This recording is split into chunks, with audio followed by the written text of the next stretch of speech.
Good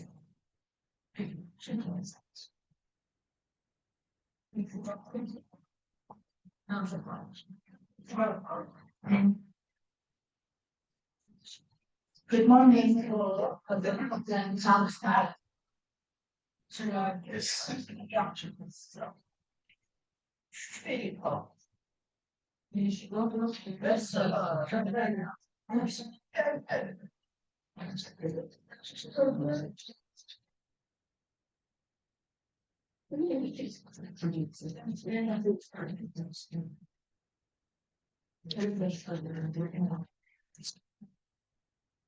Good morning. So heartwarming good morning to all. On behalf of the organizing committee, it's my great honor to welcome you all to the fourth Pediatric Perinatology Child Health and Adolescent Medicine Conference from October 21st to October 23rd, 2025 at Novotel Hotel, Dubai.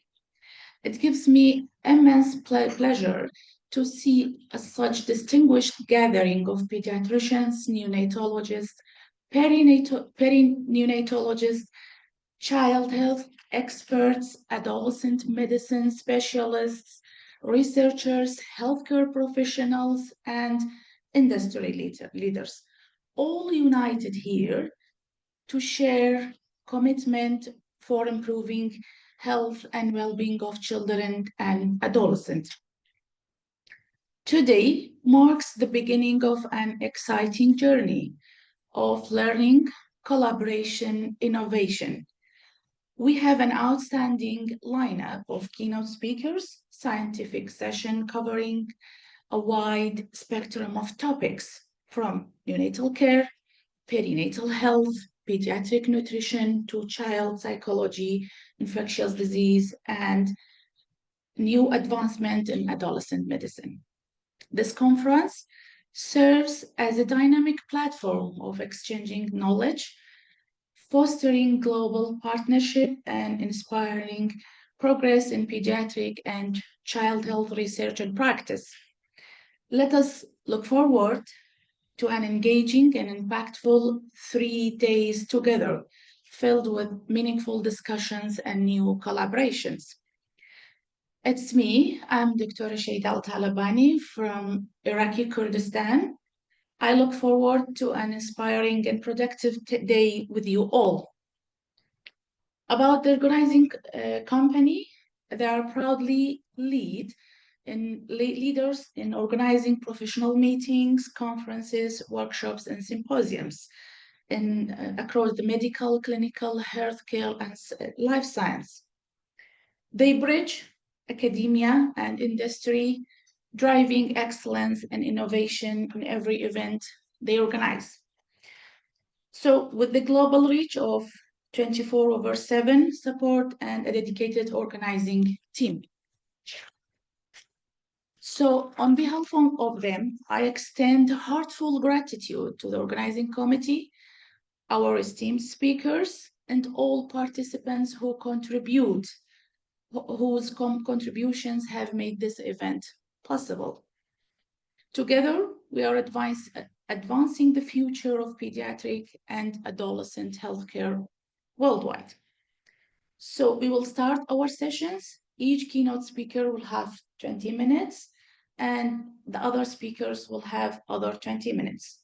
Certificates will be provided later on after each session. So I will introduce our first speaker, who is Ms. Victoria A. Scott from the United Kingdom. Her keynote talk will be about the impact of sleep deprivation on child development, cognitive, emotional, and physical consequences. Please, Mrs. Victoria, come to the stage and let us listen to you.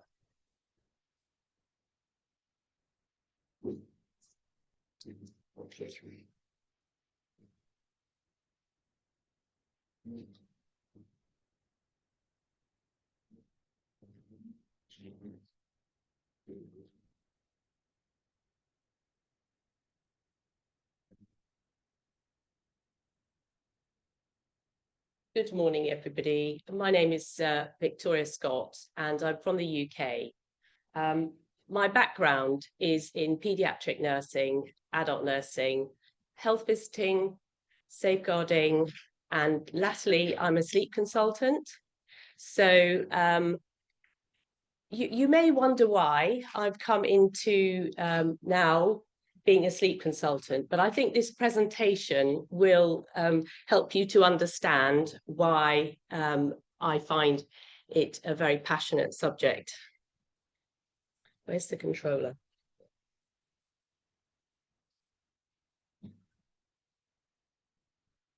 No.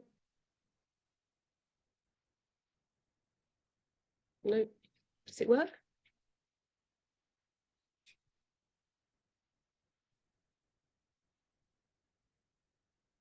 Oh, that's fine.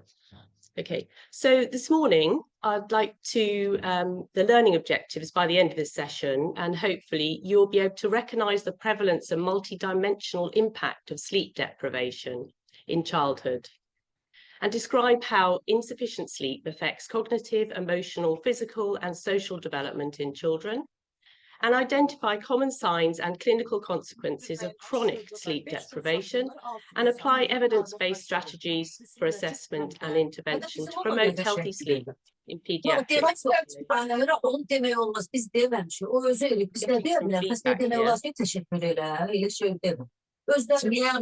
Yo, mən bilsəydim ağlıma gəlmədi.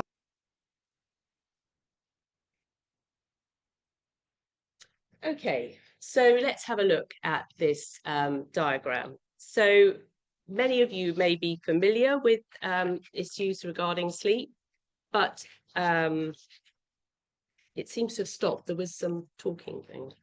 So first of all, the body clock, or the circadian rhythm.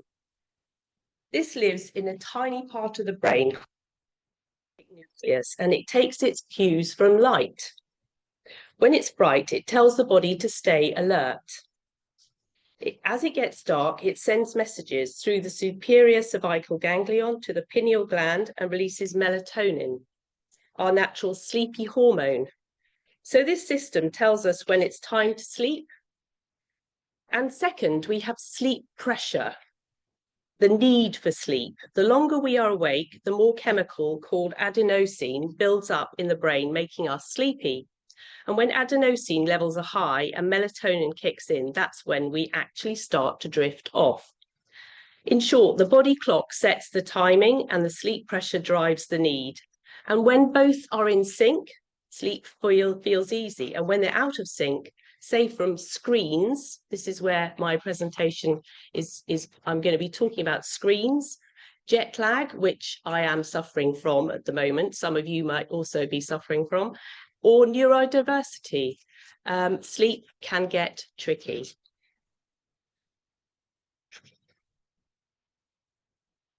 So these are the most magical things, and this is what, in my opinion, makes you, you.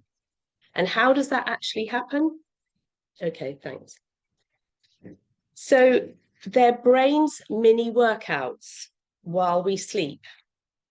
They're tiny bursts of fast brain activity, like quick sparks that happen in stage 2 of non-REM sleep. Light sleep before dark sleep, deep sleep. They strengthen memories. So all of your memories come from these little sparks, helping the brain file away what we've learned that day. They protect sleep, blocking out noises so we don't wake at every creak and cough. And in children, they build brain connections, supporting language, learning and development. And for all of us, strong sleep spindle activity means better focus, mood and emotional control the next day. In short, sleep spindles are your way of learning, repairing and staying asleep at the same time. So this sort of photograph of a dandelion, I'm not sure if you have dandelions in Dubai, but they're very much a feature in the UK. And the children love to, when they turn into their seeds, You blow them and they blow away off into the breeze. And that's essentially what your memories do into your cortex of your brain. They are, as I say, they are you. They are what make you you and what you remember. Then also there is the brain's cleaning process. It happens during deep sleep and is carried out by the glymphatic system, a waste clearance network unique to the brain. And this is how it works briefly. During deep sleep, brain cells shrink slightly, creating more space between them. Cerebrospinal fluid, which then flows through these spaces, flushing out toxins and waste products, including beta amyloid, which is linked to Alzheimer's disease. So by getting good sleep, you can prevent Alzheimer's. This process helps the brain reset, repair, and prepare for learning the next day. In short, sleep acts like an overnight rinse cycle for the brain, clearing out waste so it can function clearly and efficiently when you wake. I know I'm rushing you through a sort of anatomy, physiology of the brain, and of course there's so much more, but this is all very important for sleep, and then how it's going to affect children. But the next part of the brain that we really must talk about is the frontal lobe, the brain's control center. It's the part that handles planning, emotional control, problem solving, and social behavior. Basically, the bit that helps us think before we act. It sits in the prefrontal cortex, the thinking brain, which makes decisions, focuses attention, and weighs up consequences. Now, here's the key point. This area doesn't fully mature until mid-20s. That's why children and teenagers can seem impulsive, emotional, and reward-driven. Their brain wiring is still under construction. And the best builder? It's free, it's sleep. During deep sleep, the brain strengthens connections in the prefrontal cortex. And without enough sleep, that area struggles, leading to poor judgment, irritability, and trouble focusing. So good sleep isn't a luxury, it's literally helping young brains finish building.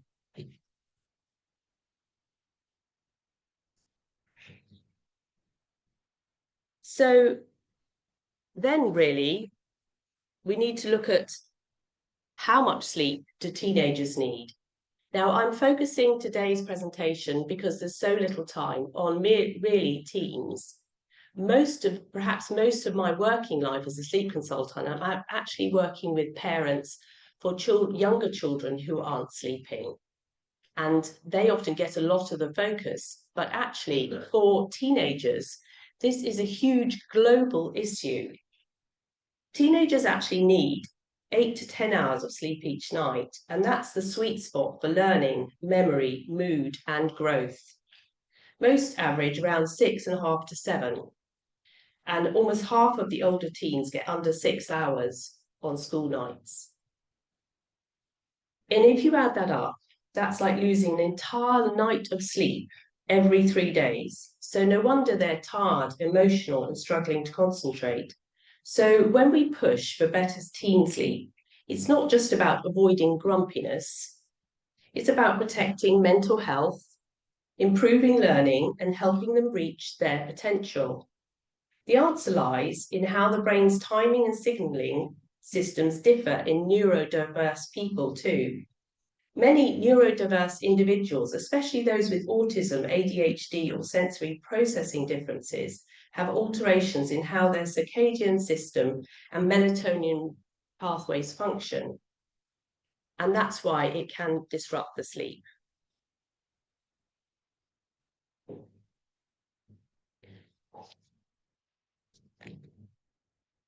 So this is some snatched countries from around the world, and you can see the massive differences there. You have Flemish Belgium, which they are getting a fair amount of the amount of sleep that they need, 86%, whereas it goes down to South Korea at 10% of the students. It's, I will talk about them very much more in a minute, about the program that they have there. So you can see it really does vary massively around the world, and actually we're not doing so well. Then just the other thing that ties into actually what teenagers need is physical activity, and then how screen use in 11 to 13-year-olds in the UK sort of buys into this. So screen time is rising while activity is falling. It's a double hit for well-being and sleep. The boys are generally gaming and the girls are on social media. The boys might go to sleep, and then actually there's so many case studies of where children, boys, are waking up in the middle of the night to game with their friends, and then they go back to sleep. And then you can imagine how much that cuts through their sleep. And the girls, they wake up with every ping of their phone to answer their friends' texts. I will give them a solution for that, but we'll just go on. So why does sleep matter in teen development? Well, sleep is the foundation of a healthy teenage growth. They actually grow while they're sleeping, and that could be an incentive for some children to go to bed at the right time. Essential for memory consolidation, emotional balance, and brain development. As I said, teens need 8 to 10 hours of sleep nightly, but fewer than half of British children meet this target. And as I showed you, around the world, it is really serious as well. And I mean, we all know the warning signs of sleep deprivation. They're hard to wake up. There's a constant tiredness and poor focus and irritability and poor learning.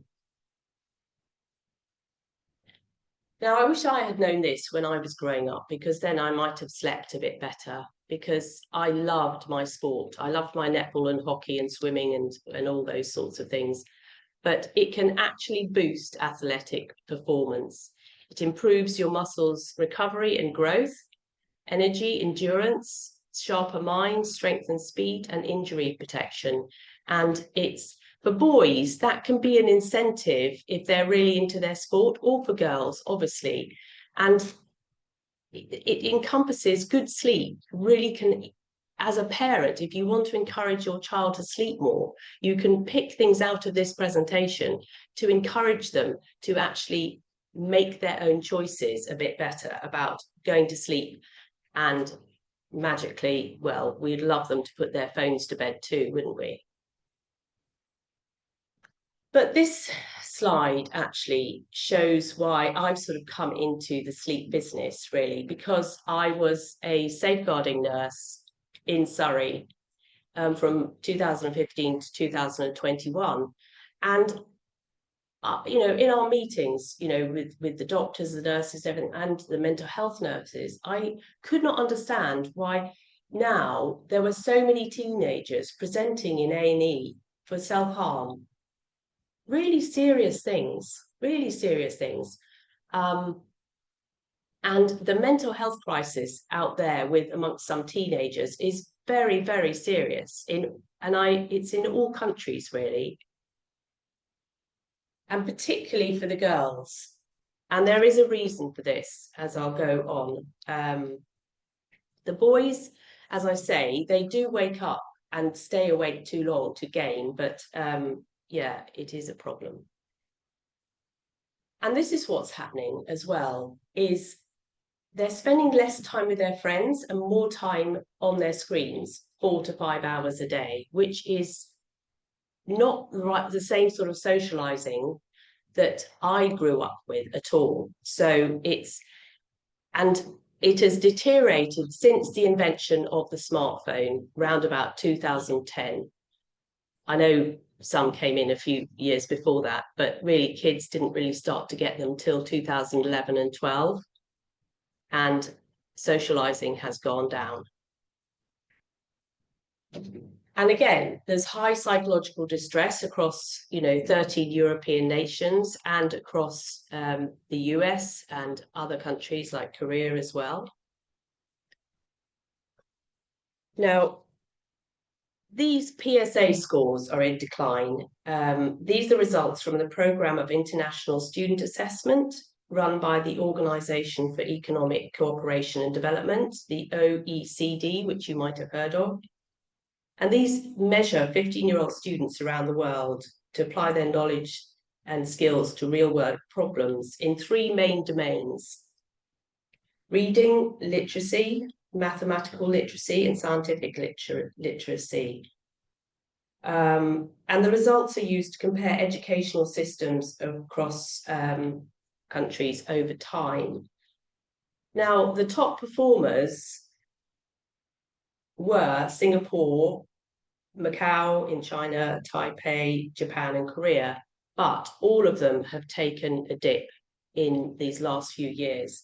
And it is, yes, there is some effect from the pandemic, but it's absolutely no doubt that there is an issue regarding lack of sleep,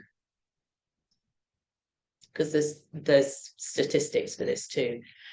Okay, so this is why girls are so incredibly impacted by social media, because when they're on social media and their stories or their reels or their pictures are liked by their friends, it really lights up this part of their brain. And this is the nucleus accumbens. It's a hub of the brain's reward circuitry highlighted in green. And this region becomes more active when teenagers saw their own photographs and those of others being liked by more peers. Past research suggests this region is particularly sensitive in adolescents.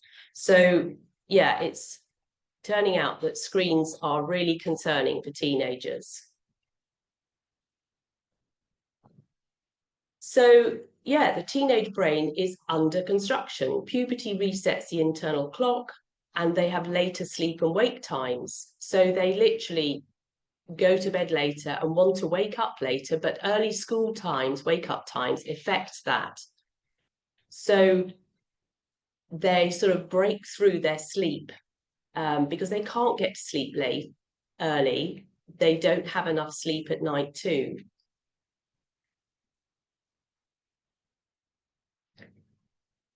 So this is the digital dilemma. Most device-dependent teens show the greatest cognitive and emotional costs. There's a technology and sleep and modern mismatch. It's the Gen Z generation from 97 to 2012, the first always on the screens generation. In 2015, 1 in 5 teen girls use social media 40 plus hours a week. That's as much as a working week, isn't it? And in 23, nearly half the teens online almost constantly. There's heavy screen use, delayed bedtimes, less sleep, lower attention and memory, and decline in happiness and academic performance. But when teens sleep well, they have better focus, stronger emotional regulation, and improved grades and mental health. And as I said, this is the second time I've put this slide in this presentation, any of you who've noticed, because I think it is so important. Because if you can encourage teens to have more outside activity, socializing with their friends, coming off their phones, then they're more likely to sleep better at night. So yes, if we are concerned about a child's sleep, number of hours they're sleeping, we would need to have an assessment. And this assessment wheel, which I developed, is the aim of the Family Sleep Health Assessment Wheel is to help you identify things that concern you most in your family. So you complete the wheel to start at the top and work round, placing a tick or a cross in the relevant section, using the key legend in the bottom right-hand corner. Once completed, your health professional can discuss a plan with you and agree a common goal to improve your health and well-being. Now, any of those issues around the edge of the wheel can be changed, and so you can modify it for your own issues. So what can we do about all these teenagers who are not sleeping very well? So really, sleep. And sleep can stand for set a bedtime, lay out a bedtime routine, extract noise, light, etc., eliminate sleep stealers, and practice. And what are sleep stealers? Sorry, the sleep stealers are here.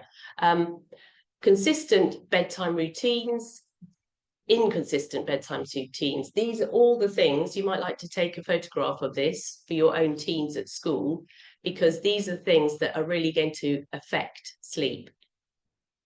So it is one of the worst, though, is, as I've been discussing, is the blue light from screens.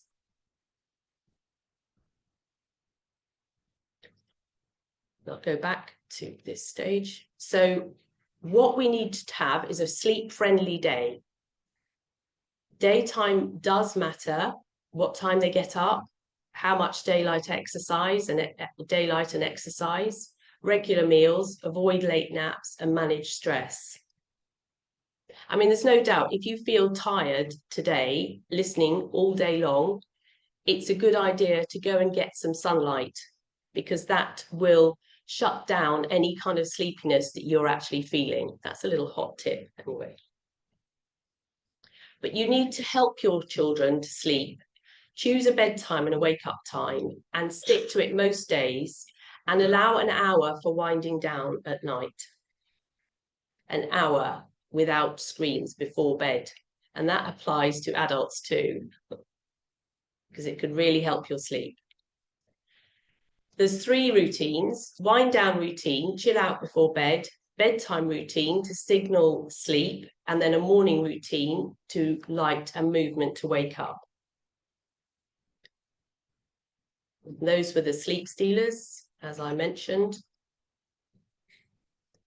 And then you can make yourself a sleep bubble. Improving all 5 habits for 2 weeks builds a sleep bubble. If you actually consistently did those sleep, set a routine, etc., then you will have much better sleep, and so will your children. And if parents prioritize their sleep, then so will the children. So consistency is the secret ingredient. So to break the cycle, and we're talking huge numbers around the world, aren't we, of children, helping the teens to reclaim healthy sleep, stick to regular bed and wake up times, keep devices out of bedrooms, encourage daily daylight and exercise, support downtime and real-world socializing, and educate parents and schools on teen sleep biology. And actually, schools love it. When I go in to talk to them, the children are fascinated. They don't realize what a superpower they have in sleep. And they can be the leaders. Once they know about it, they can be the leaders, because it can help their brains so much. They can improve their grades, they can get better on the games field, and they can really be much nicer little people to be around. And that's how you can contact me. Are there any questions if I have any time? Question out from me. So thank you, Ms. Victoria, for my presentation about the interesting topic. If anyone from the audience have any question, please just tell us any question. Yes, please. Hi. I have a son. Yeah. When he was younger, I was always given the advice to actually sleep train him and whatnot. And his sleep got better with time. But what's the normal rate of children waking up in the night? And what is normal, what is not normal? And Yeah. sometimes he's sick, he's not. Yeah. What's your take on that? Question is, does childhood sleepers become poor adult sleepers in the future, or do we just get over it and this is just how we sleep, or the amount number of hours we sleep a day? So your first question is, actually, babies can start sleeping sort of for longer periods once they reach 4 to 6 months. much longer. And then really, by the time, you know, I can work with parents from 6 months onwards to enable them to have, not all children need 11 hours sleep at night, but, you know, between, you know, some children sleep longer, etc. But it's really about setting their day right, so they're getting their naps in the right stage. You might find with a 3.5-year-old, he's grown out of his naps now. So it's about getting the right amount of sort of daytime activities, but not making him overtired and overstimulated. And of course, 3-year-olds, they're still going to get their childhood illnesses. So they are going to wake up at night, and you are going to nurse them and break all the rules and give him a drink and cuddles and everything. But once he's better, you need to go back to being the more stricter mum, really. But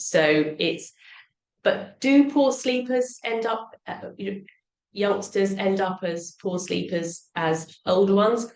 Well, some parents think that it will sort itself out naturally, but some children not. You know, they can carry on being difficult, waking in the night until 8-10 years old. There are different personalities, and that's also what we look at.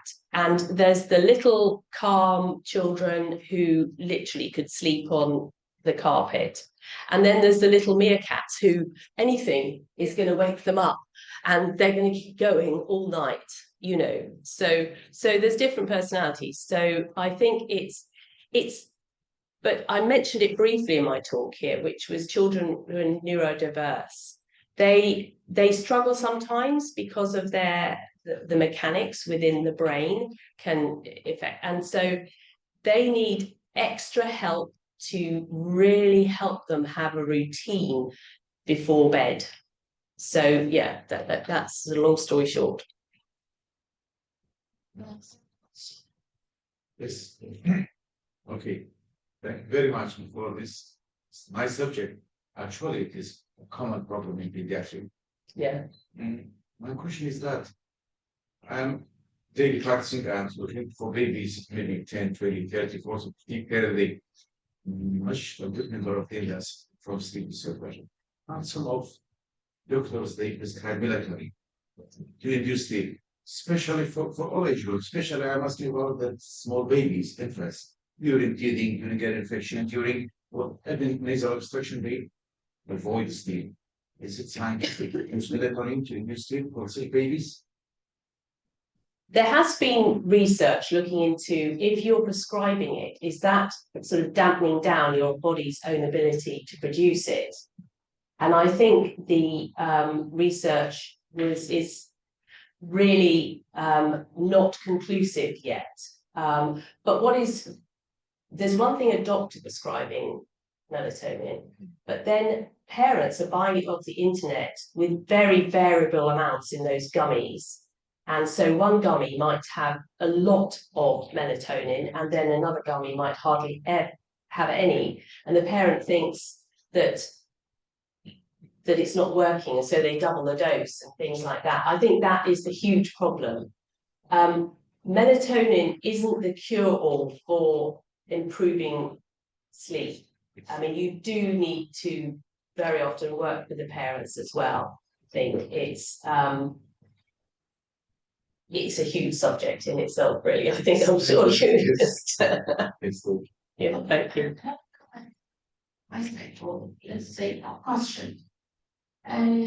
We all know that the food may affect sleep. So nowadays, lots of gelatins and foods with high sweet or carb levels, and over-the-counter chocolate, and even the drinks, the energy drinks. So these are all sources of sleep disturbance.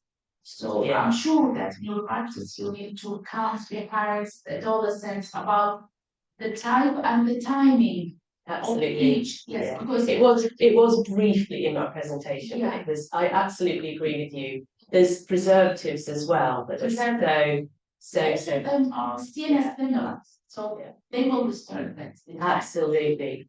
Absolutely. It is. Well, who with a toddler hasn't noticed the sugar rush that happens after a cake or sweets or anything like that? You know, it is a real problem, absolutely. And those high energy drinks, oh my goodness, and they've got caffeine in it as well. Oh yeah, yeah, we need to eat healthy and drink healthy. And that's certainly something I look at, you know, I mean, bananas are good bedtime foods and oats and cherries actually, so yeah. So, any other question? Thank you so much. Thank for you. this discussion. Thank you. Just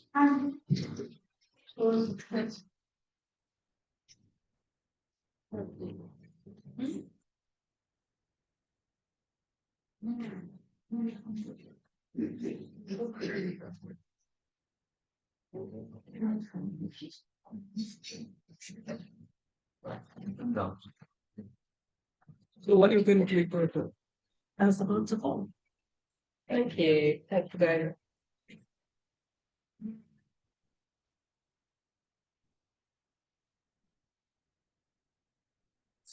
Thank you. Thank you. Nice to meet you.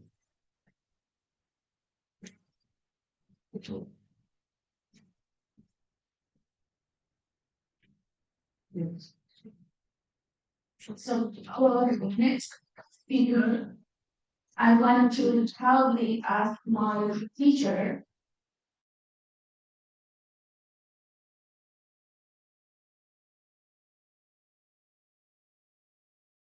expertise in pediatric case management, in director of Adolescent or pediatric our So he has told me about a rapidly deteriorating empathy presented with hematuria and the title will be when hematuria turns fatal. Please, because I heard started. Thank you very much, Chairman Dr. Shader. Thanks for introduction. Good morning, everyone. We will take a little bit different journey. Within the next few minutes, we talk about one of the common problem with that, which is hematuria, and it's a case scenario. Sometimes this hematuria turns fatal. Let us see step by step what happened to this teenage. Yeah, I'm from Erbil, capital of Kurdistan, Iraq, north of Iraq. Yes. 13 years old Kodo Shafan from Hawler, Erbil, student at 7th grade, presented on March in the pediatric hospital, governorated hospital in Erbil, named Rapari Pediatric Hospital. His complaint was sore throat for 10 days. The last day developed colloquial urine and decreased urine output for 1 day. Sore throat, any teenage or children may suffer from that. After a few weeks here, maybe in my country started. Yes. Last day developed colloquial urine and decreased urine output. Present illness, patient is non-smoker, non-hypertensive, non-diabetic. In his usual state, when he developed pain and irritation in his throat, it was associated with a low-grade fever, but no rigor, no chills, and relieved by paracetamol from local medical service, local medical doctor. Okay, and the patient did not use any other medication except this paracetamol, and improved in a few days. Okay. 1 day back, on the last day, the patient, as we mentioned, developed colloquial urine of sudden onset, but not associated with pain or shivering, but associated with decrease in output, and the boy noticed some froth in his urine. Apart from changing the color, also there is froth in his urine. The patient never had such episode before, and urine never contained fresh blood or clot or sickness. And also the patient had noticed there is mild swelling in both legs up to the ankle only in foots, swelling of foots. Systemic review, the patient had decreased appetite, generalized weakness, became so weak, and he had need to support taking to bathroom to washroom. Became so lethargic at the last few days of the illness. He had decreased sleep again, but no history of vomiting, nausea, no petechial rash, no bruises, no weight loss, no vomiting or diarrhea, no history of fat or neck rigidity or gait abnormality, and no respiratory symptoms, no shortness of breath, no wheezes. Okay. Past history, personal social history, Patient has no previous hospitalization, was well, is not a smoker as we mentioned, student and good studying, and having two siblings, has two siblings, and belong to moderate socioeconomic family. His drug history, no chronic medication except these few tablets of paracetamol for the last few days, and no history of non-allergy, no similar condition of such disease in the family regarding family history. Okay, what happened? What put in your mind now for this problem? Maybe fantastic. G6PD, Favism is any simple infection may induce hemolysis and make the color of the urine become red. Anything else? Any other suggestion? What?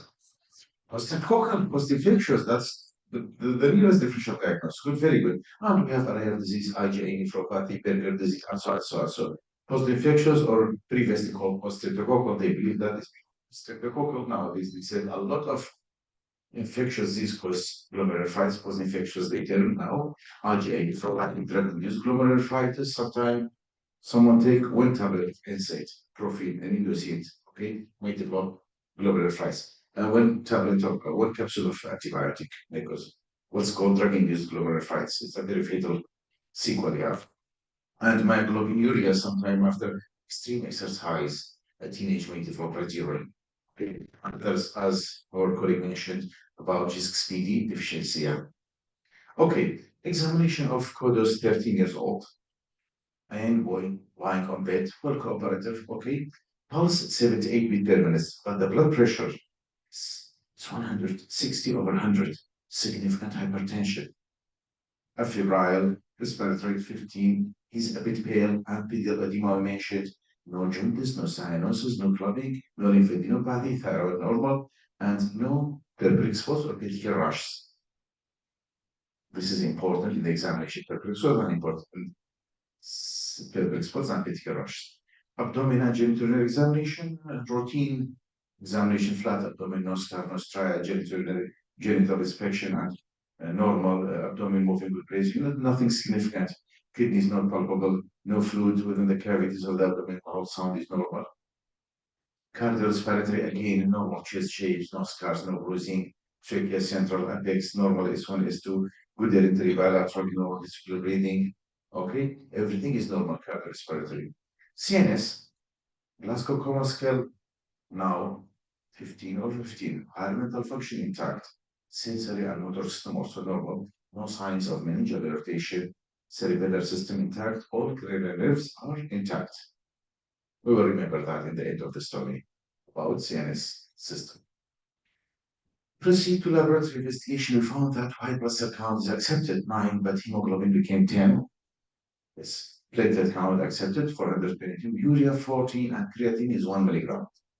This is at day 10 of the disease when the child, when the teenage develop hematuria. Sodium, potassium, SGPT, SGOT, serum albumin were all within normal. Urine shows 2 plus protein and 3 plus RBC and few plus cell, which is significant. 2 plus protein and 3 plus RBC and few plus cell. ISO titer also is positive. It means there is underlying streptococcal antigen within the circulation.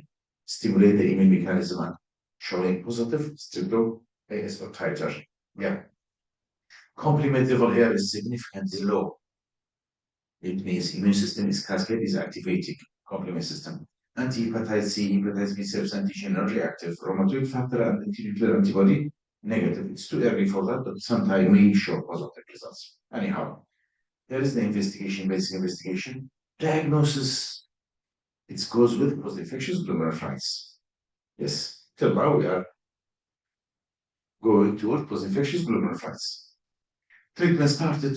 Treatment is planned for post-infectious glomerulitis. Main aim you have controlling the blood pressure, the high blood pressure, avoiding salt and water restriction, and correction of anemia by itself when corrected, and try to keep balance between this fluid and electrolyte balance. That's the main aim in post-infectious glomerulitis. Yeah.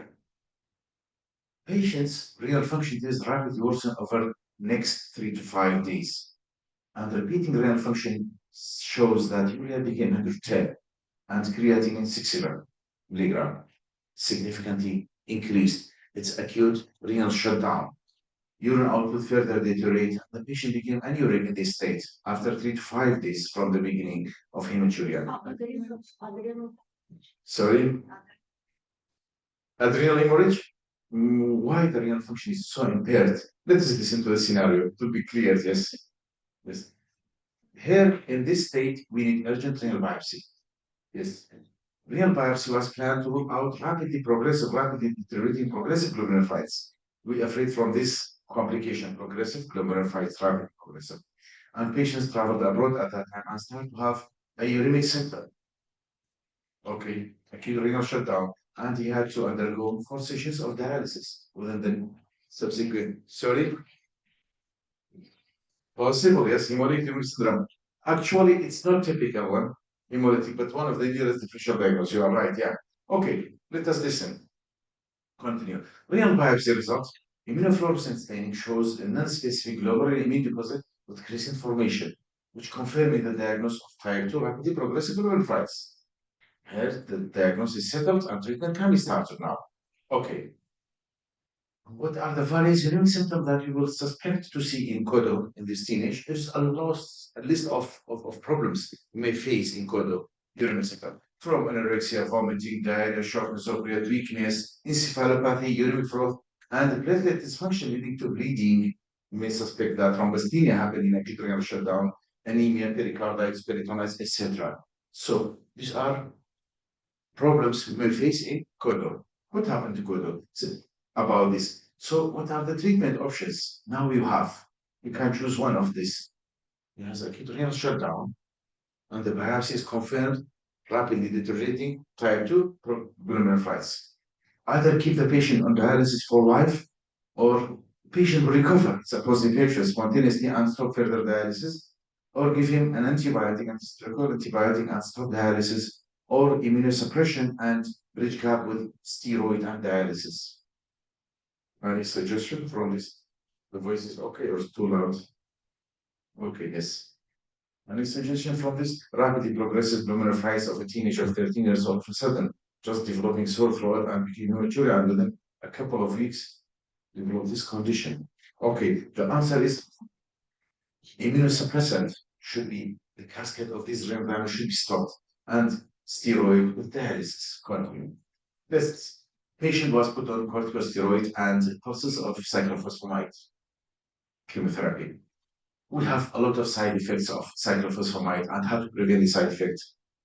We should be aware of the side effects, which is hemorrhagic cystitis, diarrhea, vomiting, mouth sores, and leukopenia, anemia, thrombocytopenia, the dangerous one, immune suppression leading to fatal infection, and nephrotoxicity, and to try to overlap these side effects of cyclophosphamide, we should give adequate fluid intake and avoiding the nighttime dosage of cyclophosphamide, and sometimes and other drugs can be added during cyclophosphamide therapy. Anyhow, management of rapidly progressive glomerulonephritis is standardized in the textbook. We have 2 phases: induction phase and maintenance. Induction, IV prednisone and methylprednisolone, followed by oral prednisone for a couple of weeks. Then pulses of chemotherapy, cyclophosphamide, monthly for 6 months. The maintenance dose is low dose of steroid, as a prednisolone, continued for some 10 months, up to this response to patients, some of them 1.5 years, and so we have even 2 years treatment of immunosuppressive immuran. Patients' uremic symptom improved with dialysis session, and also urine output improved after 10 days of the treatment, 4 sessions of dialysis. And the patient was transfused twice during this period. Is the end of this story? Not yet. He has a very bad chance to go and develop another problem at day 10 from dialysis, from session of dialysis. What happened to Kodo? At 11 day post-dialysis, patient relative notes that he is not moving his right side of the body. Yes. The power of the right leg is 3/5, right arm 2/5, right plantar is outgoing, in the right side is positive. And as the patient was already on prophylactic for rapidly progressive glomerulonephritis, prophylactic anticoagulant, so it was stopped and immediate urgent CT scan was planned in the outpatient setting. So what put in your mind? Why this boy unfortunately developed this sequelae, right-sided weakness and hemiplegia, I think what's called hemiparesis? Yes, any suggestion? Why not? SOL, specific packaging, yes. Thrombus, yes, very good. Thrombus, yeah, why not? Thromboembolic phenomenon causing paresis, space of hemorrhage may cause disease Paris or infection. Don't forget the patient receiving pulses of methylprednisolone not having potent cytotoxic cyclophosphamide. So all these possibility, but at the top we will see which one. Either thromboembolic phenomenon as you mentioned, or we have hemorrhagic. He was already on anticoagulant, so we developed CVA from hemorrhage. He was receiving anticoagulant. Okay, and cyclophosphamide by itself induces neutropenia and may lead to severe infection, fatal infection, CNS infection everywhere, anywhere, and specific lesion, as we mentioned. Maybe the cause of this hemiparesis weakness. Let us see the investigation to rule out this for differential diagnosis. The CT scan claims in the outpatient department to be normal. They said no ischemia, hemorrhage, and anticoagulant here in this state restarted and MRI was planned. We are not satisfied with this CT scan. How is normal? We have a patient with right-sided hemiparesis. Okay, weakness was static, did not improve, and also not fluctuate. And the patient also became drowsy, and her Glasgow scale started to decline, became 13/15. So the condition is not good now. We need more sophisticated investigation, and we need to reach the diagnosis and start treatment. Okay, here is the MRI. What it shows, anyone expert in neuroimaging? Is it normal? Brain MRI, coronal and sagittal view. Anyhow, it shows two contrast enhanced like ring lesions in the left side, in the left side of the brain. Yes, you see? Yeah, here is the MRI. Two contrast enhanced lesions in the left side hemisphere, which are reported to be as the radiologist does a great job here. It is aspergilloma, aspergillosis. Yes. How to manage now? Why did he develop aspergillosis? He was a healthy boy. The past history, not diabetic, not hypertensive, not smoker, no admission, no drugs, no drug. Yes, severe, potent immunosuppressor. He's receiving lots of prednisolone and receiving doses of cyclophosphamide. So we suspect fatal infection and any, okay, microorganism, maybe opportunistic microorganism like fungal infection. Management of aspergillosis is straightforward. Amphotericin B, testing dose, followed by loading dose, followed by maintenance dose, and so. Follow-up of the patient, of course, amphotericin B was started and immunosuppressive therapy was continued. After day 10, the patient's renal function fortunately returned to normal, and no further dialysis were required. And adequate renal output was achieved, alhamdulillah, with further 2 weeks of amphotericin B therapy. Consciousness and weakness are improved. And now can send him off with reassurance. That was the scenario for Kodo. Yes, post-infectious, simple infection causing hematuria. It's a self-limited post-infectious glomerulitis, but sometimes turn to rapid progressive glomerulitis. And rapidly progressive glomerulitis have a wide range of manifestations. And because of the treatment, it's a must that we develop this problem. Okay, if the time allowed, I have a short case scenario after that. This approach to radiourine, you know that if you have, when you have radiourine, either there is no RBC or there is RBC. RBC more than 5, hematuria, glomerular. Here is pigmenturia, someone eating beetroots, someone eating something red, and so. If there is glomerular, we have this approach. If there's no glomerular, we have this approach, infection, etc., hypercalciuria, and so. No problem. This, okay. Rapidly progressive, you have 3 types of rapidly progressive glomerulitis, either anti-glomerular based membrane or immune complex or false immune complex. Our patient belong to which group? Immune complex, yes. It's post-infectious, post-streptococcal, yeah, immune complex. The second short case is also hematuria, but let us see what happened to this boy. Another case now, it's an 8-year-old, sorry, what? 8-year-old boy presented with gross hematuria, mild edema and hypertension. Hematuria, edema, hypertension, like Kodo.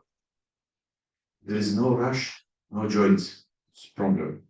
Urine analysis shows RBC cast and proteinuria. Whenever we see RBC cast, it's glomerular pathology. If the lab are perfect for his job, when they tell you that there is RBC cast, we have glomerular pathology, no other differential diagnosis. And 2+ protein. Serum creatinine also a bit elevated. So initial suspicion, what do you think? could be this post-infectious glomerulitis. Most probably. We have blood pressure a bit high. Yes. Mild elevated. Okay. Post-streptococcal glomerulitis. Yes, there is mild interruption of renal function, slightly elevated at the beginning. Yeah. Post-infectious glomerulitis. That's the scenario. We suspect that. After day 5, develop this rush. So, vasculitis in optional hypergram. But is it a classic presentation? Usually inox present like that? No, it's the opposite. Yes. This is another scenario for hematuria. 5 days, after 5 days, develop herpes rash on the leg and mild joint pain. Renal biopsy here not shows deposition of mesangial deposition with crescent formation. Shows IgA deposition in the mesangium and the diagnosis shift towards IgA vasculitis. Renal biopsy again shows mesangial deposition with a lot of IgA. Summary diagnosis, hemoptyline purpura with renal first presentation. That's the atypical one. And the mechanism is IgA immune complex deposition, lead to glomerular infiltration, showing change to show pass to glomerular infiltration and then hematuria and proteinuria. Lab tests, urine analysis, RBC test, as we mentioned, and 2 plus protein, but the complement was normal. Here is the difference with post-infectious.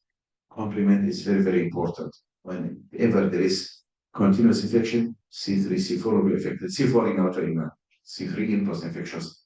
Serum IgE also in this case is elevated, and the isotactor is normal. No evidence of streptococcal or infectious disease. Biopsy mesangial IgA deposits confirmed by fluorescent test. Ultrasound of this boy, 8 years old, kidney normal in size, mildly increasing congenity, no obstruction or stick change, support renal disease, they said, no surgical problem. Management again, steroid, nephrotic range, 2 milligram, salt and protein restriction, controlling of blood pressure, and close monitoring, and regular urine analysis and renal function follow-up. Okay. What happened to this boy? Rash is resolved within a couple of weeks, and hematuria persists for 6 weeks and then resolved. Usually, hematuria takes more time. Renal function normalized after 3 months. Follow-up monthly for 3 months. No recurrence of the renal system and of the renal and systemic symptom. Anti-cat pass smoothly. The problem here is typical hemoptyline, as you mentioned, rash, joint, GIT, and the renal problems or renal sequence. In this case, renal first presentation, then the rash occur, which occur only in 10% of hemoptyline. 90% have the pathognomonic rash. And early recognition for it is essential for the therapy. Okay, early point, consider IgA vasculitis in glomerulitis with normal complements. When you have normal C3, don't forget IgA vasculitis in hemoptyline. And rash may appear after renal involvement, and renal biopsies confirm your diagnosis, and early steroid can improve the outcome of such cases. There is the same comparison between the table typical and atypical. We have, I mentioned that. And thank you. And this is my lovely Steve Arbil. Thank you very much.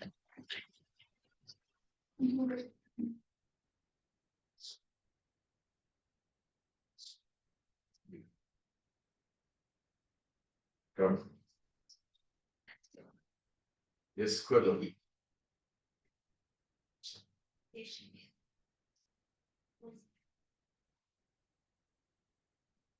Yes, thank you for this nice question. You mean the weakness?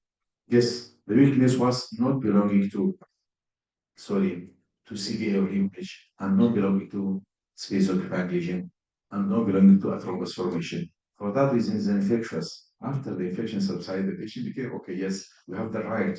Most of the cases of hemiparesis or hemiplegia, they need physiotherapy for a few weeks and even months. Yes, especially when they have space occupying lesion surgery, or they're having thrombus, or they have hemorrhage, and so on. Yeah. Yes. Thanks. Thank you so much for Thank you. Thank you. So just I will join me here. Okay. Thank you. Thank you. Thank you.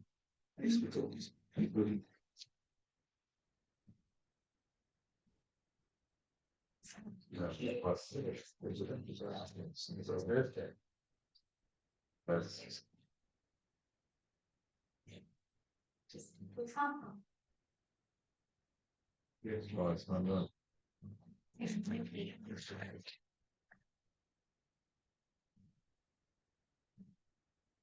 So our next speaker will be Adolescent in genetic coaching from the Pediatrics University. Yeah. So her talk will be about early life epigenetics, nutrigenetic and microbiology, shaping childhood, longevity, and shaping public health. Kindly welcome Mr. Dr. Gulsen Nural. The stage is yours. Good morning, everyone. Because today, maybe I will talk about different approach. Do you know in the epigenetic, nutrigenetic? Yes, really. I'm normally professor, pediatrician, but next time I finish the medical genetic because we should to learn nutrigenetic, epigenetic. We are pediatrician. Firstly, we should preventive medicine. Is it correct? Preventive, predictive, and personalized. Today, firstly, I'm so sorry. And would you like to thank the organizing committee for inviting the excellent conference? Sorry. Do you have any? It's okay. What is the epigenetic? Epigenetic. We are what you eat. What you eat and lifestyle affect your grandchild too. If very simple lifestyle change affect the genes expression, I'm affecting my grandmother pregnancy, during the pregnancy. And now, very simple, what means epigenetic? Epigenetic, it is a hereditary change that we pass it from one generation to next generation without the DNA sequencing, but change epigenetic expression. As you can this slide, very simple epigenetic mechanism, DNA methylation, histone modification, non-coding RNA. How food? Very important, you know, in pediatrician. Food very important because it's important. How food cause epigenetic changing? In worker bees, queens with pollen, short life as stale workers. On the other hand, queen bees nourished exclusively with royal shell, lifelong and fertile lives. What can we do it? Simple. Royal shell in the affected DNA methylation special gene and synaptin P62, which moderated lipid metabolism and energy transfer. And now, very summary, epigenetic is chemical modification, affecting gene expression, passed to generation to other generation. And now, each cell has the epigenetic signature. Genotype to phenotype in the region, because you know, firstly, my patient come here for the exam, and autoimmune disease, allergy is big problem all the world, because in the epigenetic mechanism is very important in the allergy.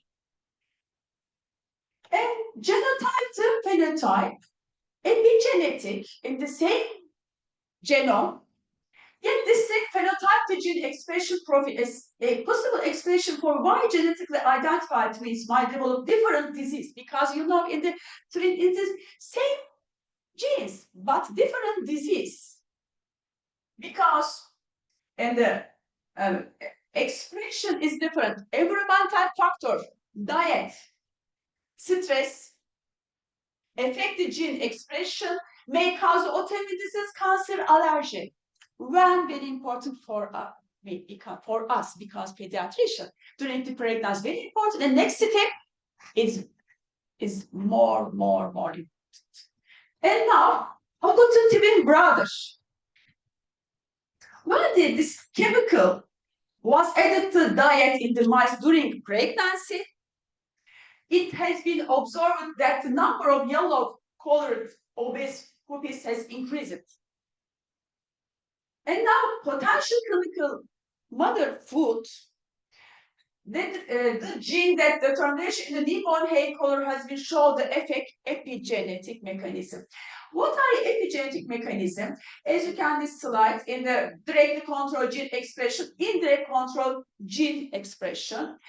And now very important, DNA methylation is the biologic process by which the methyl group is added to the DNA and the molecule. And when is the methylation important? Because promoter in the methylation stop to this gene. This gene is FOXP3, stop to FOXP3, and may cause autoimmune disease allergy. Very important for us. Because in the next step, I will give you information. If you want, we can change this epigenetic mechanism because reversible this gene, epigenetic, very important. Now, as you can, this slide in the DNA methylation represents one of the most widespread in the world characteristic epigenetic modification in mammalian genes, and stopping this gene methylation in the we can change lifestyle, supplement, stress, and the reversible this mechanism. Very quick to pass here. Why the epigenetic important? They are returnable. The methylation has the potential to trigger the gene reaction, chain reaction in epigenetic and transcription changes, ultimately affects cellular function and the phenotype. In methylation, the DNA methylation changes and histological changes. Next step, chromatin structure changes, and next step, cell behavior changes and cancer. When do epigenetic changes start? Environmental, diet, and why? Further diet and lifestyle, mother's pre-pregnancy diet, and baby nutrition, the first age and continue of life. The baby is affected by environmental condition during pregnancy. Which environmental factor? And now, viral infection, bacterial infection, smoking, antioxidant, some supplement, folate, B2, B12, choline, dietary, allergen choline, and affect the baby during the pregnancy. And next step, and start the baby 2 decades later, may cause metabolic syndrome, diabetes, autoimmune disease, cancer. And now, one very important, please, very important, this slide. If you want, you can take the photo very high. When I started to learn epigenetic, first very hard because nobody know very well. Clinical, because I'm a pediatrician. Clinical professional don't know very well. Epigenetic, yes, molecular biologist, and now very good and very well in this epigenetic because nobody understands in the different pictures. Clinical, look at different pictures. And now in the same, in the first reprogram it, we know is the reprogram very important during the pregnancy. Next step, epigenetic drift. 2 times is very important. Firstly, adolescence. Very quickly, methylation this time, and next step, and the menopause time. And now, this study showed that it is very important. Investigate methylation of nearly 50 locus associated with growth and metabolic disease individual prenatal exposed to famine in 1944-45, and next 2 generations next time and they checked this gene methylation after they said maternal nutrition during pregnancy can lead to epigenetic modification in gene associated with cardiovascular disease, metabolic disease risk, and high blood in this study. Very important for us. And now, nutrigenetics, epigenetic relationship. What means nutrigenetic? Do you know? What means nutrigenetic? The gene, how food and nutrition affects the gene mutation. Nutrigenomic. It's the nutrigenomic. Thank you so much. It's nutrigenetic. And now, nutrition basic in the individual genes. These different genes, and which are people fingerprint, can reveal their genetic variant and traits in the special nutrition program, and can be prepared for the individual according to genetic structure. And the nutrigenomics, how diet and nutrition change the expression genes, epigenetic mechanism. Thank you so much. Very important for me. And the individual different genes, due to people, some people different physical properties susceptible to some disease. And now nutrigenetic, thanks so much, doctor. Diet affect the gene, how food affect the expression of genetic information in the individual. And now, you know one carbon metabolizer? Do you remember? Okay, one carbon metabolism, genetic variant in the gene involved one carbon metabolism can play a crucial role in the epigenetic mechanism. Who should be given which supplement? This is my research. If you want, you can read the epigenetic coaching website. Personalized approach is very important for us. Some people need choline, some people need B12, some people need B6. As you can this slide, in the autism spectrum disorder, allergic disease, basically, one carbon metabolism disruption, this people. Microbiota and epigenetic, you know better than me. And antiseptic agents and the single child antibiotic and the baby foods affect the gut microbiota and change the gut microbiota. And next step, gut microbiota affect the epigenetic, and the genes may cause depression, obesity, and cancer, cardiovascular disease. Microbiota survey, bacterial antigen and secretory and bacterial protein affect the epigenetic mechanism. And now how epigenetic change starts. This study very important for me because frequent allergy disease nearly maybe 50% of the world. And now chronic allergy. Function of T regulation. I will give you information about FOXP3 and the function of T regular cell. The function of T regular cell is suppress immune suppress when is not need. And now this shape FOXP3 identification of the T regular cell, regular markers. And now 4 children separate 4 groups. 10 children with ongoing active chronic allergy. Next 10 children, and after diet, very important, stop the milk. And with intensive hydroxyl casein form with probiotic, Lactobacillus rhamnosus GG, and other group, and allergic receive other formula, and 10 healthy children.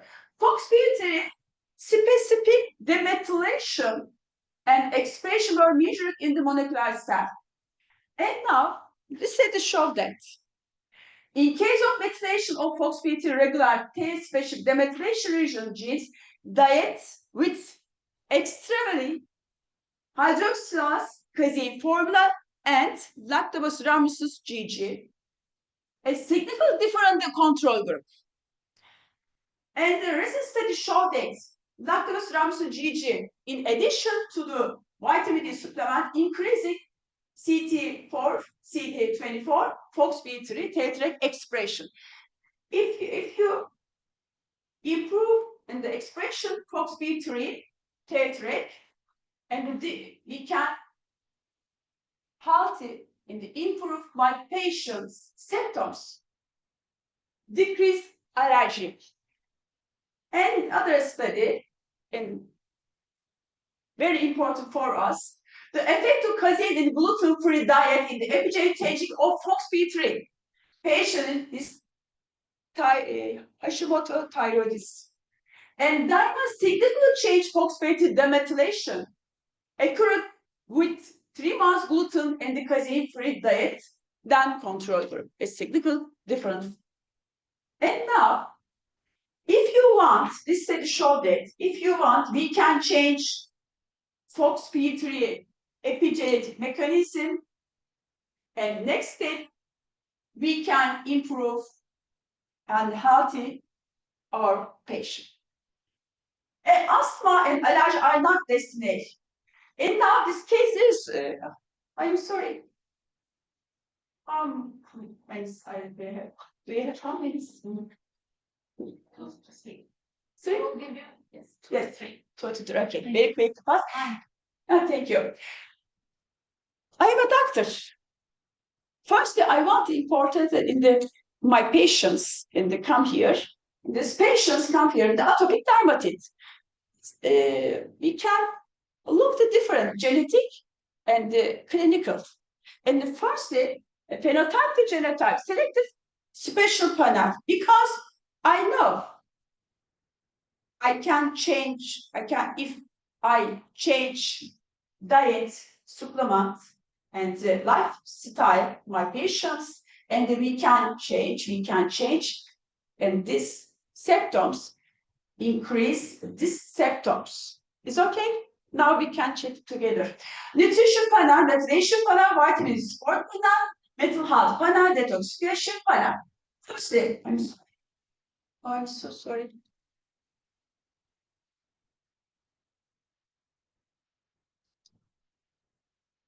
Where is it? Let me. It's okay. I'm sorry. Can you open? Oh, okay. Can you see this here?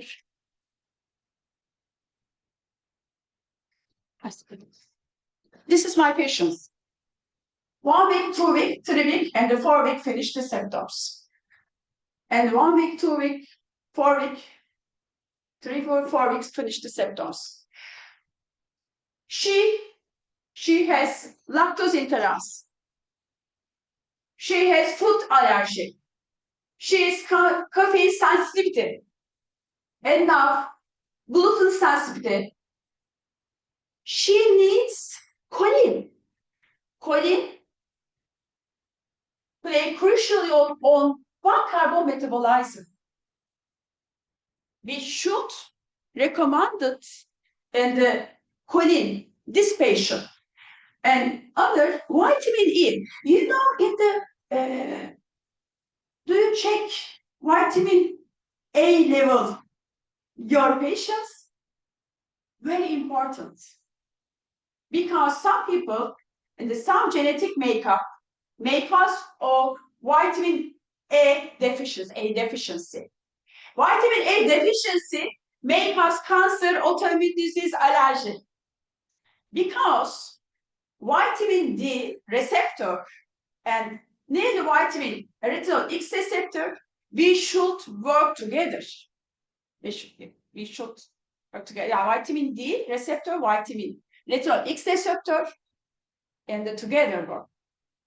If your patients have a vitamin A deficiency, don't work vitamin D mechanism. And now this patient, she has autoimmune eczema, and now she has vitamin E deficiency. And the main cause and the allergy. And now we should recommend special vitamin A. And now vitamin selenium, she needs selenium, she needs iron, she needs zinc.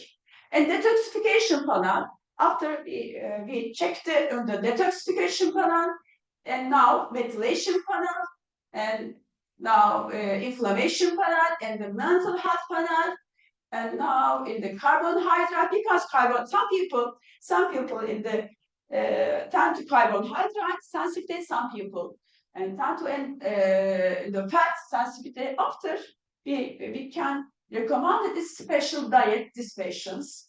And the success, we want to success our patients. And now supplemented tailored to an individual genetic can increase its clinical success. You believe me? I saw a lot of my patients in the change lifestyle diet, in the change, in the special nutrition. In the summary, if you want a precision medicine, we should check genetic test, predictive, and next step preventive, also last but important parts for it. We should teach and this approach our patients. And now, and very quickly, epigenetic coaching team is that we work with multidisciplinary team of the experts. And now, this is my book. If you want, we can send you in my book by the mail. Thank you so much. This is my conference. This speech. This start this Friday. Nurafin iç biraz yaxşı. I am waiting big conference, and this is my information. Thank you so much for your attention.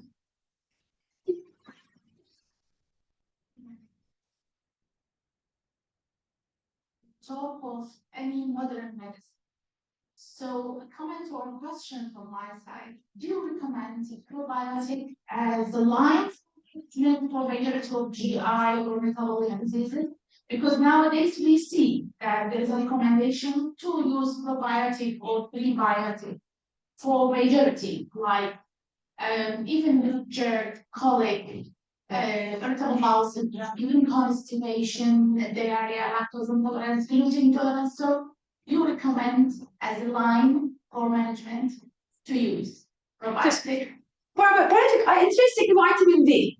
Why? Because no, it is connected in the probiotic and vitamin. Because vitamin D, calcitriol, and the connected vitamin D receptor next step, the effect immune modulation on the gut. But genetic makeup, vitamin D receptor genetic makeup may cause the disrupt immune modulation then in the gut microbiota dysbiosis. You understand? Yes. And now everybody, but it's very big mistake, I think so. Very big mistake, because it is very mistake, because what means in the gut microbiota? Gut microbiota in the eating, in the after, in the because in the we can in the baby effect food effect in the gut microbiota. And I recommended special probiotic. Which probiotic? Special Lactobacillus rhamnosus GG, Lactobacillus lessoni, Lactobacillus plantarum. Why you say? Because Lactobacillus rhamnosus GG affect the vitamin D mechanism. This special enzyme. If you improve vitamin D level, if you improve vitamin D receptor expression, we can change gut microbiome. And vitamin, I have a research about maybe 10 years ago. If you want, you can check it. My Google score and other epigenetic.org. Thank you so much. Thank you. It's okay, but Kindly, you join me there to create yourself. Ask question, because of the restriction of time, you can ask the Thank you so much. Thank you. Very interesting. Excellent. Thank you so much.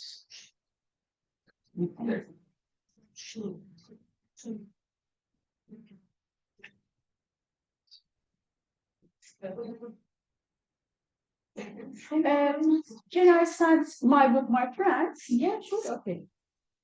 Thank you. I'm waiting for your yes,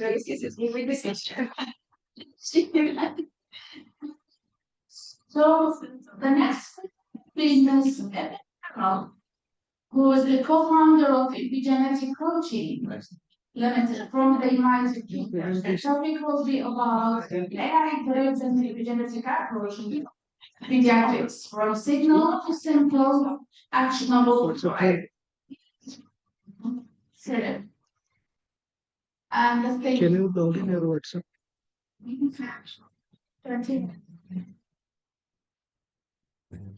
Please log in your WhatsApp and download.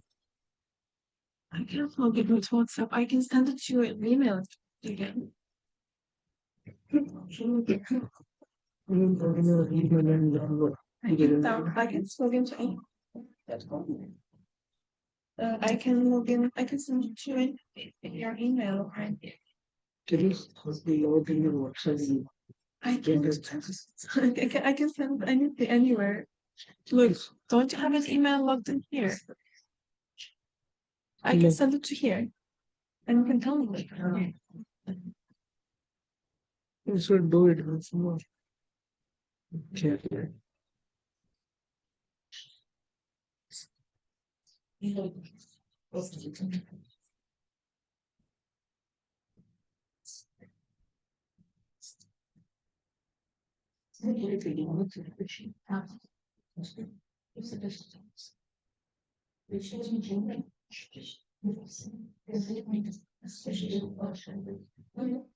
So inside in WhatsApp, It's here. send again. I can send it to you. Yeah, I got it.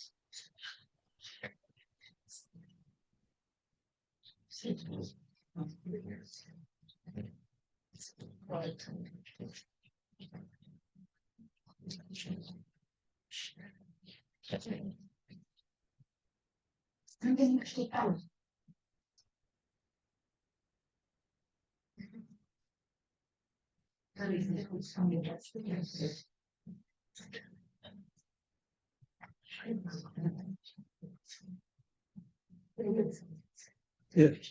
Yes,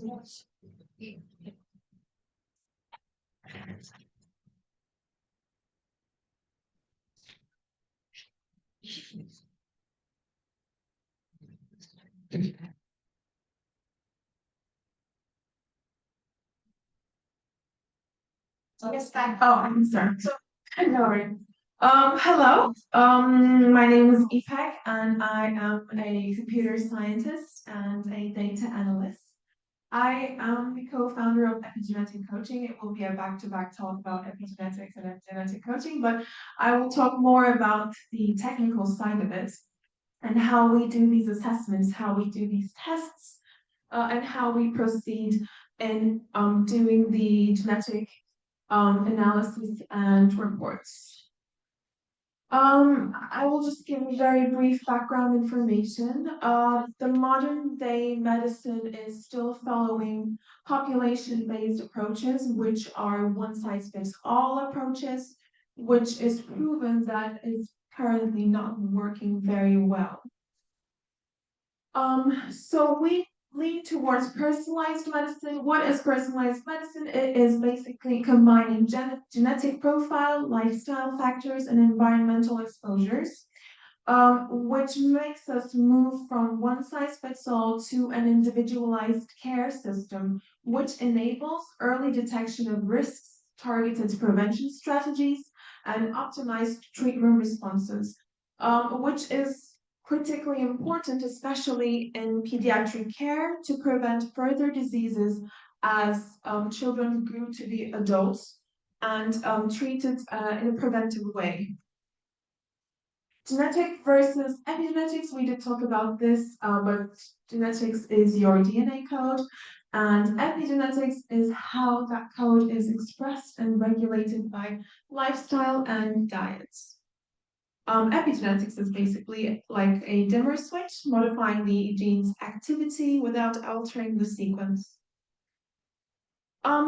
Single nucleotide polymorphisms, which is called SNPs, is what we work with when creating our genetic tests results.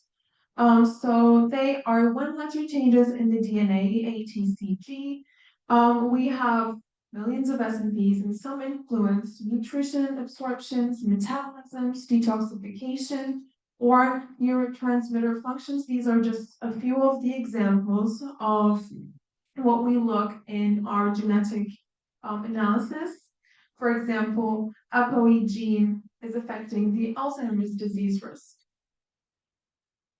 Why artificial intelligence is important? Because of the volume of the data and the complexity of the analysis that we're doing, since there are so many gene to nutrients, gene to environment, and nutrient to environment interactions when we're doing these analyses. How we do it, we have a very simple system. We get our clients to order kits from our webpage. And then we send these saliva samples to labs. Then we get this raw data that we can see on the right side that has many RS numbers, which are the SNP locations in the genetic makeup of an individual. We can see on the right-hand side the genotypes of each RS number. We get approximately around 8,000 of them, and we select based on what we want to look in the individual, around 200 to 400 RS numbers, and create the reports like the one you see on the bottom part of the page. But this is just a very small part of it. We usually have around 200 pages, just like the one you saw in Dr. Gilson's presentation. So yes, we did talk about the complexity of gene-nutrition interaction. So one nutrition can affect multiple genes, and one gene can influence many pathways. So these interactions are nonlinear, and they're very context-dependent. What can we do to help ease this pathway is AI, because it brings pattern recognition, predictive modeling, real-time decision support, and integration with wearable EHR data. Some of the examples of machine learning for obesity risk prediction, we can see a couple of genes here, FTO, MC4R, and TCF7L2. We use a random forest model and feature selection algorithms to predict the insulin sensitivity and metabolic risk of an individual. And what we do afterwards is we create a plan, a meal plan, a personalized meal plan to avoid of this child becoming obese and assess the risk of obesity and give appropriate diets. Another very important thing is stress resilience and cognitive aging. So even though we assess this in multiple ways, this is just a simple example. We have a look at the COMT and ApoE genes, specifically in BDNF as well. A DNN, a deep neural network model, and the SHARP tool can be used to give insights about also using the lifestyle data like sleep metrics and cognition assessments to prevent brain fog and burnout, and tailored interventions for resilience. Currently, there is a very increasing interest in multi-omics research on human health, especially in the United Kingdom as well. The government and the health ministry is trying to push the agenda of doing genetic tests and pushing it to specifically avoid the overload of neurodegenerative diseases like Alzheimer's and dementia, since it's really becoming a big burden for most of the health industry. And what they aim is to start from childhood, do these tests as babies are born, and raise them according to their genetic makeup, so they minimize the risk of them getting the autoimmune conditions. Yes, this is another very recent research of rapid multi-omic tests offers breakthrough in diagnosing pediatric joint infections, which is also another perspective. This is also very interesting and recent research about the architecture of childhood obesity and metabolic dysfunction. And yeah, well, multi-omics and artificial intelligence combining research is increasing in the recent years. How we do it, like we've mentioned, we combine our SNP data and we also combine it with the lifestyle inputs and generate insight reports recommending nutrition, supplementation, and adjustments in lifestyle. These are overall the common AI techniques that we use in various perspectives. So we classify risk groups such as high or low fat sensitivity using random forests. It's quite easy to interpret. It's basically ensembling of decision trees, and it's good with very high dimensional data. We can predict insulin resistance using SNPs and personalized dietary plans. If we want to combine binary outcomes, like if someone responds to omega-3 good or does not respond to omega-3, we can use a method called support vector machines that can be even high precision on even small data sets, and it works good with the structured tabular regular data. Deep learning is also a very important part of it to detect very complex nonlinear patterns in the SNP data. We can handle large feature sets and predict, for example, B12 or iron deficiency risks from SNP clusters in individuals.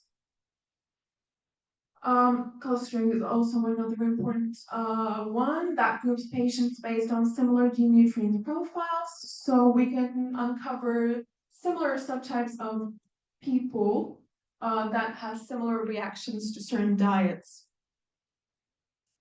Transformer models, this is something that's vastly used in Alzheimer's detection with MRI scans, SNPs, and wearable health screening devices.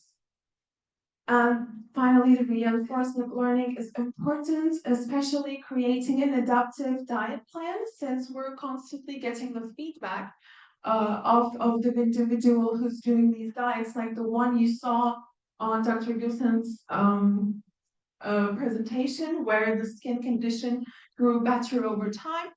And it's important for this method. There are very new technical novelties as well in terms of bioengineering and biotechnology.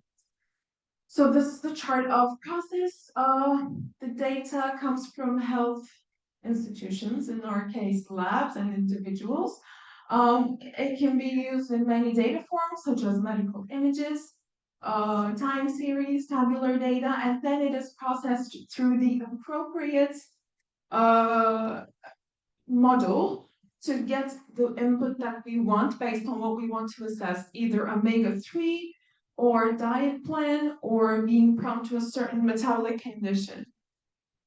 So to sum up, we combine data from SNPs, epigenomics, microbiome, and lifestyle tracking to create a unified model that reflects a prevention plan and therapeutic insights. I'd like to talk a little bit about our online virtual clinic platform. Dr. Gilson is giving trainings on epigenetics and nutrigenetics, and we have a very big team of around 350 medical professionals. And we're creating a virtual clinic platform where individuals will be able to sign up who has taken our training sessions and access clients and our client base from that portal, and people will be able to see their insights, genetic insights through this portal as well, and select whoever specialist they need at the moment and who they want to work with. So if specific pediatric situation is the case, then they can select and filter whichever is in need. That is a professional also in epigenetic and nutrigenetics. So yeah, as we can see here, we have various individuals who work in specific areas. They can be a pediatric oncology specialist, but also who has taken the epigenetics and nutrigenetics course. So we gather people who are professional in their own areas, but also they have a knowledge in epigenetics and nutrigenetics perspective. Of course, there are a few challenges. AI is not always fully compliant, but yes, we are fully compliant with the data regulations. We are aware of the bias of artificial intelligence models and limited labeled data availability, and also the increasing the explainability of artificial intelligence predictions. So yeah, the future ahead is AI-driven precision supplement platforms, national genomic screening with AI tools, personalized longevity medicine based on SNPs and epigenetic clocks, and learning models for hospital-grade genomic AI tools. To summarize, personalized medicine is driven by the advances in genomics and AI. AI models decode complex health patterns and optimize care. Ethical implementation is crucial to trust scalability, and real-world applications show success in prediction, mental health, obesity, and aging. Thank you so much.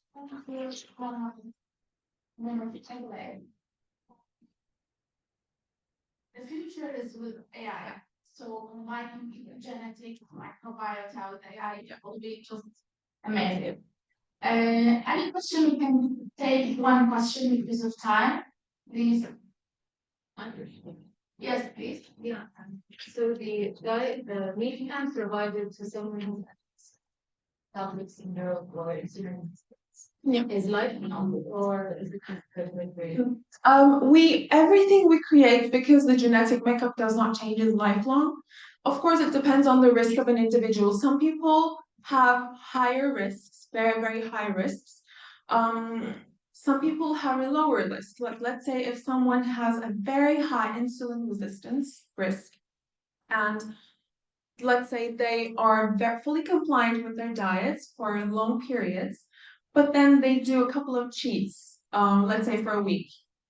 This can take us back even a couple of months. But for some people, this does not apply. So it completely depends on the individual's makeup.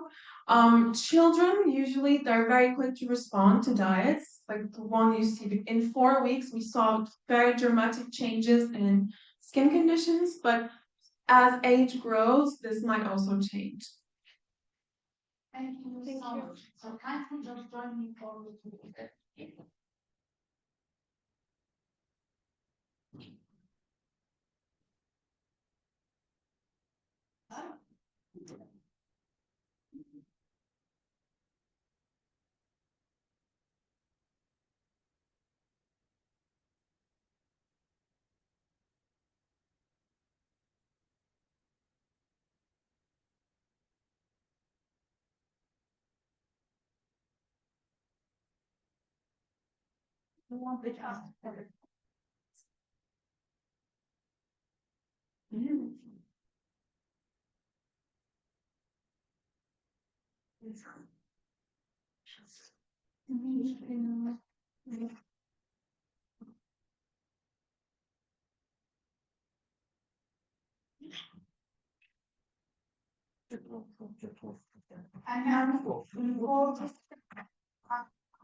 Like that?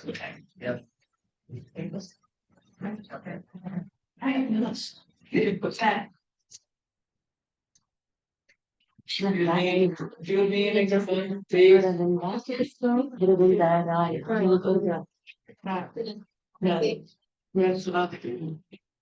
Are you presenting today? Yeah. Oh, Excited.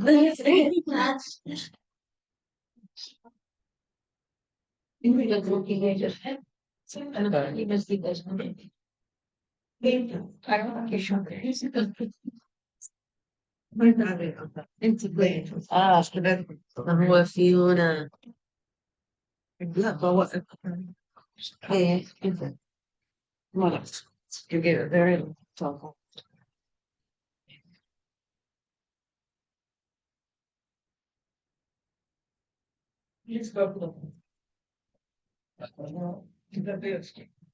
you?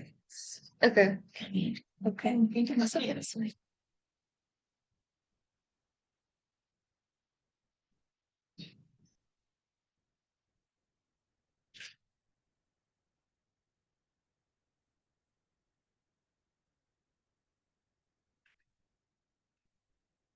Wait. Oh my God.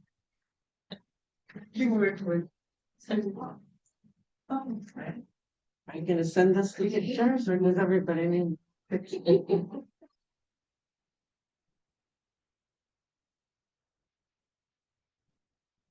Should use that hashtag.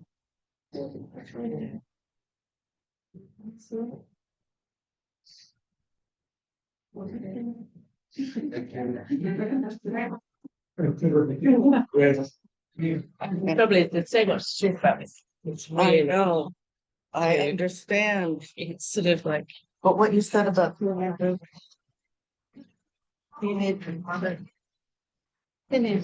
Everything else would be lower.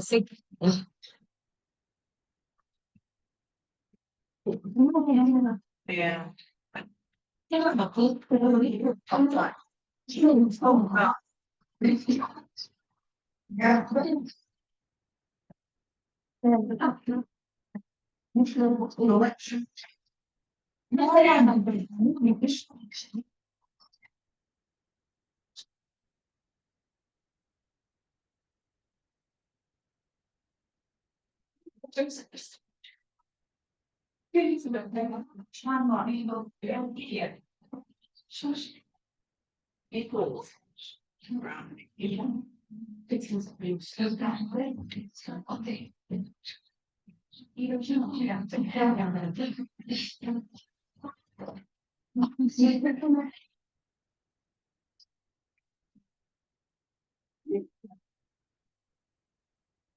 Joe.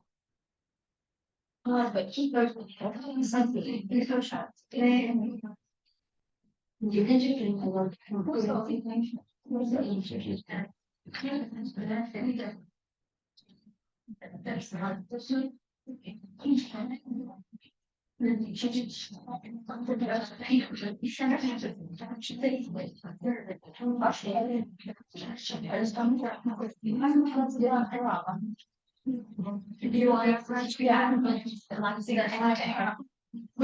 sorry. Can I take the photo? But open my presentation. Can you open my presentation? Yeah, just I want to check her presentation. Yes, I am after. I am going. Yes. Okay. Yeah. Thank you. Sorry, one thing. Can I take? I'm so sorry. Thank you. Email the. No, I didn't. I sent the right one from the. Can I? Sorry.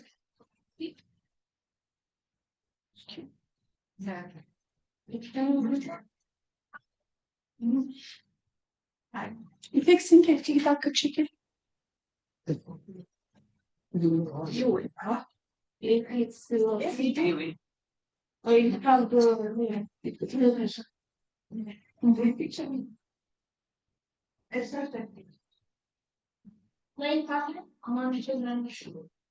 I dropped it at somewhere. Burak fotoğrafından bakar mısın? Oh, you want to know? We do and slow. You want for that? Yeah, yeah. Bekliyorlar. Maybe in the direction to.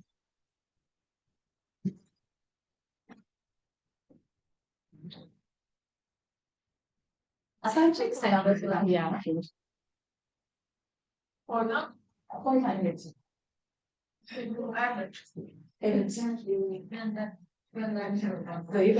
Zayıf.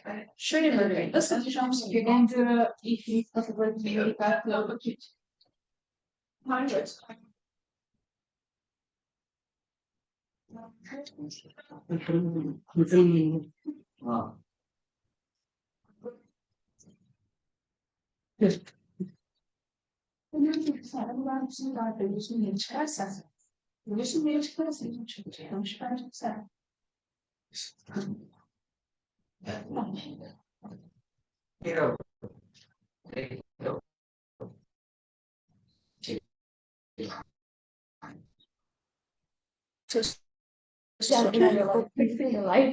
big.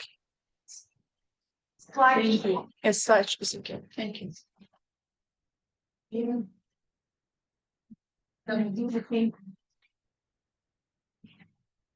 Different lives. Yeah. Thank you. I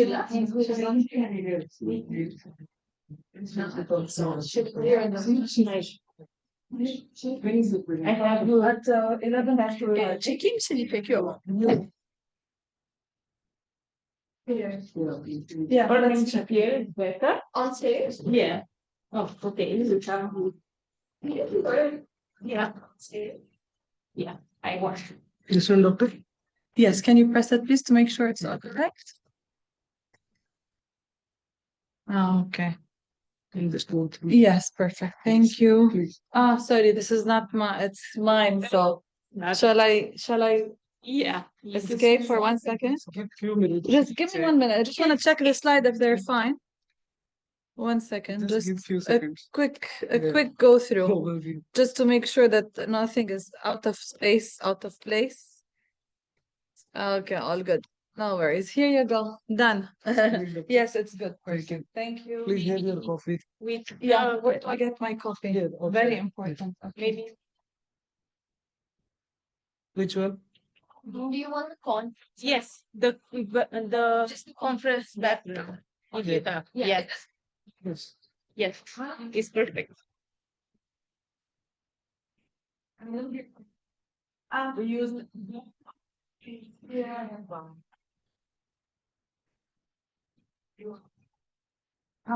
Very important.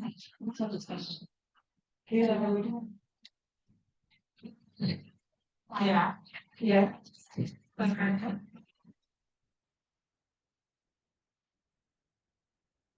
A little more. Little Here? Yeah. Yeah.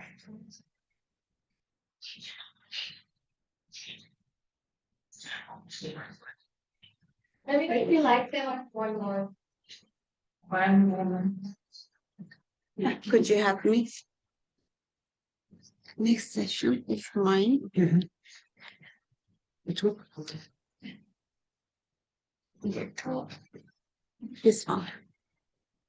Here? No. Okay, fine. So you have a sound. It's okay. I see very. Yeah. Herkes sizden öğrendi hocam. Hocam bilim dışında başka şeyler de öğretiyorsunuz gençlere. Süpersiniz. Okay, it's okay. You can close. Thanks. And also maybe I have a photo. Yeah, open it again. Can you do during your presentation? They'll check. No, no, please open it again. Give me a few minutes. Ah, okay.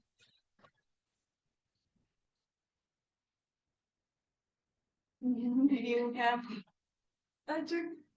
Can. My friend. Thank you so much. Nice to meet you. Here? Thank you so. Thank you. Can I do this? Hi. Hello. My good day. Okay. I'm just going to now.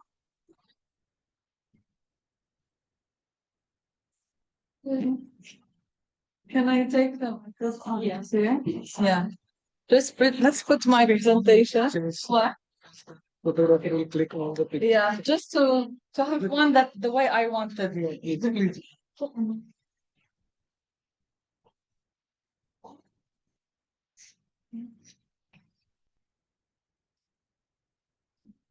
You can put your hands up the most you can.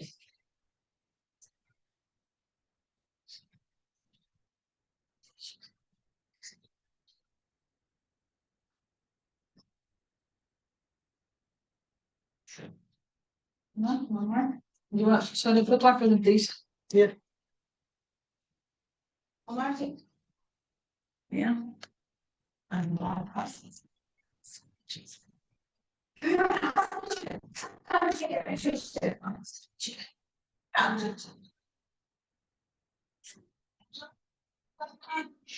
Yok, benim şey istemez.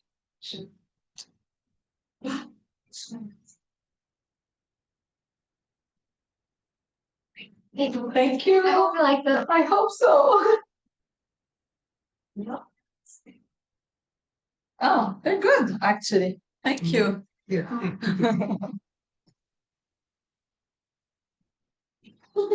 Just a minute, just a minute. Let me finish.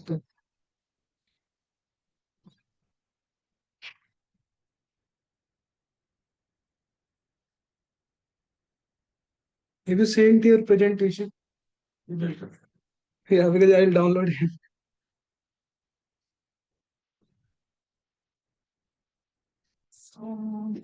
Yeah, I'm just downloading it. Your presentation. I'll keep it. You will send me. Yeah, I'll Show me how see here you have already. Okay, I'll keep below or those two files. Okay, okay. Okay. Okay.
Right.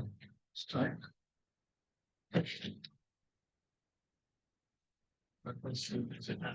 Guys, both legs over there.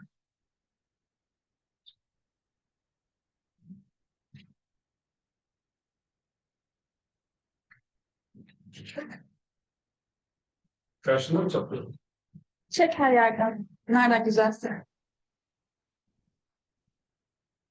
Neye gidelim? Neye gidelim?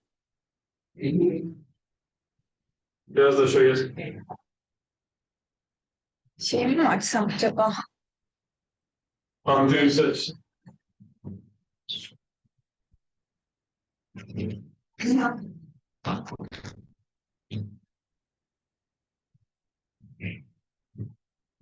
F5. Böyle yapsın. F5'e basarız.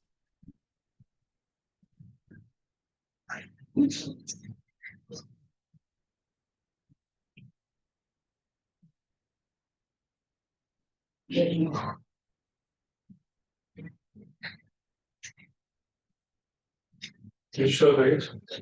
Buraya geçme. Bu geçeceksin.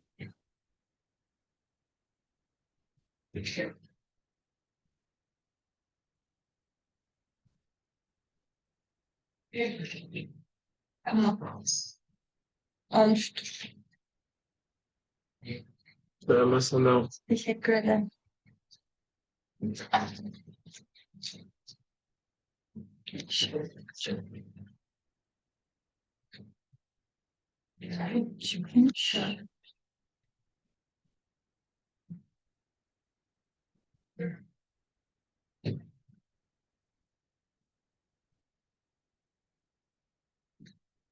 Silika.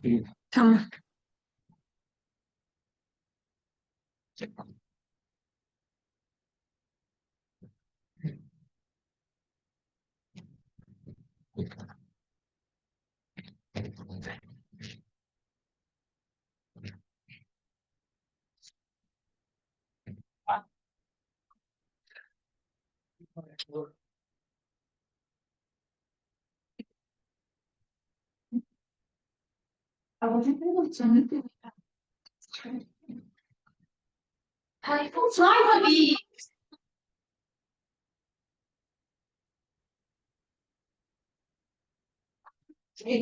I don't find additional.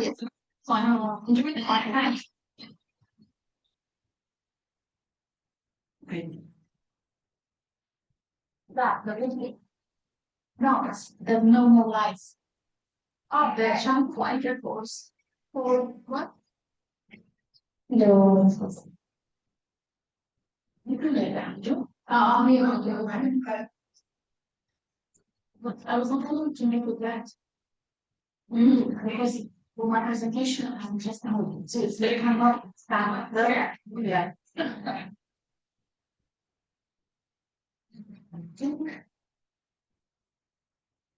So you know. I live here, but I'm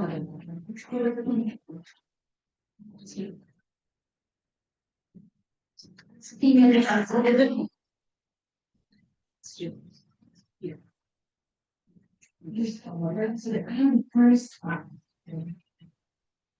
Oh, the second one, I was good. So this one's good.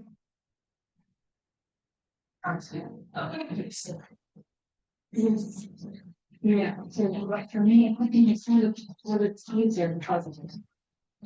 I work in my hands, right, with children, it's just so I think that's a tip in terms of sensory ability. And then emotion and then children, which are there, so if I do it, it's continuously. The zero to no, it's even I don't know about what to do. Talking about the thing I'm put on the charge about very school, which I'm trying and there's another. And then talking because I think it's too there. It's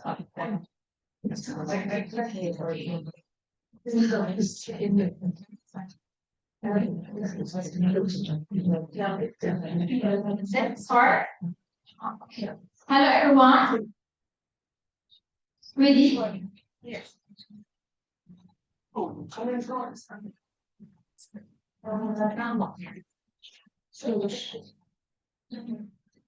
Hello everyone, my name is Novotel. I'll be just introducing the upcoming few session. Good morning everyone. Our next speaker is Dr. Shaida Ziad Talabani from Iraq. She's a family medicine specialist known for her expertise in adolescent health. Her topic is individual and impactful case-based exploration of functional pain syndrome in adolescents. Please welcome her with me.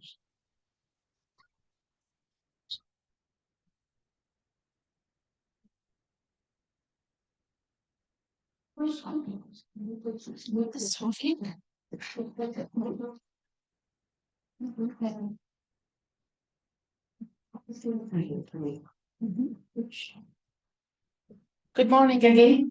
It's me again, Shaida. It's a new Shaida for presentation.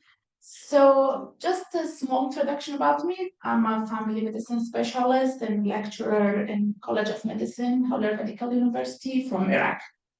I'm happy to be with you and with such a gathering from every part or health professionals like pediatricians, nurses, other healthcare workers, psychologists, socialists, that we can work together and collaborate for better health and a better community.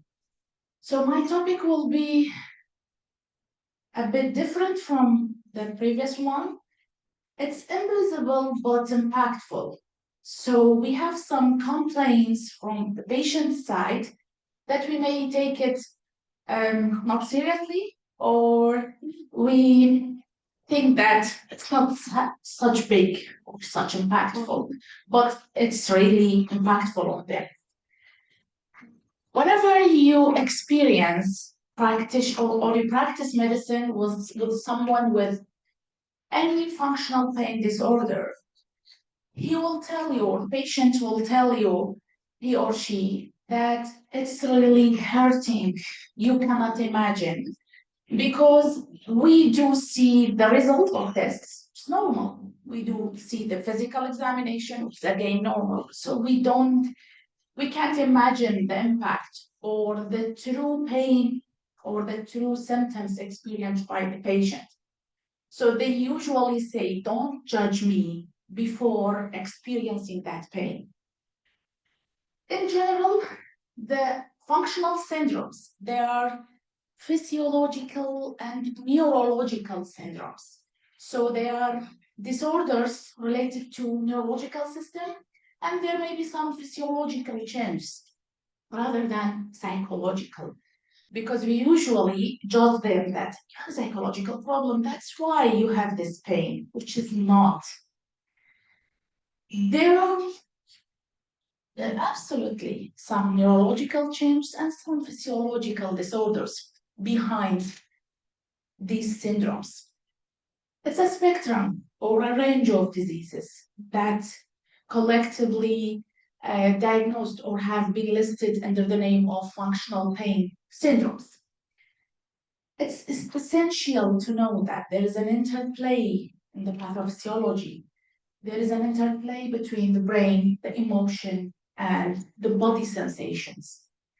It's important to know about these, not just for the proper evaluation or the proper approach.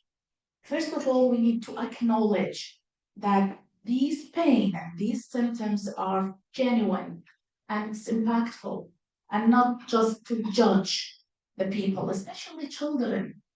They cannot tell you that I'm in stress. Or they cannot tell you that there is a physiological or neurological change inside my body. So we say, he's just malingering, or he's just pretending that symptom, not to go to school, not to eat, not to play, not to sleep, and much more duties. Epidemiology of functional pain disorders, previously they were known to be there for adults, but nowadays there are more research about these disorders among children and adolescents. So the latest epidemiological studies, they show that it's about 20% among adults, and about quarter of them to be functional headache and functional musculoskeletal pain disorders, and about 11 to 13% to have functional abdominal pain. I'm sure those who are working in hospitals and clinics are facing such complaints on daily basis. Functional abdominal pain, functional headache, functional musculoskeletal pain, some irritable bowel syndrome symptoms, in adolescent and in adult, the new items added, which is non-coronary or non-cardiac chest pain. It's again part of functional pain disorders. To talk more about that, I've chosen this study, which is a systemic review about studies for cases presenting with functional pain disorders in general from many states, from United States, and from some Arabic areas, from some Arabic countries. They found that chronic pain disorders among children were from 11 to 38%. This range is changed due to their different stages of pain or different types of pain, or the range is varying from area to area. And it was more among girls, and the prevalence was increasing with age. So it is a big deal to be in the picture. For exploring more, I have a clinical case from my practice who she gave me that motivation to search for such disorders because she was really in pain and no one diagnosing her. She was a 13-year-old. She was a known case of beta thalassemia carrier. She was complaining of multiple joint pain, migratory joint pain, from here and there, with no specific side to be on. So sometimes ankle, leg, knee, back, shoulder, on and off, for the last year before her presentation. And she was telling me that there was some subjective feeling of edema. The condition was not associated with limitation of movement or trauma or redness of a specific joint or unable to move joint or limping, but there was some mild attacks of abdominal pain, mild attacks of headache. And the headache was free of any red flag for headache. Some abdominal pain, and it was on and off. She experienced some mood change, which we don't know. Is it secondary to that pain, or it was just before that pain? And the family, they reported that there's some sleep disturbance as she has pain and she is not comfortable. The other parts of history were negative. So no past medical history, no history of trauma, no surgery, no known allergy, no cardiorespiratory symptoms. And GIT, she has just mild constipation, sometimes some attacks.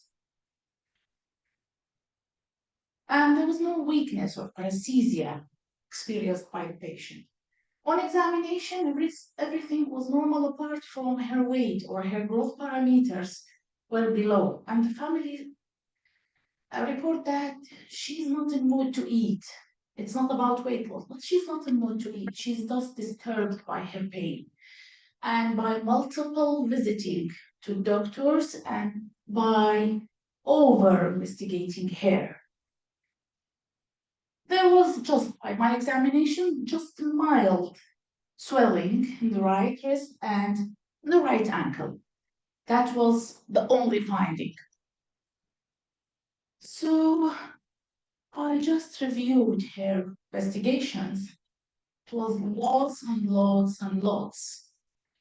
Coming through complete blood count, coming through rheumatological panel, thyroid disorder, thyroid function test, electrolyte, renal function, liver function, even she reached a state of MRI of the spine, X-ray, abdominal ultrasound, and whole investigations were normal apart from mild anemia secondary to her beta-thalassemia carrier, which does not explain her pain. So I just not throw away to the trash, I just put it aside and I thought about functional pain disorders. I put her on treatment, on follow-up. She was doing well. After 1 month, I was just curious to find out whether she's doing well with my diagnosis or not. And the family reported that she's doing well. She has better sleep, better appetite, less attacks of pain, and better school performance. So while putting differential diagnosis for such case, we may put juvenile idiopathic arthritis to be at the top of the list, right? But the tests are all negative, and there was no arthritis. There was only arthralgia, just joint pain. There was no examination objective swelling. There was no redness. There was no fever or warmth of the joint. Some will say thyroid disorders. So hypothyroidism may lead to lethargy, pain here and there, sleep disturbance, decrease. Well, yeah, they may present with, as a part of lethargy, they will say that my joints or my muscles hurt. So again, thyroid function was normal because she had constipation. That's why they thought about that.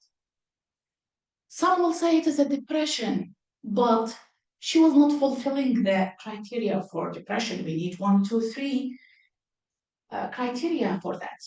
And it was not only depression. Depression will not cause joint pain and tender points. Some say it's anxiety from school when she is a teenage, about puberty. So anxiety may lead to these symptoms, and it's just psychological problem and just passed away, that part. Some will say it's from minor traumas. She was playing in school with her peers for PE lesson. So there may be a mild trauma that she didn't notice. But again, investigation all were normal. And if there was a trauma, so the pain will be fixed to simple joint, to one single joint, not migratory. Unfortunately, some doctors diagnosed her as malingering, as she's just attracting attention from the family, which is not, and it's not ethical even to mention that. But the diagnosis was primary juvenile fibromyalgia syndrome, which is not rare, but it is rarely talked about and it's rarely diagnosed, unfortunately. It's a part of functional pain disorders. We know that functional pain disorders is a spectrum, including tension headache, fibromyalgia, functional abdominal pain, functional TM joint dysfunction, even some says that colic, infantile colic, or babies with infantile colic may have some functional pain disorders later on, as it's a part of motility disorder. So what's juvenile primary fibromyalgia syndrome? It's a chronic musculoskeletal pain in which there is no organic pathology to point or to find out. But the hallmark of the disease is joint pain with tender points and some change in mood, sleep, and the generalized energy of the person. Some states also call them as amplified musculoskeletal pain syndromes or regional pain syndromes. There's an intermix between them. So the presentation usually, the patient will have a collective symptom, may have from CNS like tiredness, sleep disorder, poor concentration, fatigue, and even some depressive symptoms. May have neck pain, chest pain, and they feel neck spasm. They may have some difficulty in swallowing, decrease in appetite, and sometimes toothache and temporomandibular joint dysfunction. They may have experiencing some non-cardiac chest pain. And the main point is chronic joint pain. Of course, with some GI disorders, some like our case may have some joint swelling. The pathophysiology is still not well known, but there are hypotheses behind that. The main point is the change in the pain pathway. So they think that there's a problem in the perception of the pain and in the expression, or in the, let's to say, how the brain explains or analyzes the pain. But there are other hypotheses or mechanisms that can explain these. Suggest enhanced pain reception. So you usually hear from them that they experience pain more than the other people. So I have heard from a patient that even a small hit makes her feel pain more than it is. So this is enhanced pain perception. Some research found, or some scientists suggest to have dysregulation of neuroendocrine axis. Some say microtrauma to the muscle may lead to such chronic pain. Joint hypermobility may be an underlying physiological mechanism, poor physical fitness, and disordered mood. For me, I have read about all of them. The basic, what I get conclusively, the basic mechanism is enhanced pain perception and change in the pain pathway. But all the other factors have role in enhancing such syndromes. So we have to have a diagnostic criteria because it's not easy to diagnose such cases. So for fibromyalgia, we have to have a generalized musculoskeletal in 3 or more areas for at least 3 or more months. And we have to have tender points, excluding other pathologies, and we have to have normal lab tests according to their cases. We have some minor criteria which may join. So for the diagnosis, we have to have all the major criteria and 3 or more. So in our case, she has more than 3 months, pain in more than 3 areas, and during examination, she had tender points. All lab tests were negative, and there was no underlying disease to explain the pain. So this is fit. And from the minor criteria, we get that she has headache, mood change, and sleep disturbance. So she was fitting the criteria. Treatment workup. The workup, the tests should be normal. So usually, these patients, when come to you, they have been through many medical visits and clinics, and they will come to you ready. So they have been over-investigated. Because in my case, I even see that even thyroid test was repeatedly done. Abdominal ultrasound was repeatedly done. Electrolyte was repeatedly done. MRI of the brain was done twice for her, just to see if there's any CNS problem. So usually they will come to you after many investigations, and it should be all normal.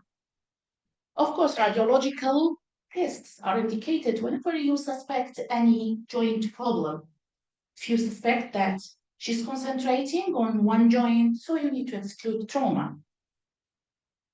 And some of them, they will do sleep study even, because sleep deprivation may lead to many physical symptoms.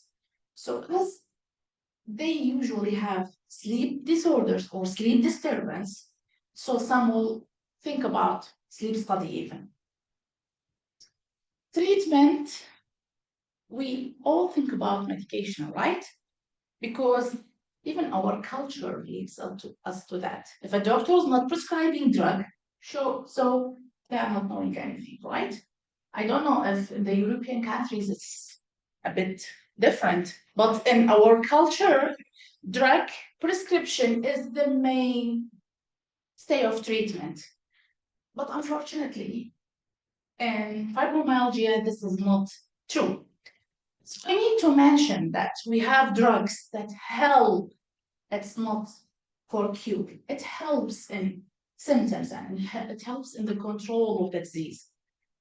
Like TCA, muscle relaxants, selective serotonin reuptake inhibitor, and the most updated one is selective or serotonin norepinephrine reuptake inhibitor. This is nowadays the most updated guideline. They ensure about selective or serotonin norepinephrine reuptake inhibitor.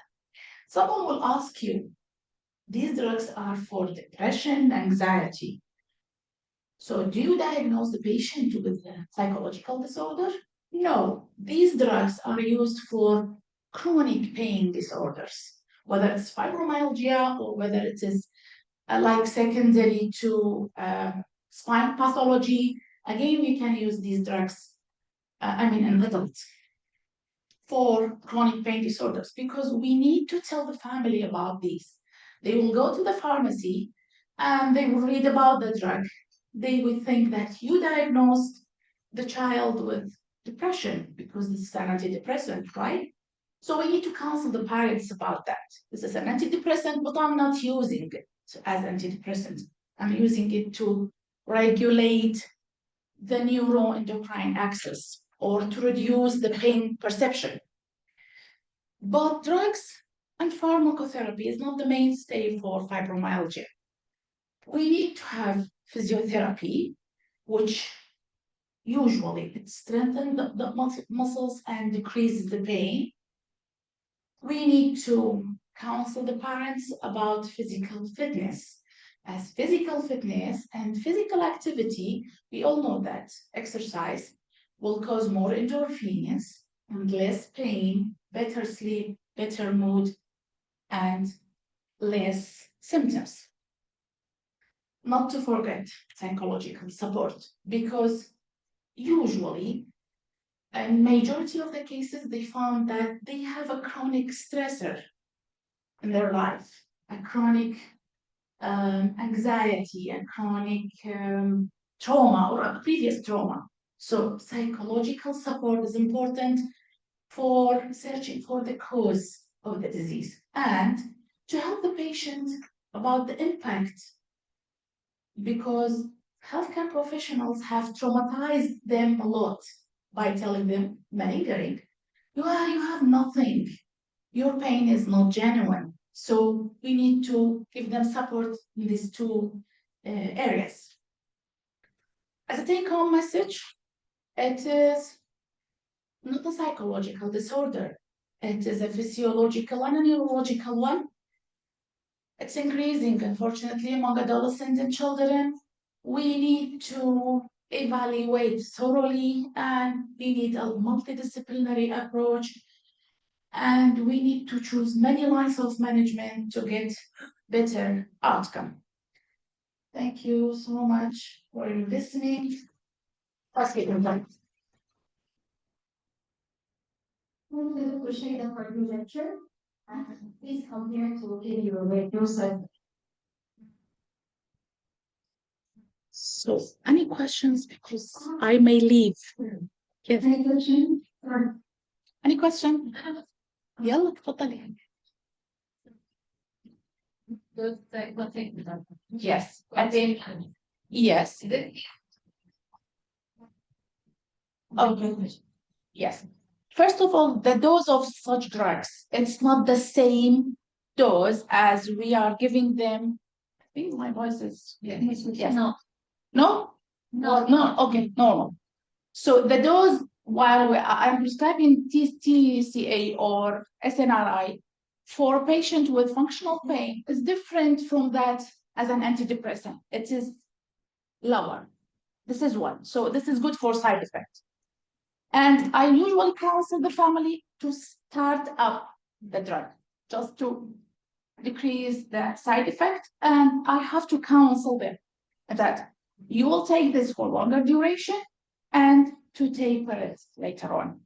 As we think that the physiotherapy, the physical fitness, psychological support, nutrition, sleep will help the patient or will let them to tolerate the pain better. So Usually, we put these patients on this treatment for 6 months to 1 year, and then we can taper. Yes. Yes, please.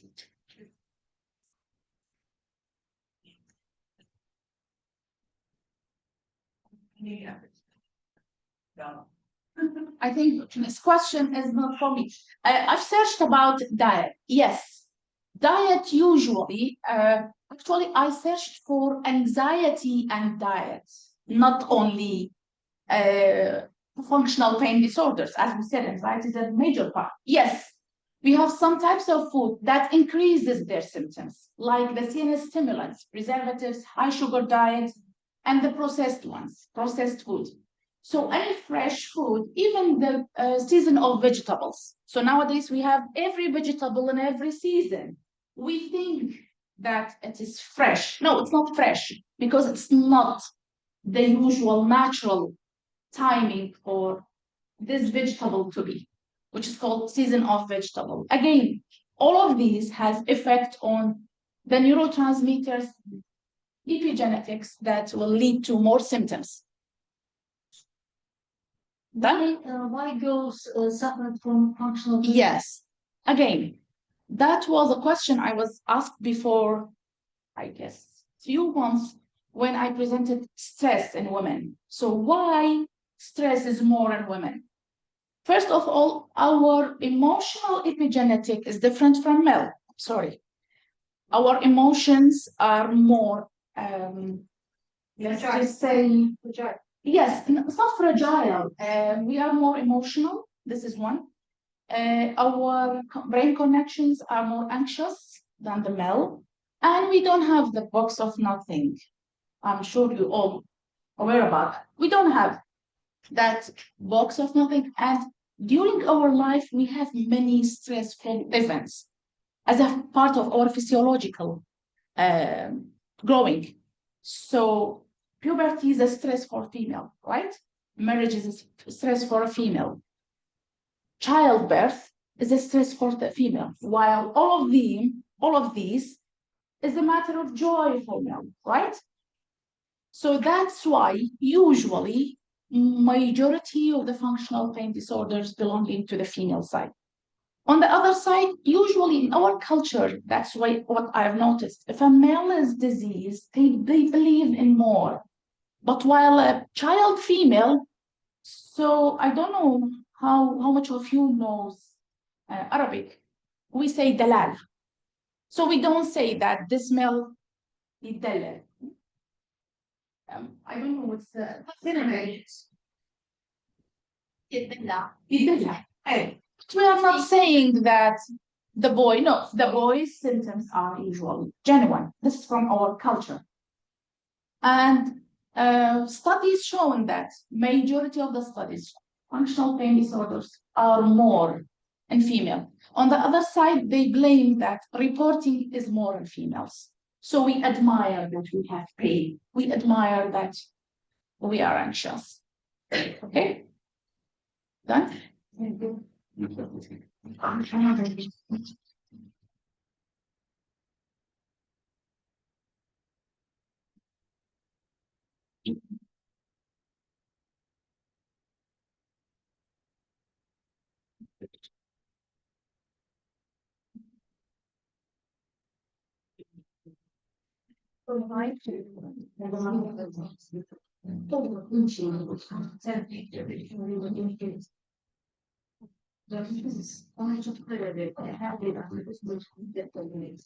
Hello, everybody. Our next speaker will be hands-on workshop presented by Mrs. Paula Sordo-Maladini from United Arab Emirates.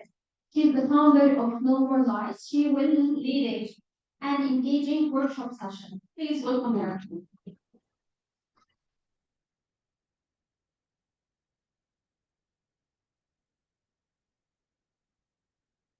So.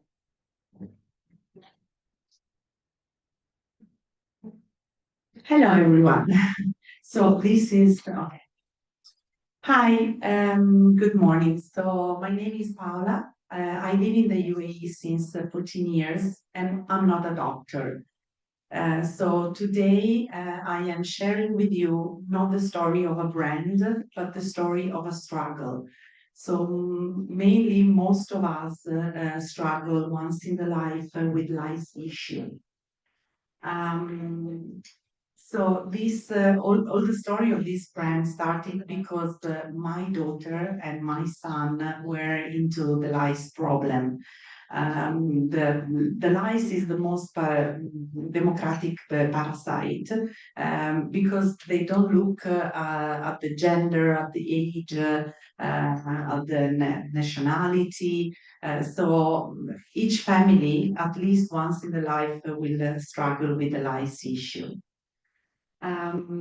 So actually, this picture, I put it, this is one case that we faced in our saloon, where a lady, it was a pregnant lady, had a very bad infestation. I'm saying a pregnant ladies because when the lice are knocking at our door, all of us, we go or to the pediatric, to dermatologist, or to a pharmacy. And what we do usually is buying a shampoo that remove lice, but actually those shampoos are made with a lot of chemicals, so the pregnant ladies cannot have this solution. So what I thought also in my case was that like such a small issue, it could become something that in the family was going to be like a struggle, like involving not only the child infested, but also all the family, the community, the schools, all people around can be like annoyed with this issue. So as a mother, I was realizing that there was not that much to do, and I really wanted to solve the issue of my kids. So the solution was obviously a treatment. I realized that the kind of treatment that was obvious for everyone, in my case, was not working. So I was trying to find another way, in an organic way, because medicine in my case was not working. So I tried to understand which other solution could be done. And checking very frequently was, of course, one of the best things. So that's how No More Lice born. And No More Lice is a saloon that is specialized on the removal of the lice. I started with Dubai, and then I opened also in other three Emirates here around across the GCC. And not only the solution of the treatment was what was going to work much more for the families, because the best thing was the prevention. Because sometimes just a few tips will help a kid not to be involved in this.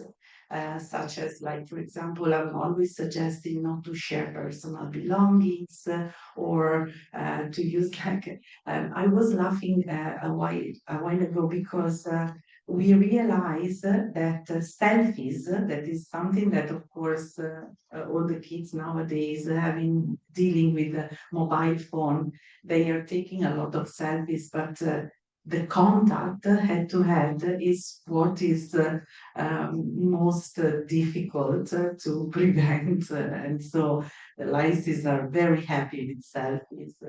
So I wanted to realize some product that was actually not curing, but it was preventing. So I'm Italian, and I have some contact there that helped me with a laboratory, sorry, to study some aftercare or prevention care that was helping, like in putting like ingredients like tea tree oil, neem oil, even something natural like rosemary, lavender. It's everything really helpful for the lice, because the lice doesn't like these things. So I was thinking that the chemical were not always helping. So natural ingredients was, in my case, in my opinion, especially the best solution to help the lice prevention.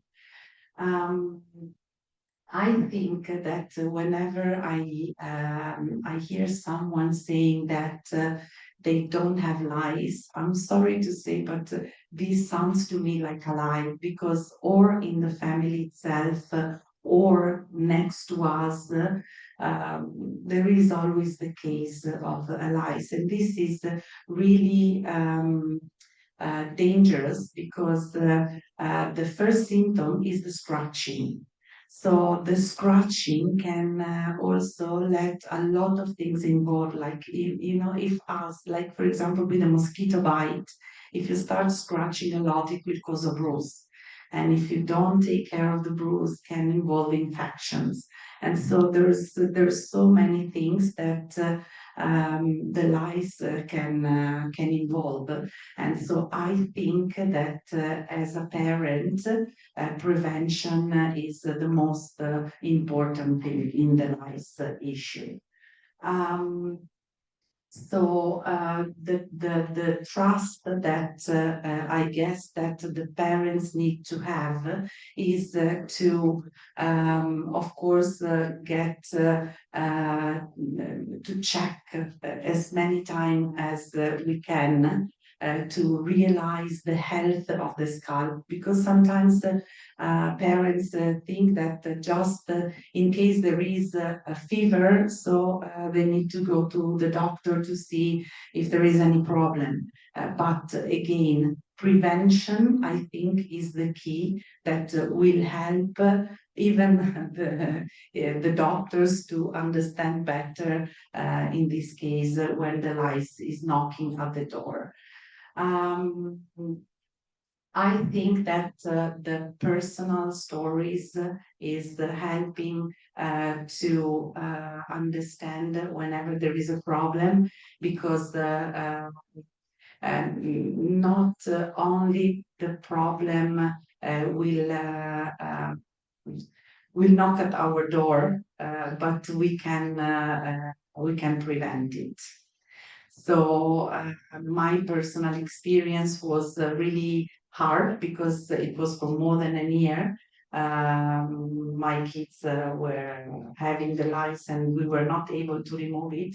But as I opened the first salon 8 years ago almost, so we realized that there is so many cases and the kind of infestation can be really bad and can involve a lot of things. So I think that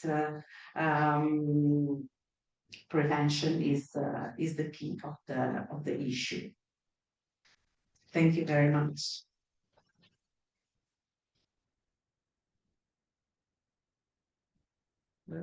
Any further questions?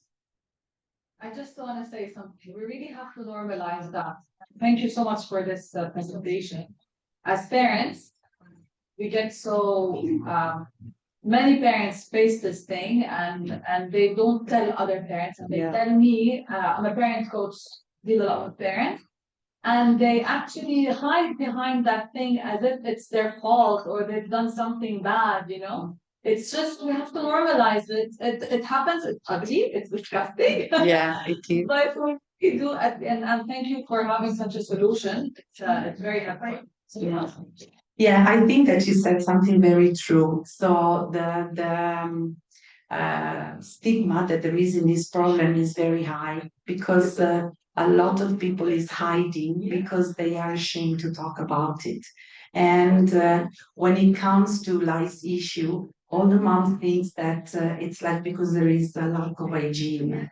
And a lot of people think that it's related to personal hygiene, which is not true at all. We realize actually the opposite. So lice are looking for the scalp, so they don't care if the hair is clean or dirty. So the first thing I really say to everyone that is contacting us, it's like, you don't have to be worried and you don't have to be ashamed. It has nothing to do with personal hygiene. Do you contact schools? Because in the UK, I think the schools, some of the schools are really good, and they say to the parents, it's a lip check now this week. We have a lot of outbreak, and they give messages like you are giving. Yeah. So before COVID, I started the business just before, like 2 years and a half before COVID, and it was really easy. I was going through all the schools and I had presentations. I had one kind for the parents, which had pictures like this and was like a bit shocking. But for the kids, we had something like very friendly, kids friendly. Now we have also, this is Lino, by the way. And this is what my daughter, yeah, my daughter designed it when she was like 7 years old. So then I make it come true. I was going to schools, but then COVID came and it was a game changer because schools didn't accept anybody else. And then after that, I realized that even the schools are talking with the managements or even I would say institution, they are a little bit like, it's very difficult. Yeah, very difficult. Yeah, because again, they think that it's lack of hygiene, which is not true at all. Yeah. Yeah. Yes, exactly. I'm working also with some psychologists because it's related to bullying. Because a lot of people they say, "Oh, you have lice, so I don't play with you." Like they put in the corner the kids. So there's a lot involved in that. Yeah, I'm trying to do my best because even sometimes I say to schools or to institution, I don't want money. I'm looking to spread as much as I can the message that it's something that parents need to take care of. Because I always say it will not go, it will grow. Because the life cycle of the lice is about 10 days and it's coming the egg and then it's in the lice and then again they lay a lot of eggs. It's like, yes. Yeah. Thanks for having you today. Thank you. Thank you.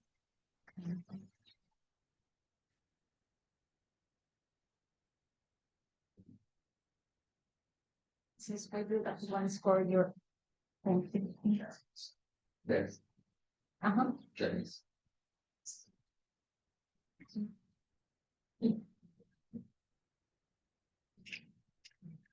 Okay. Ah.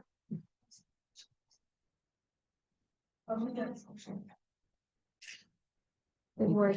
Thank you. Thank you.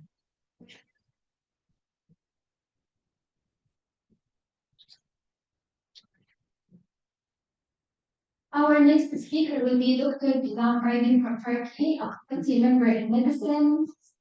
She will talk about the origin of longevity, long life journey beginning in the intrauterine period. Please welcome her. You're welcome, please.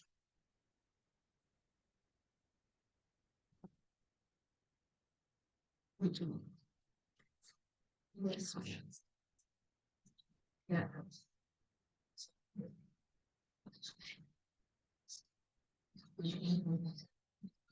Hello, everyone. Before to start my speech today, first of all, I would like to thank the organizing committee for opportunity to be here today. I will tell about a lifelong journey.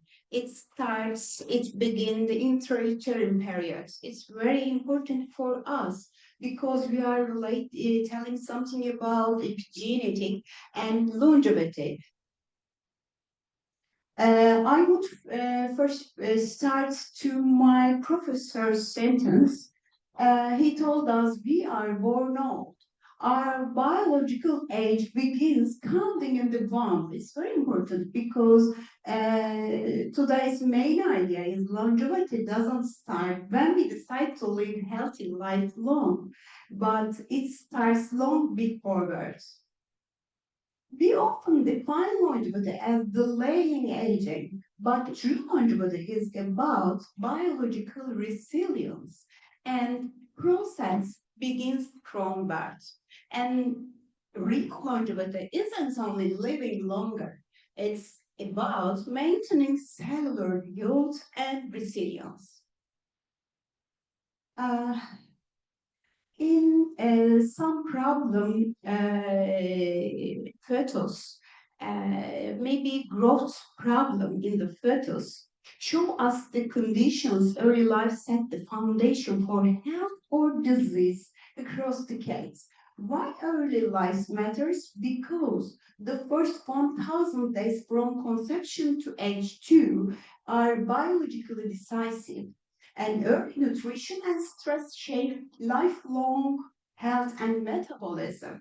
And metabolism flexibility is very important for longevity, and after inflexibility, aging starts.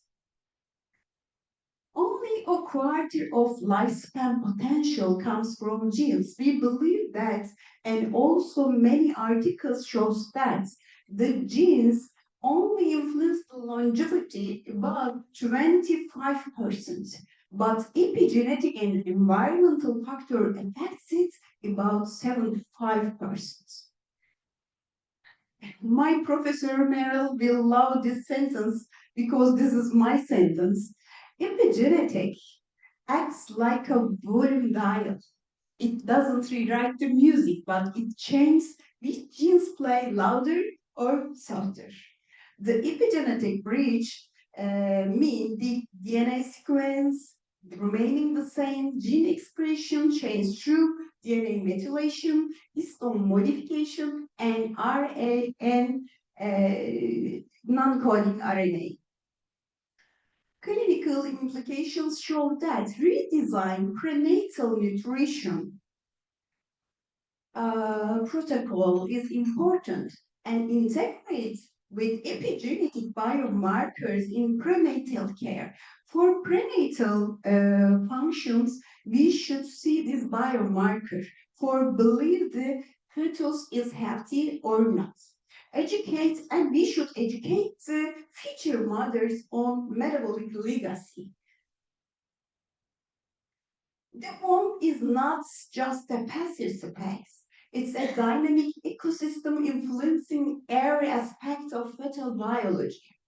Maternal metabolism, placental nutrient transfer, and also hormonal environment like insulin, leptin, cortisol, and something. These are the pillars of prenatal health and later of the child's longevity potential. Maternal influences like nutrition and micronutrient status, and maternal conditions like obesity and gestational diabetes mellitus, and stress factors and cortisol levels management, placental function, and blood flow are very important.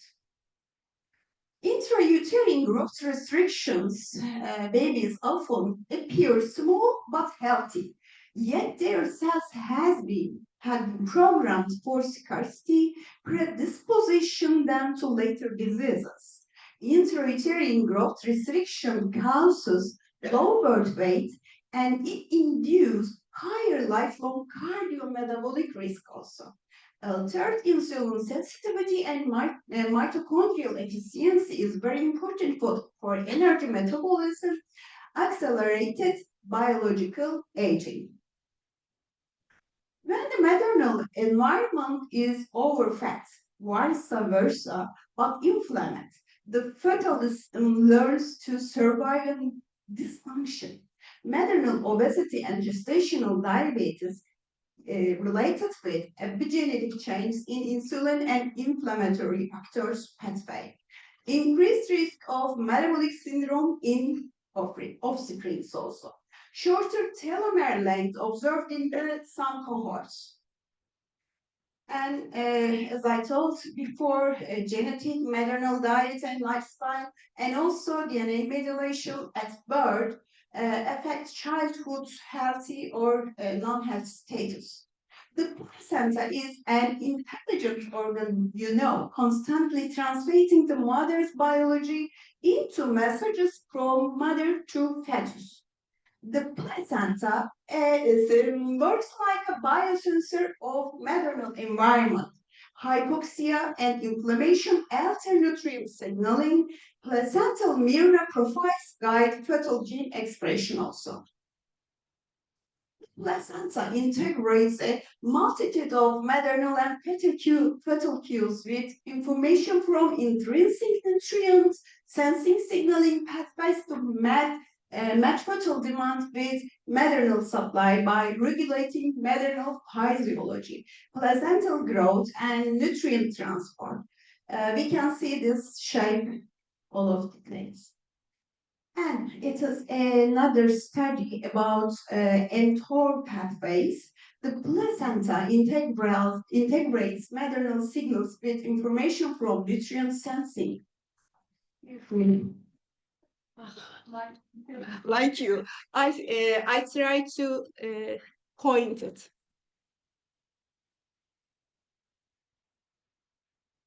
Are there anyone to help me? Please help me. Tekrar mısın? Yeah. But where is pointed? I don't know. Okay, I found it. Finally, I found it. Excuse me. mTOR pathway is very important with nutritional sensing signaling from placenta to fetus. Placenta is affected with extrinsic factor like hypoxia, decreased nutrient supply, maybe decreased IGF-1, insulin, leptin, and everything affects placenta. And it causes the mTOR pathways decrease, and it provides decreased nutrient transfer to fetus. As a result, growth-restricted fetus occur. Vice versa, fetal overgrowth fetus increase like this. Increased nutrient supply, increased IGF-1, insulin, leptin, and decreased adiponectin. mTOR is increased and nutrient transfer increased from mom to fetus. Placental mTOR as a nutrient sensing signaling pathway, I will get in. And telomeres, very important about the longevity, because telomeres are the hourglass of life, and the hourglass starts running before we are born. Telomeres define cellular replicative potential, and length at birth predicts aging. And maternal stress and oxidative load causes shortened telomeres. And in this study, at 2021, and Tringer et al. Evaluate the telomeres length and stress exposure in intrauterine life is associated with shorter telomere length than comparison group. And another study like this, again, fetal growth restriction is associated with shortened telomere length. Every mitochondrion, this sentence is also very important, every mitochondrion in our body once belonged to our mother. That's the true definition of biological inheritance. Mitochondria are maternally inherited. Maternal diet, influences of separating mitochondrial DNA stability, antioxidant imbalance, early mitochondrial aging. And the other studies about mitochondrial aging again, and nutrients, some nutrients like protective nutrients, polyphenols, resveratrol, quercetin, omega-3 fatty acids, and methyl donors are effect of course placenta, and it affects also fetal growth factor. Yeah, of course. It's honor for me.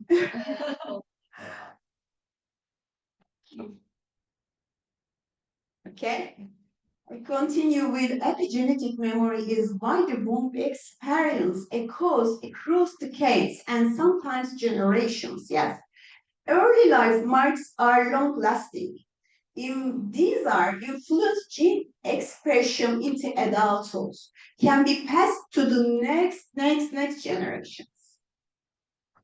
We call it a gestational exposure protocol, and health or disease can echo through the lineage. This is where longevity becomes a family story. Intergenerational effects, fetal exposures, may be third generation outcomes. Animal models shows that maternal high-fat diet causes insulin resistance in grandchildren. The epigenetic echo phenomenon is very important. Prenatal care must evolve from survival focused to longevity oriented.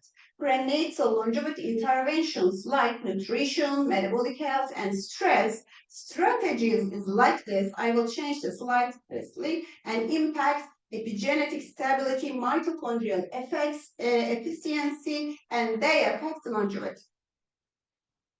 And we not forget about maternal psychological distress. It's very important. It affects uterine artery resistance, and it's increased cortisol. It causes impaired placental function, and also inflammation, of course. After inflammation, of course, C-reactive protein interleukin-6 and stokin expression will increase, and it's and also disruption maternal sleep help these factors, and it's in utero environment disrupted neurogenesis, migration, differentiation, and epigenetic dysregulation. And after birth, maybe brain outcomes will be impaired and neurodevelopment outcomes will problem and something. The evidence is converging photobiology and aging biology are deeply interconnected, and translational evidence in generally animal models, of course, epigenetic aging reversal via maternal diets, and translational bridge between obstetric and geroscience. Longevity medicine starts before birth, we understand, and as the other speaker told us, every time medicine is very important, of course, in maternal life. Prenatal assessments may include metabolic age markers. Future of obstetric must be preventative longevity medicine. Longevity is an intergenerational investment. From conception to birth, adulthood, and longevity. Future directions should be also fetal omics technologies, epigenome, metabolome, and transcriptome. Telomere-based prenatal monitoring should be occur, and also mitochondria-targeted maternal therapy. Conventional antioxidants were not able to specifically accumulate in diseased mitochondria, often eliciting harmful effects on the whole body. In the last decade, mitochondria-targeted antioxidants compounds have been developed and studied. Summary of key messages. Longevity begins in utero. Maternal health shapes biological aging, and epigenetic marks are modifiable. Prenatal longevity affects future public health strategy. The mother's womb is the first longevity laboratory of me. This is my sentence again. Thank you so much for listening. Thank you, Doctor. Any question?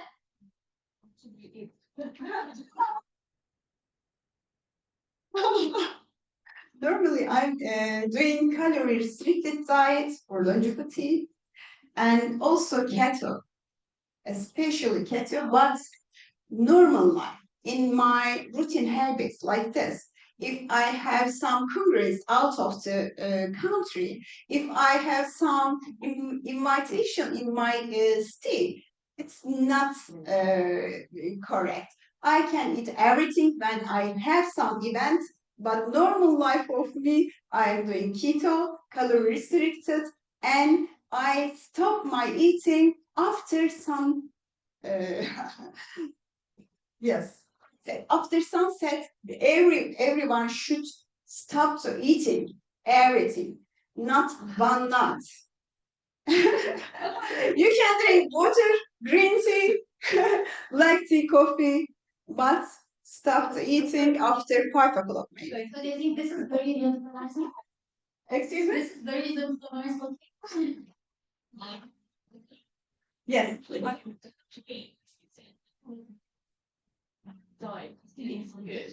It's not good. It's a reason to occur into pathway and it caused maybe overweight fetus. It's not good. Not down, not fatty. It should be equivalent as who loves the life. Because keto Yeah. often has in well, Yes. it's in the diet But- I've read about. Yes, I only answered her question, not for pregnancy. I didn't do in my pregnancy. You asked my normal life? Yeah. Ah, yeah. Okay. Thank you so much. You're welcome. It's my pleasure. Thank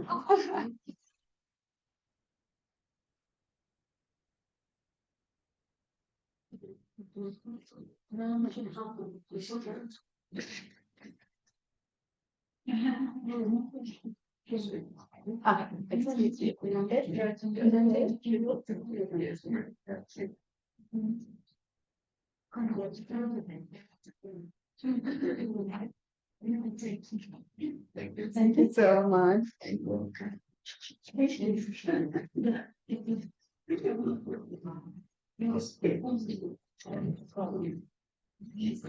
Our next speaker will be Ms. Dana Abdullah, food allergy coach from Jordan.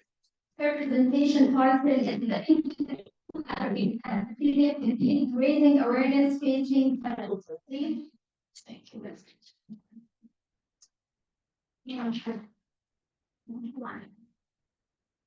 Hello, السلام عليكم. وعلى أهلا بفلسطين وغزة بس حابة أحكيها قبل ما نبلش. I'm honored to be here with you today to talk about a very dear and near subject to my heart. My name is Dana Al-Salah. I'm the first certified food allergen management consultant in the region and soon to be certified as a breastfeeding consultant. And I'm a member of the Celiac Society in Jordan.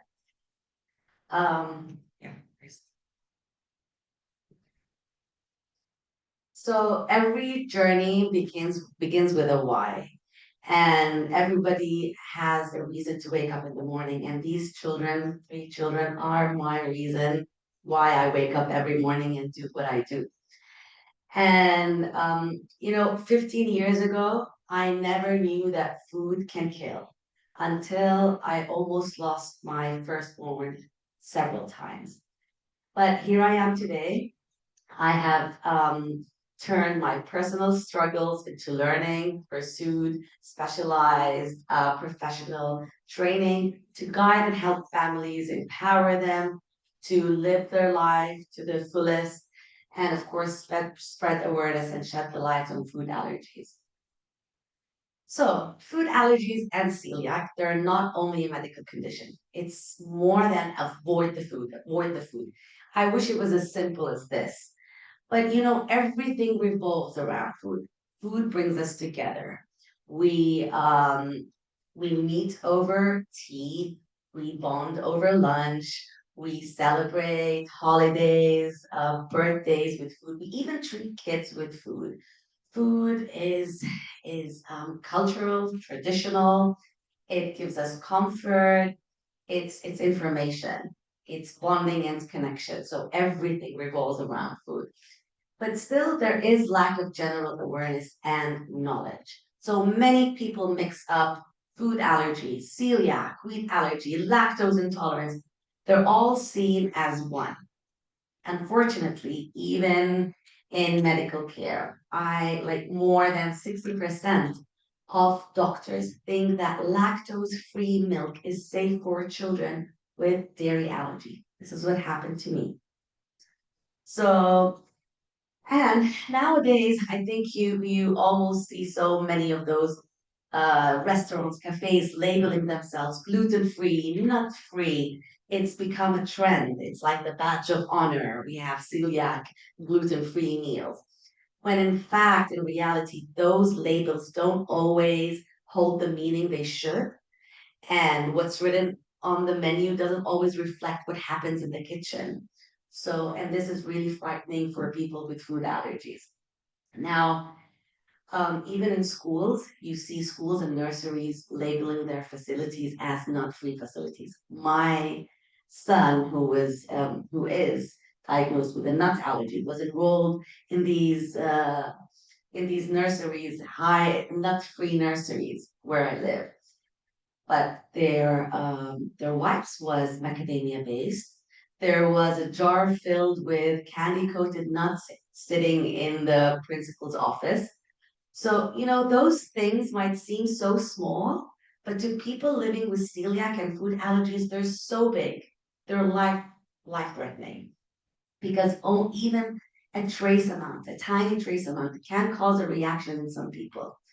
Like using the same oil, if we're frying plain French fries in an oil that was used to cook other allergen like wheat, eggs, or sesame, this can cause an allergic reaction in some people. Even in used utensils, it's in Play-Doh. Like Play-Doh is made out of wheat. Food is everywhere. It's hiding everywhere.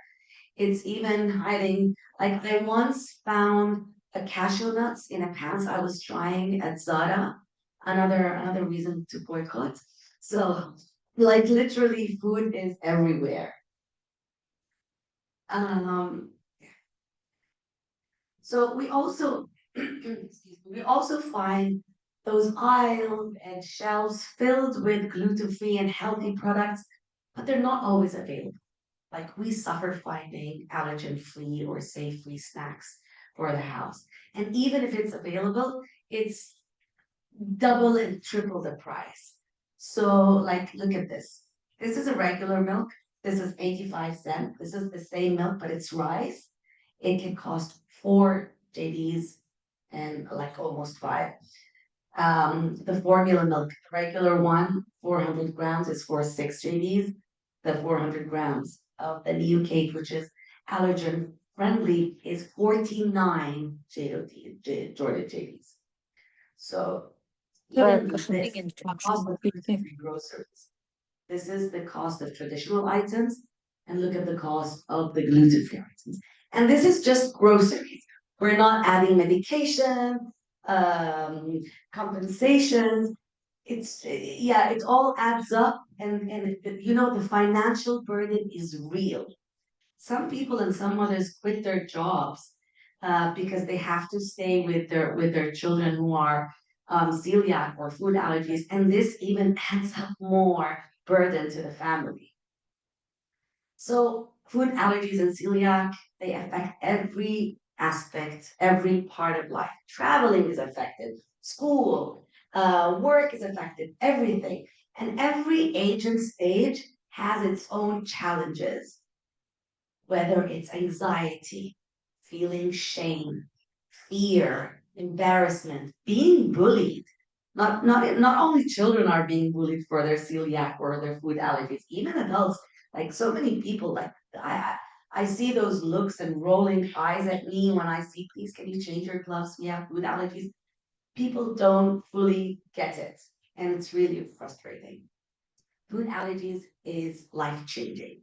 Everything changes when somebody is diagnosed with a food allergy or celiac. Routines change, decisions, traveling, picnics, those activities change, rules change, everything. Now in my house, we don't get eggs anymore. We don't do takeouts and delivery like we used to. We have rules, no double dipping, no ordering from here. We don't get, so it is literally life changing.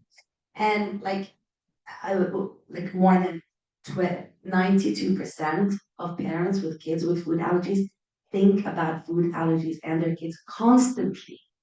And I'm one of them, constantly.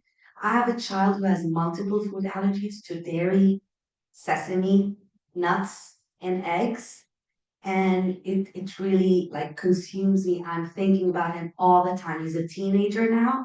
And like every age has its own challenges, and now he wants to explore the world. He's shy to mention his allergies. He doesn't eat anymore.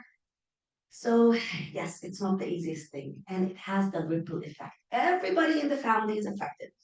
The siblings, the parents, sometimes the cousins, because rules change. Going to my grandma's house is different now. They're not you won't see jars and plates of peanuts anymore on the table. So everything changes, and people living with those chronic diseases need help. They need support. They need science-based information. They really need help. And this is why I'm here. I try to bridge the gaps between doctors and patients. We turn those medical guidance into practical life and cover the gray areas. So I offer science-based information not only for parents, I offer it for babies and kids and schools, even restaurants. So wherever there's food, you can find me there offering and trying to spread awareness on food allergies. So awareness matters. Of course, education is key. Now, food allergies and celiac can happen to anyone, anytime, any place. Every disease that's food related is on the rise. But food allergies and celiac are skyrocketing. And we don't have the full picture yet, but science is progressing. And until we piece this puzzle together, we really must acknowledge the power of awareness. Okay, so I'm ending up with this not very pleasant picture. But this is the reality.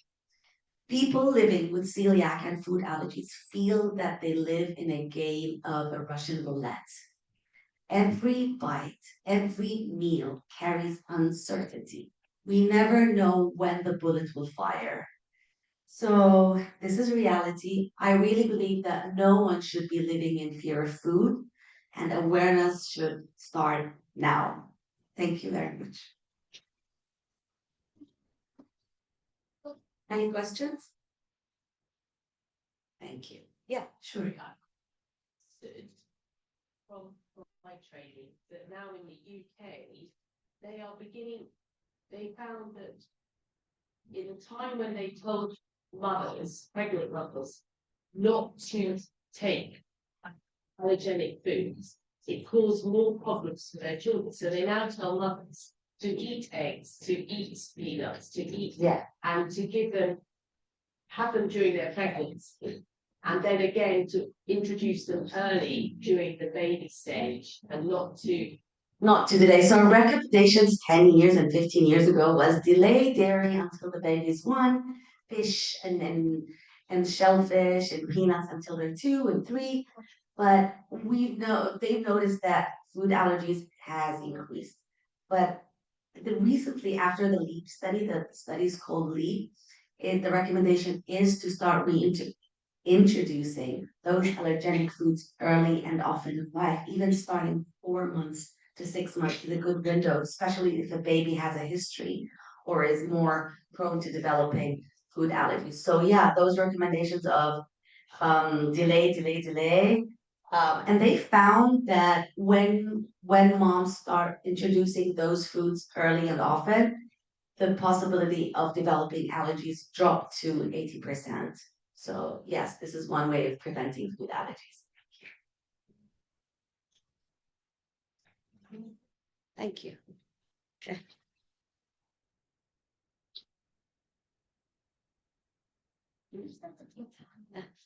I need to contact you, by the way. I have a big project. I have a project in virtually.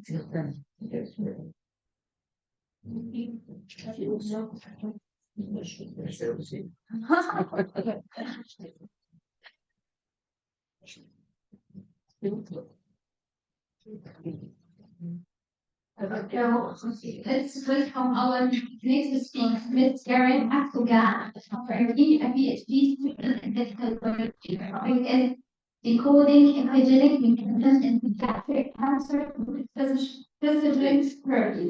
Let's welcome her.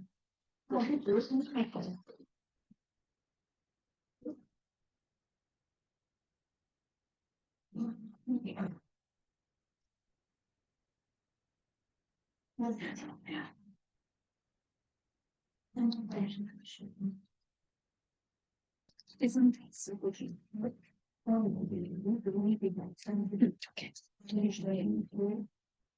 Hello. Hello everyone. My name is Diara Nakdoğan, and I'm a PhD researcher in medical biology from Turkey. And it's an honor to presenting this summit. Thank you for the committee.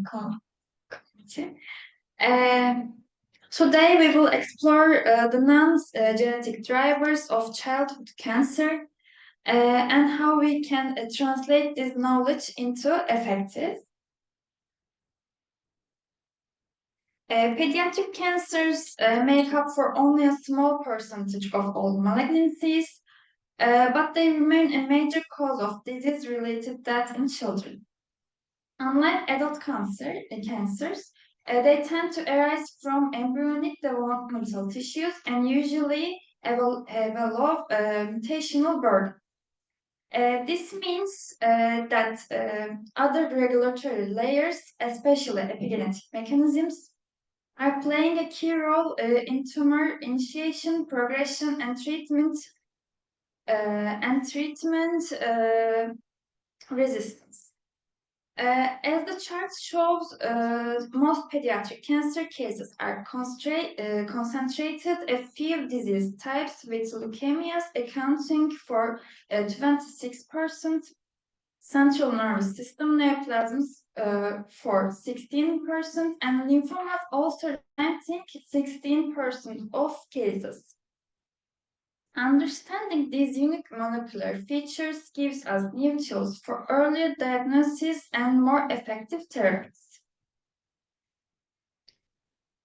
Epigenetics literally means above genetics. It refers to heritable changes in gene expression that don't alter the DNA sequence. The three main mechanisms are DNA methylation, histone modifications, and non-coding RNAs. These changes act as a molecular switch that turn genes on or off depending on cellular context. During development, they ensure proper cell differentiation, but when dysregulated, they can silence tumor suppressor genes or activate oncogenic pathways, driving pediatric tumor formation.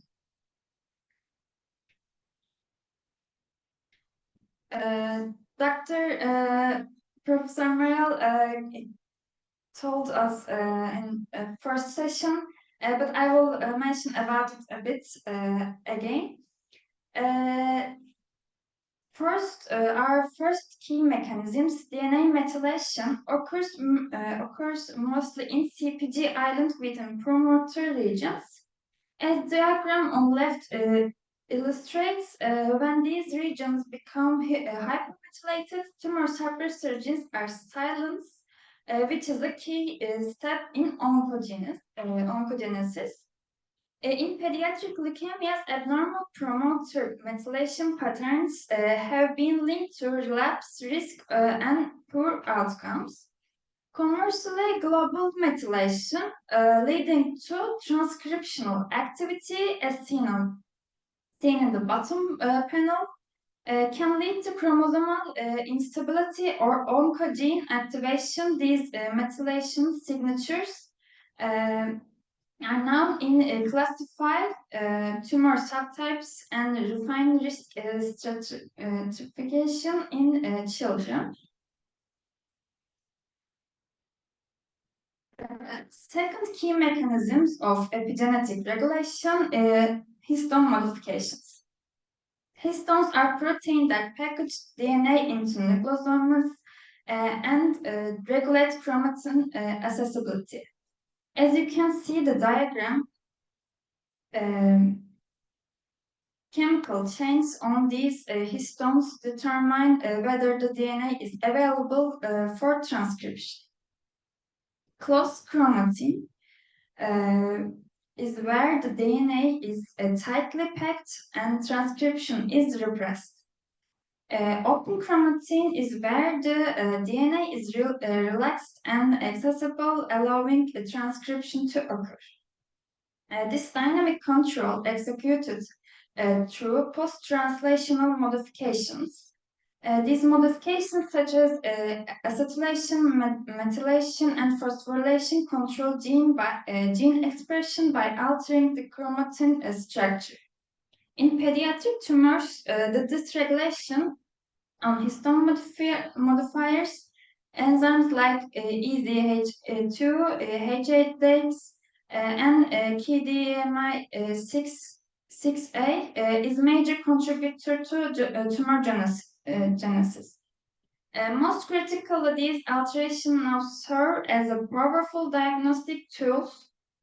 Distinct histone signatures define molecular subgroups in childhood brain and bone tumors. This classification is vital for determining appropriate therapeutic path. Moving on to third core epigenetic mechanisms, we have non-coding RNAs.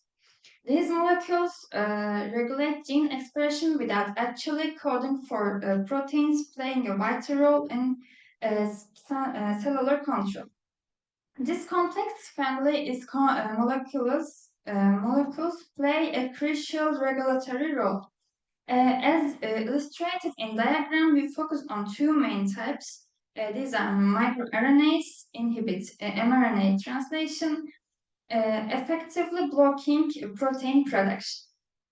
Long-coding RNAs modulate chromatin structure and transcription. When dysregulated, these non-coding RNAs can act as either oncogenes, genes, or tumor suppressors in pediatric cancers. A crucial clinical example involves the altered expression of molecules like MER34A and lead-7, which are frequently observed in neuroblastoma and medioblastoma. This highlights their importance as potential biomarkers and therapeutic targets.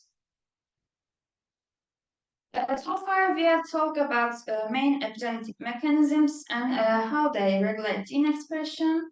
Now let's look at how these mechanisms actually affect in real pediatric tumors. In acute lymphomatic leukemia, promoter hypermethylation silence important tumor suppressor genes, and these methylation patterns can predict relapse risk. In medioblastoma, distinct molecular subgroups are characterized by scientific histone and DNA methylation profiles, which guide both classification and treatment decisions. In neuroblastoma, abnormal regulation of key microRNAs and long non-coding RNAs promote tumor growth and associated with poor prognosis. And in Wilms tumor, loss of imprinting at growth regulatory locus altered growth factor signaling and contributes to uncontrolled cell proliferation. Altogether, these examples show that epigenetic change don't just accompany tumor development. They actually define tumor identity and have direct clinical relevance for diagnosis and prognosis. Epigenetics change are not only mechanisms of disease, they can also be powerful biomarkers. Specific DNA methylation patterns, histone marks, or microRNA profiles can help us identify tumor subtypes, predict prognosis, and even anticipate how patients will respond to treatment. What's particularly exciting is the rise of liquid biopsy, where circulating tumor DNA or methylation markers can be measured in blood or cerebrospinal fluid. These approach make disease monitoring less invasive and more precise, which is especially valuable in pediatric settings. One of the most exciting aspects of epigenetic research is that unlike genetic mutations, epigenetic change are reversible, which means we can target them therapeutically. The first class of drugs are DNA methyltransferase inhibitors like azacitidine and decitabine, which reactivate silent tumor suppressor genes. The second group, HDAC inhibitors, such as vorinostat and panobinostat, losing chromatin and restore normal gene expression. Clinical trials are currently testing these drugs in pediatric leukemias and certain brain tumors. What's even more promising is that combining epigenetics agent and chemotherapy or immunotherapy can make resistance tumor sensitive again. We now moving beyond traditional drugs to new generation of precision epigenetic tools. Using CRISPR-Cas9 based systems, research can add or remove methylation or histone modifications at a specific gene, effectively turning them on or off without changing the DNA sequence itself. This approach is known as epigenetic editing, and it's completely reversible. At the same time, nanoparticle delivery systems are being developed to improve targeting and reduce toxicity, which is especially important for pediatric patients. Finally, combining these tools with immunotherapy is showing promise in making so-called cold tumors more visible to the immune system, opening the door to highly personalized and less toxic treatments. Despite remarkable progress, there are still important challenges in translating epigenetic discoveries into pediatric oncology. We still lack a full understanding of how epigenetic programs differ between children and adults, which is crucial for safe drug development.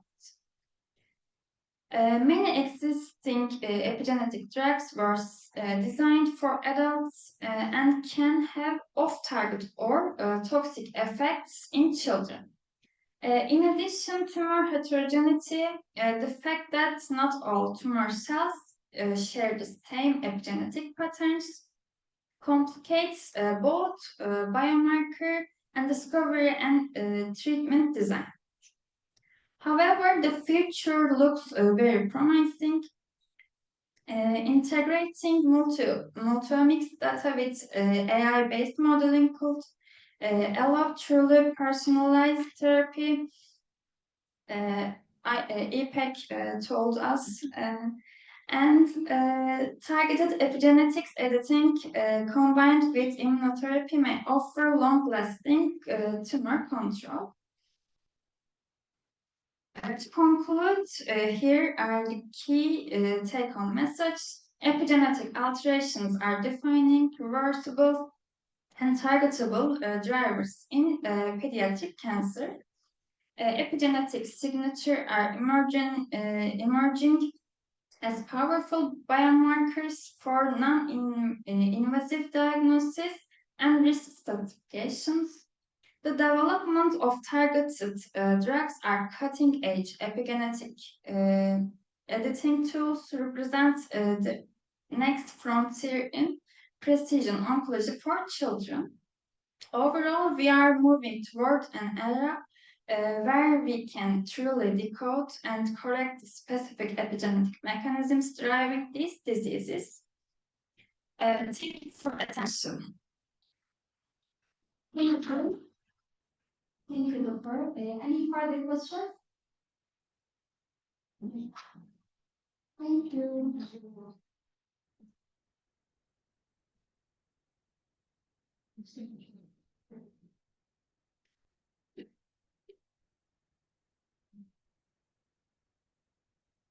Nice.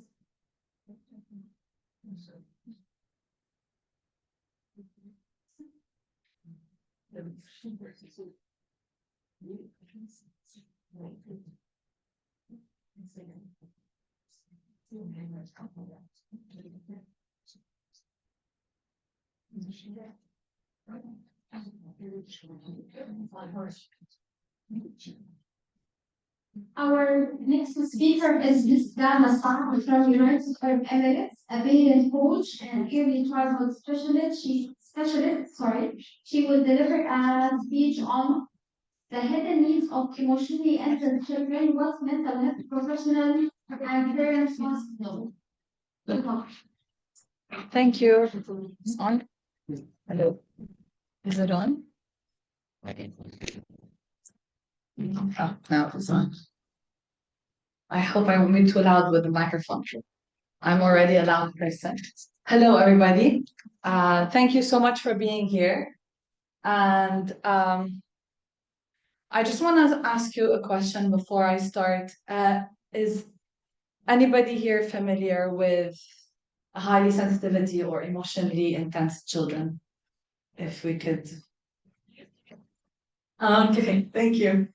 All right, that's just a personal inquiry I wanted to know myself.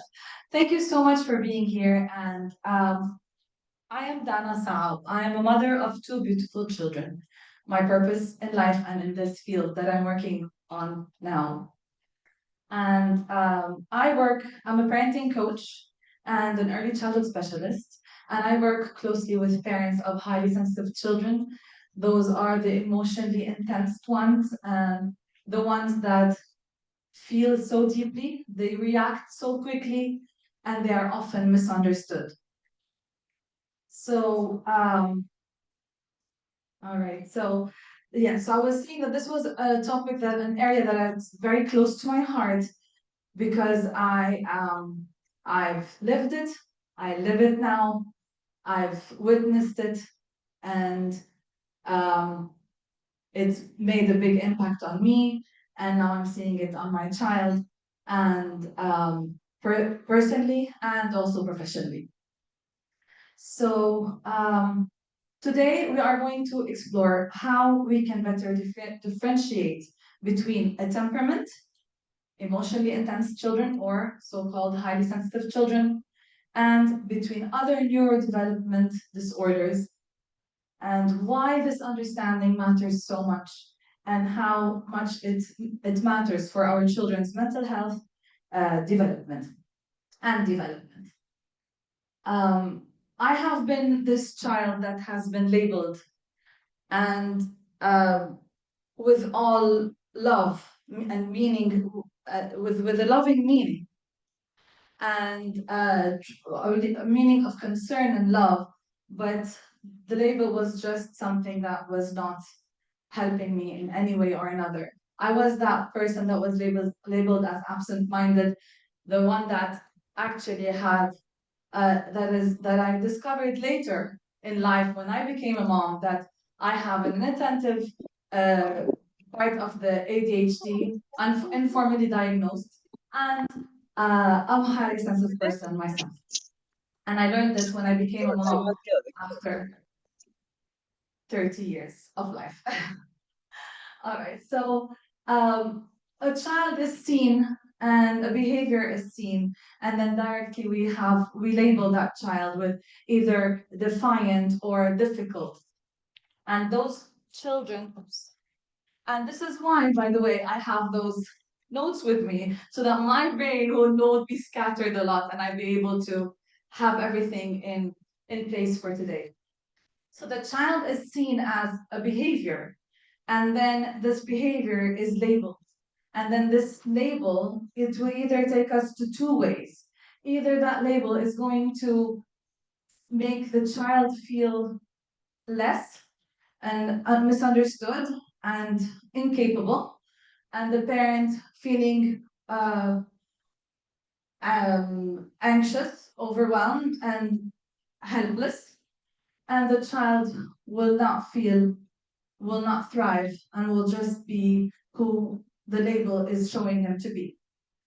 Whereas if we take the other direction, which is when we understand, this is the purpose of this presentation, of my talk today, is to understand what is hiding behind those behavior, what the root cause that are causing those behavior to show up, and learning how to support our children in a way that would actually match their wiring. And that is when we are going to have a thriving child across his challenges in life.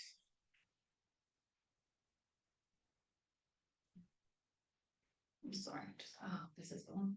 I prefer this way. Okay.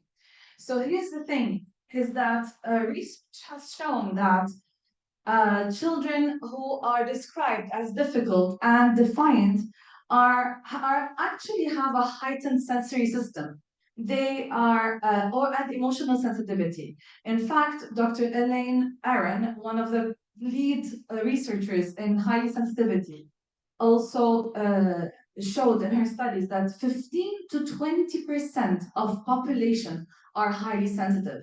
And the highly sensitivity is a trait, it's a temperament trait, and it's not a disorder. Whereas those highly sensitive children are misdiagnosed and mislabeled because they have a lot of common traits between other mental disorders.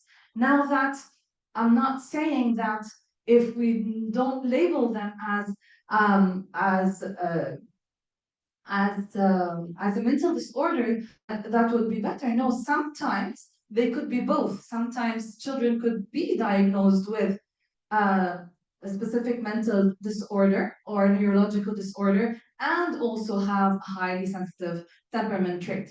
So it is a little bit complicated, and this is today I'm going to show you what is the fine line between differentiating whether the child is a highly sensitive child or has any other mental disorder. Okay.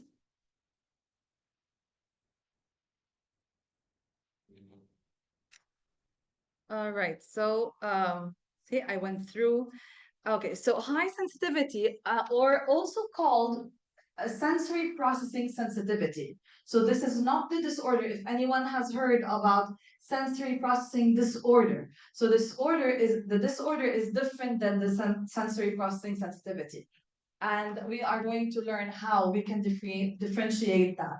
And it's a genetic, the sensory processing sensitivity or high sensitivity is a genetic and neurological trait associated with deeper cognitive processing and stronger emotional reactivity. This is research done by Dr. Elaine Aaron, and her studies show that MRI studies show that highly sensitive people activate more regions of the brain tied to empathy and awareness. So these kids are so in tune with their feelings. They feel the things, the sensory environment around them, anything that happens around them in their life. They feel it so deeply inside their body that their nervous system is always alert and it's always on fight, flight, or freeze, trying to keep their body safe. So this is why they react so quickly, and any sensory or any overstimulation can give them this quick reaction and an intense emotional reaction that is also mistaken as a sensory processing disorder or ADHD, attention deficit hyperactivity disorder, or even ODD or high anxiety disorder, or even some parents come and tell me that they suspect autism because all of these neurological disorder can be mistaken for a highly sensitive child. So, the thing, I just wanted to say something that's very important before I go on. So the thing is, one thing that is really important to notice is that a child with high sensitivity, when this child is supported with the right environment and the right support, the right sensory support, and the right secure attachment with their parents and the right environment, this child, the behavior is going to fade so much faster and it will drop drastically. Whereas if the child has any disorder or mental disorder that would persist across any accommodation of the environment. That's the difference. That's how, so they can coexist, but the context matter. So that we could realize that when this is a temperament trait and when this is a disorder, it's not the same thing. So yeah, this is what I was talking about. All right. So, yep. All right. So let's think of behavior as this is my favorite model. I always tell parents about it because it's like really an eye-opening. So when we look at the iceberg, all what we see is that little part on top. We don't see what's really hiding underneath that tiny iceberg. There's a huge part that is underlying there. What we see in our children, when we see behavior, when we see crying, meltdowns, defiance, withdrawal, running away, just when we look at that child and say, what is wrong with that child? Why is he acting this way? This is only the symptom that we see. That's just the tip of the iceberg. The reality is that there are so many root causes happening under that, which could be sensory overload, basic needs that are not being met, emotional needs, anxiety, fear of things, fear of being disconnected with their loved ones, predictability that is lacking. They have fear of what's coming next, and also having control of their body and themselves. This could be something that is really lacking for children that are highly sensitive, due to many reasons, and one of them is the way we as parents deal with the child that is the most difficult one.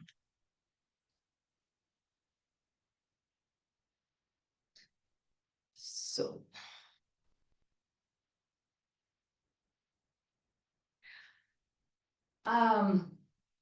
the thing is, neuroscience tell us that When the child's nervous system goes into fight, flight, or freeze, their reasoning brain literally goes offline.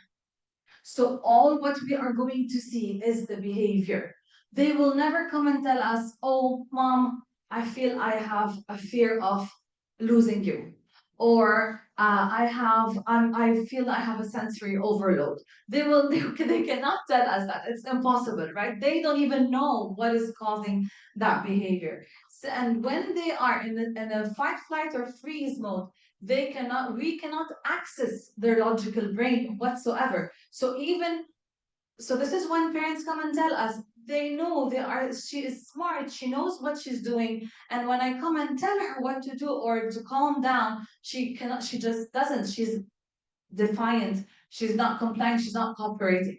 And the only way kids or our children can cooperate with us is when they are not in the fight, flight, or freeze, when their brain is calm, when their brain is online. And this is the only way to get this is with our support and our co-regulation. Us as parents and as pediatricians, as clinicians, as psychologists. So sometimes when we see, sometimes we need to decode and find out what is going on with the nervous system. What are they trying to communicate? Because every single behavior the child does, you see that there was the doctor that was talking about the joints pain and everything, and people were telling her that she's just not she's just spoiled, right? But there is never something, the behavior is never that the child is spoiled, and spoiled is only the tip of the iceberg. If we want to call him spoiled, we need to see, why is this child doing this? What is this child trying to tell us? What is his nervous system trying to tell us? Sometimes defiance, a child that is being defiant, that's not listening, has a sensory system that is flooded. A child that looks like he's manipulating is often an attempt to regain safety or predictability from us, or from his surrounding, from the classroom. These reframes are supported by attachment research.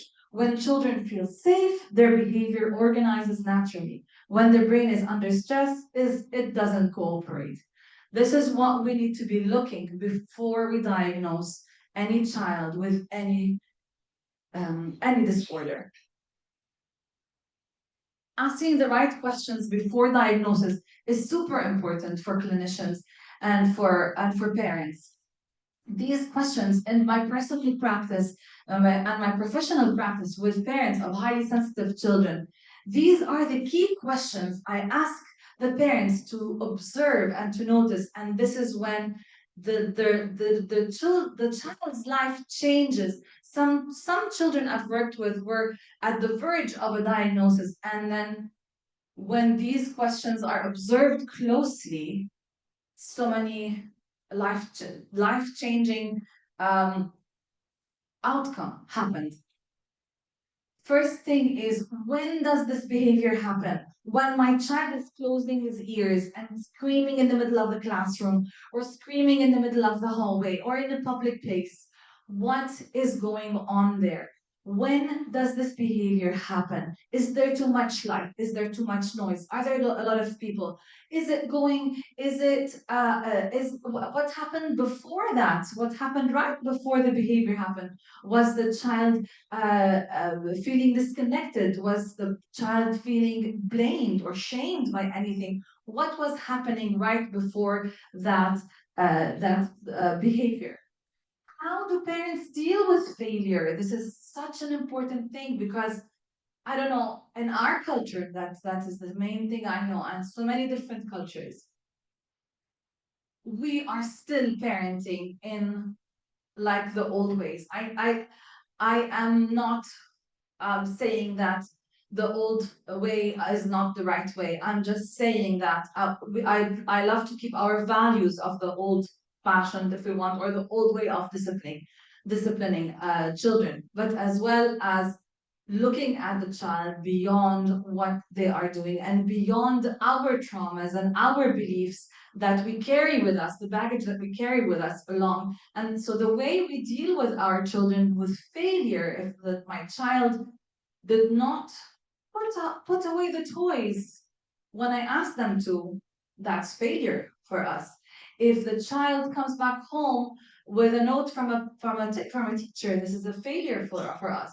So how does the parent deal with such failures? And how do they deal with challenging moments with their children? Is there a secure attachment between the child and the parent before diagnosing the child? Because this makes a huge difference. How does the child recover after being supported? If I know how to support my child, how does the child recover after being supported? Does he recover and does he thrive or not? This is a fine line. And what is different on good days? That's a question that I always ask. So when their behavior is not there, how is the child just going on? How is he different on good days? And this makes a huge difference, because a diagnosis that is not a highly sensitive temperament, the behavior will, again and again, I will repeat it, the behavior will always persist, even when supported with the right environment.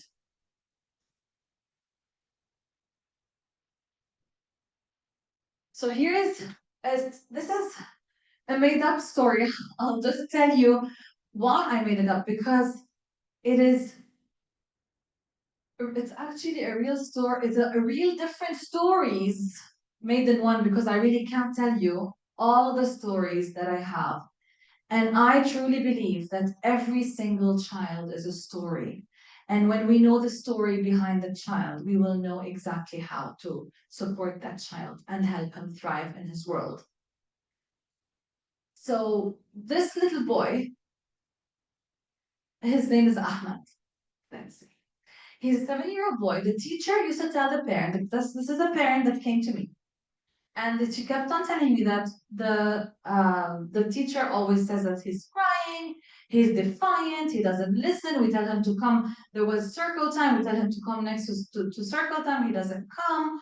And he cries easily. And after looking further, and I made sure that we had a right observation time and we had the right support for him, we realized that we looked at the pattern. The first thing I always say is let's look at the pattern, what's going on. So let's find out the pattern. So the pattern was here that all those episodes were happening after a crowded or a noisy event. So before circle time, when all the kids are jumping into circle time, we think it's fun, it's nice, and the teacher is trying to make something that is, fun. All right. So for a child, for one of these children, that maybe 1 out of 15 children in the classroom, that he just cannot come to that crowded place. He hates this child hates the noise. Another child hated the contact. Somebody touching him, and that child is mine. So she couldn't handle anybody, if anybody just passes by next to her hand and just crosses her hand like that for her, it's like torture. If I hold her hand to move her, like, let's go, mama, and I'm holding her hand to move from the playground, let's say, it's as if I am torturing her. This is how deep she can feel any sensory input, especially tactile. That is something that really, she has a very big sensitivity in that area. So that child was the noise that was bothering him. Once we had set some visual schedule, pre-transition preparation, we gave the right environment, his behavior dropped 80%. He was listening, he was coming into the circle time, but in his own pace and in his own time. Not like we wanted, it's like how, like well, not like the teacher wanted or I wanted as a parent, but as how we wanted, as holistically, that would help the child thrive. Seeing the whole child is exactly what I'm trying to say today before labeling. No, I want to just say something. I'm not talking only about labeling in any mental disorder. Labeling as just like how I was labeled as absent-minded. I was labeled as absent-minded for such a long time, and now I realized after 30 years, oh, this is why I was called absent-minded. It's just because my head was flooded with a lot of sensory stimulation around me. Because of anxiety, I was worried. I didn't know. I couldn't think and put my thoughts straight. That's why I forgot. That's why I forgot my bag at school, and I came back home without my backpack. A student coming back home without her backpack. So that was me. But then I understood why. And so when we look at the child, when we meet a child, we meet more than their diagnosis, their temperament, or their report card. Labels can help us understand patterns, but they must never become the child's identity. Until now, I always say, and one of my defense mechanism is, I'll forget. This is the first thing I say myself, although I've been working on my healing journey as well. Every child has a nervous system, a story, and a need to be seen for who they are and not what they struggle with. Seeing the whole child means looking at biology, relationship, social relationship, family relationship, parent relationship, emotions, and environment together and not in isolation. Let's turn labels into strength. So let's see that we know that labels serve us a purpose. They give a language to pattern, but we cannot overuse them because they end up being in a box. And we do not want to put our kids in boxes. Many children are not ADHD or oppositional or any mental disorder. They are simply reacting to the environment that they don't fit, that doesn't fit their wiring. By using label as guides, not definition, we leave space for the child's strength and individuality to emerge.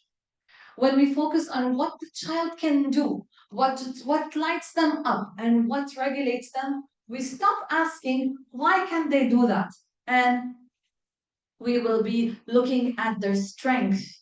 We will see that the superpowers of a child with ADHD is his energy and his curiosity. The superpowers and the natural gifts of highly sensitive children, because this is something that they are born with. This is how their brain is wired, as I talked about at the beginning of my presentation. Their creativity, their intuition, and their empathy is their natural gifts. When we channel those gifts and superpowers in the right direction, we will be able to help them thrive and not suppress them. Relationship at home is super important. When we learn, regardless of their diagnosis, whether diagnosed or not, the foundation of emotional health is the relationship. When a child's nervous system feels safe through connection, their brain can learn, cooperate, and regulate. No strategy, no therapy, or label can replace the power of a trusted relationship, a mom or a dad or a caregiver. It's the most effective intervention that we have. And this is secure attachment. We all have a universal need to feel seen, safe, significant, and belonging. When we give this to our child, and we meet these needs, and the challenging behavior will start reducing automatically and naturally. When they aren't, even the calmest child can become reactive. When they are not met, when these needs are not met, even the calmest child can become reactive. And this is when misdiagnoses happen. We must build the environments that meet these universal needs. The environment of the child is very important. A sensitive child or an intense child in a chaotic classroom may appear dysregulated, while the same child in a calm, predictable space may flourish. Environmental is therapy, and this is how we can support our child without not controlling him, not trying to fix him, not trying to change the child. It's by trying to work on the environment. Predictability will lower their anxiety. A sensory-friendly setting will prevent overstimulation. Regulated adult will help children co-regulate, and we can't expect children to manage emotions in an environment that would dysregulate them. We support them by giving them the right sensory tools and environment that will help them, and we remove the unnecessary shifts. Emotional coaching and co-regulation, when we learn how to emotional coach our child and regulate ourselves to help them regulate, this is when change happens. When we prepare them for what's going on in life, for highly sensitive children, this is so important. They have fear and shame that's inside of their bodies already. This is how they are born. They feel ashamed. They want to be perfect. They want to look good. They want to please others. This is how they are. This is their personality. So when we help them see their strength and not show them that kind of, not give them more feeling of blame and shame, this is when we will see success. The key of this whole thing is to work together. Parents, professionals, and the environment around the child. When the parents know their child the best, more than clinicians, more than anybody else. When we take the insights from the parents, what's going on with the child in and out, the parent is the one we go through to first. And then professionals will offer their insights. And then when we work together, we will see the whole picture of the whole child. And then we will have the right support for them. Let's shift the lens from what's going on with my child into what is this child's nervous system trying to tell me? What is he trying to communicate? When we ask that question, we stop fighting the child's nature and start supporting it. And when we see children, and this is when we see children thrive and not just survive. Thank you so much. Thank you so much for being here. Thank you. It's really interesting. Actually, they will ask you later during the break, later on. If you have any questions, yes, please. I'll be here. Yeah. Thank you.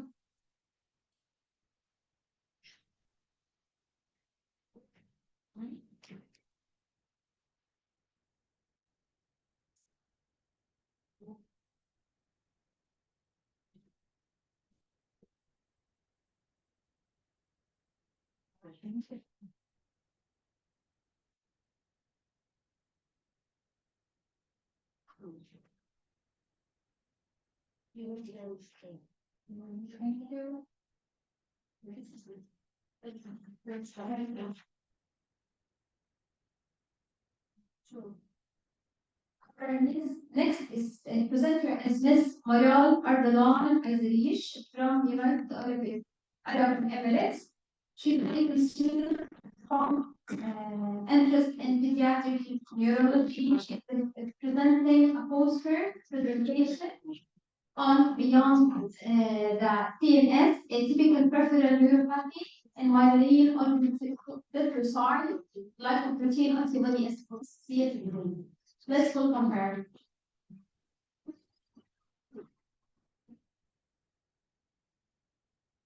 Good afternoon, everyone. My name is Marad, and I'm a medical student at MBRU, Mohammed bin Rashid University.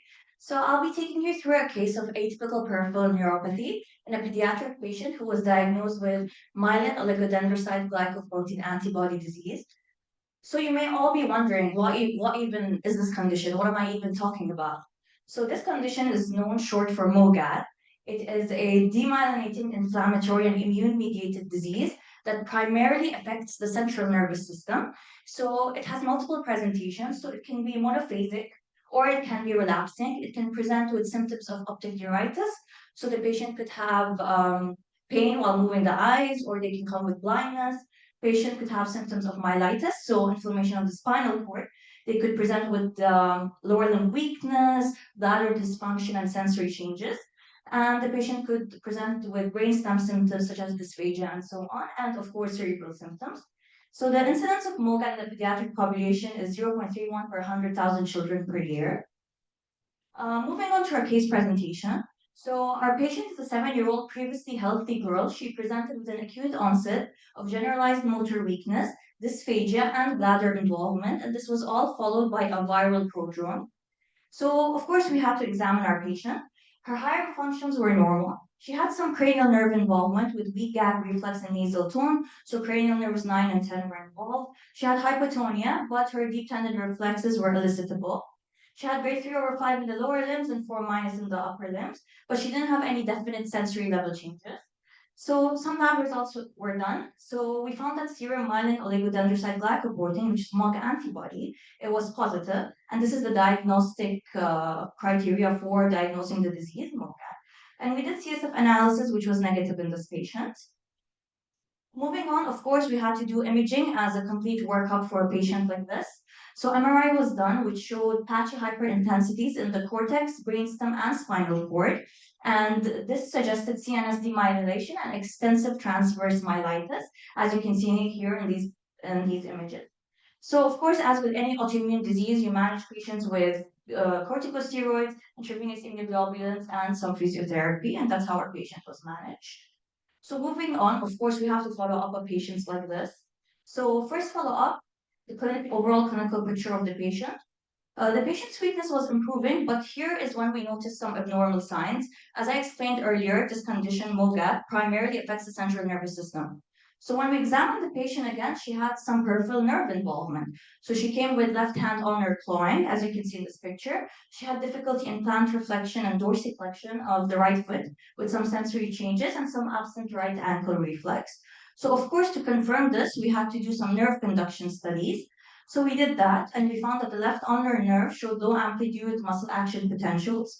And the right tibial nerve also showed that the muscle action potential is actually not elicitable at all.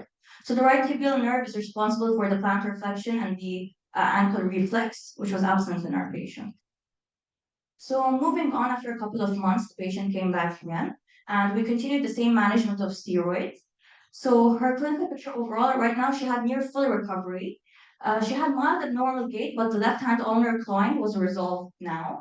And she had normal right foot dorsiflexion, but some mild weakness in right plantar flexion. So of course, we repeated some labs and imaging. So repeat serum MOG antibody levels were negative. And then we repeated the imaging, which revealed resolution of the previous radiological findings. And management was to slowly taper down the steroids over 4 to 8 weeks. So moving on to our discussion, let's go back to the condition, which is myelin oligodendrocyte glycoprotein antibody-associated disease. So what really goes on in this condition? In this condition, there's a protein called myelin oligodendrocyte glycoprotein. And this protein is found on the surface of the myelin sheath of the nerves and the central nervous system specifically. And this multi-protein plays a role in myelin maturation and integrity. So as I said previously, the patient has some symptomatic presentations such as optic neuritis, transverse myelitis, and acute disseminated encephalomyelitis and cerebral encephalitis. So diagnostic criteria is by characteristic clinical features, MRI findings, and the golden standard is the positive MOG IgG antibodies in the serum, and it could be present in the CSF too. So management is by steroids, intravenous immunoglobulins. As a further step, plasma exchange could be done, and of course, neurorehabilitation for patients like this. So MOGAD disease is typically confined to the CNS, but in some rare cases, this presents as peripheral nervous system involvement, as we talked about in this case. So this case highlights the real involvement of the peripheral nervous system in a purely CNS disorder, such as MOGAD, and we speculate this could be secondary to possible cross-reactivity between MOG antibodies and peripheral myelin components, or bystander immune activation affecting peripheral nerves. And we found out that combining IVIG with standard corticosteroid treatment may enhance clinical outcomes. So at the end of the day, why do we choose to report cases, rare cases like this? First of all, this is important for pattern recognition, specifically for clinicians. This helps them to diagnose patients early and manage these patients early to prevent clinical deterioration. And actually, this also helps like general practitioners do proper referrals to specialties. Thank you. These are my references and thank you. Yes, sure. Child has like hypernasil and the soft phonation. Yes. Did you refer them to a speech pathologist? Yes, of course, that was done. It's as a holistic multidisciplinary approach, that was done. I have another question. Sure. Is it reversible? Yes, of course. Actually, combining IVIG and steroids could completely help improve the condition. As I said in the final follow-up, the child was near full recovery. Yeah. I can click it over here. So was she like? Okay, I'll let you know. So she had a viral prodrome, she had rhinoenterovirus, and actually, as a risk factor or a triggering factor for this condition is having a viral prodrome, or it could be post-infectious or so on. But it was viral, she was not on any antibiotics. Yes.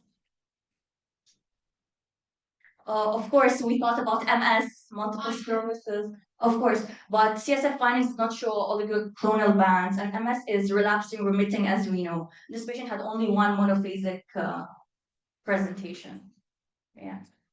Did you try like something we call it immigrated, like for what the viral infections that affect the central nervous system or the myelin sheath? So No, in this patient it wasn't tried. thank you. Thank you. Should I put it on?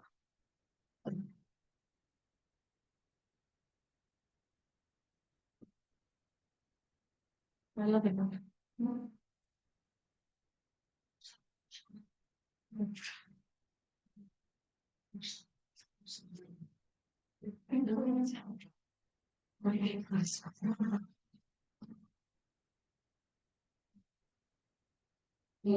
Our is we are pleased to introduce our expert, Mrs. Natalia. I don't know her name how to pronounce it actually. Barsha. Yeah, it's difficult. It's difficult from United Arab Emirates. We have an synthetic medical therapist, MSc, MBA. Please welcome her. She will talk about the workshop presentation is about adaptive oxygen therapy, evidence-based applications of reoxy technology in rehab and preventive medicine. Thank you. Let's welcome her. Hello.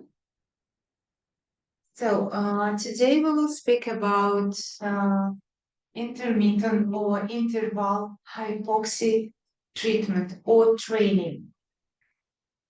It's a controlled low oxygen treatment. So we supply controlled low oxygen gas, and we can improve with this metabolism of our body, and we improve oxygenation of tissue. So what we can improve with this technology? First of all, we have a lot of research for, I think I need help because this as well for adults and for kids. For kids, for children, we have a lot of research and application and cases. We work with bronchopulmonary diseases. So we for kids with bronchial asthma, we work with kids with allergic and autoimmune conditions. Like we work with as well with neurological diseases like cerebral palsy and metabolic effect and obesity and allergy and autoimmune diseases.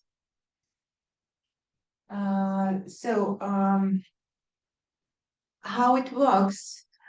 We create like positive stress for and we improve. Wait a second. Here you can see that mechanism hypoxia dose, its algorithm of calculates such dose for each patient. So it's absolutely controlled with biofeedback technology. So we measure blood pressure and pulse. So that's why it's absolutely safe and controlled.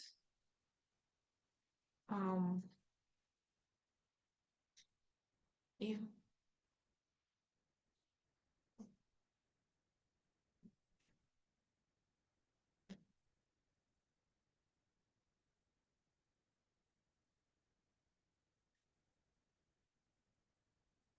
So yeah, it's a new breathing therapy medical device and treatment using reduce and enrich oxygen gas like interval hypoxic and hyperoxic.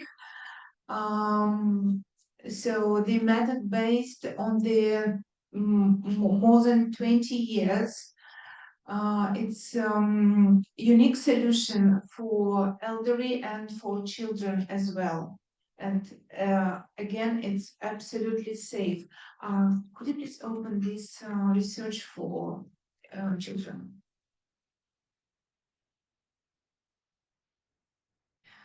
Yeah, and the company has many research for how we use it for children.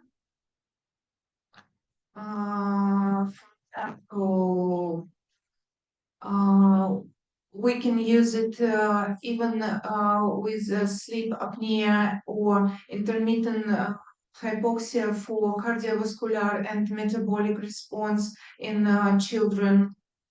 You can see a lot of research about this. And as well cognitive functions, as well bronchial asthma.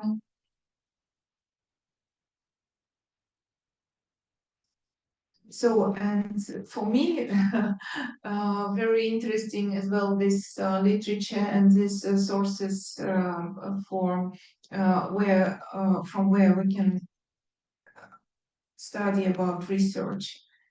So, and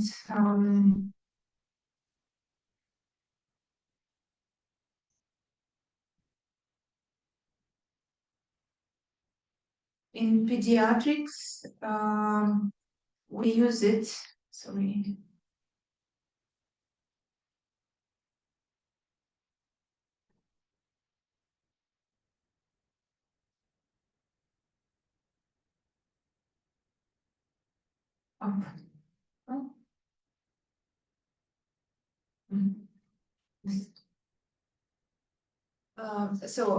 As I told, it's control intermittent hypoxia, act as a mild psychological stressor, triggered adaptive mechanism that enhance oxygen efficiency, immune balance, and metabolic resilience.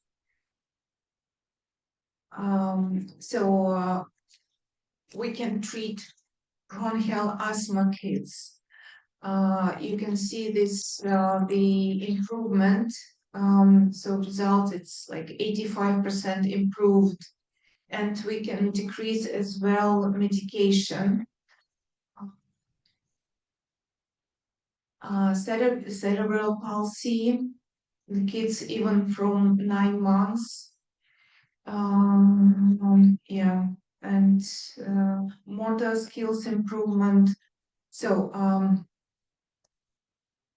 how the technology works, it's activation of mitochondrial metabolism and antioxidant enzymes, improve hypoxic ventilatory response, optimization of automatic and hormonal regulation, and even anti-inflammatory effects and improved microcirculation. So this is pretty new technology for UAE. We are the first who bring this technology to this country. And if you have any question, you can ask.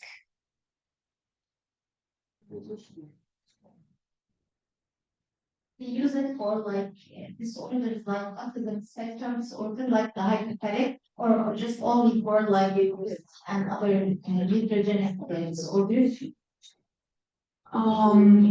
Because it's controlled, it's absolutely controlled. We can use, we have a lot of research, and we have clinics all over the world where they use this technology for children with autism as well. Yeah, we can use it. Is there any evidence they could improve their performance? Yes, I showed you, and I will send you a lot of fundamental research about how we can use for children for autism. Yeah, I can send it separately because it's a lot, it's huge. Yeah, thank you so much. And you have results for this patient? Second, results? Yeah. For children with autism? Yeah. Yeah. I have a separate presentation, but sorry, in Russian language, separately about autism. And I can send you later. Which improvement you have in patients with autism? What the improvement use of this device? Clinical improvement. Behavior, the change behavior or what? So we, yes.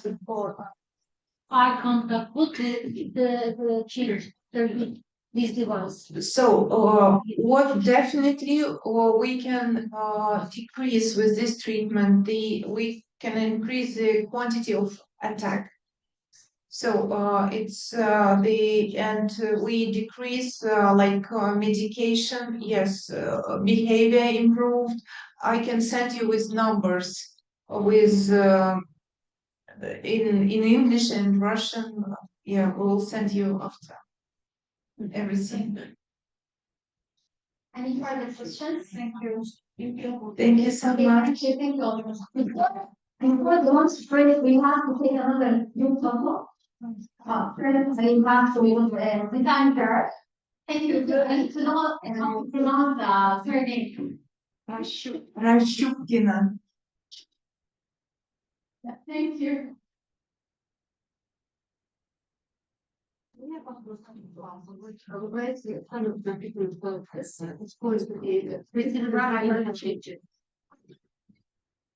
This is for your colleague, and this is for the company. Thank you so They will much. give you another. Yeah, thank you.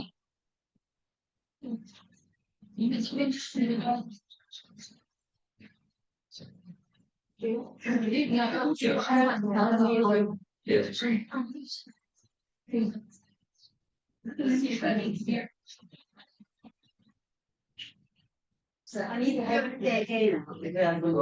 Okay. There is about start. There's all the please and have to go there.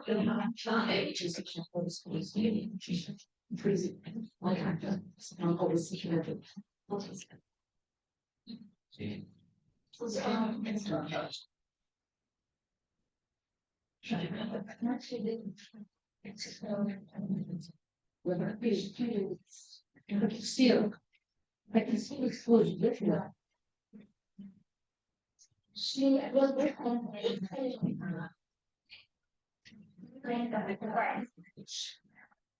no key in the bar. And there is like evidence. In one time, the parents in the behavior, but there is no. Well, they told us actually, some parents think on the earth. Anesthesia. No, what do you use in this patient? No, not only for patient, in the clinic. So they've been using the hyperbaric oxygenation. Now, when you get your chicken has to transfer, not just using glasses. More in the I go like camera.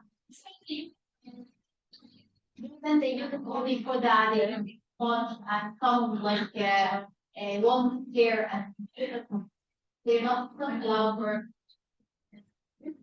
trying to be serious.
The smart object.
Number 14.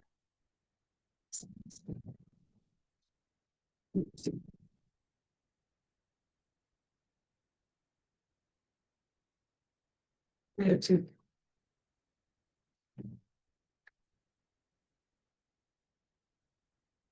Okay.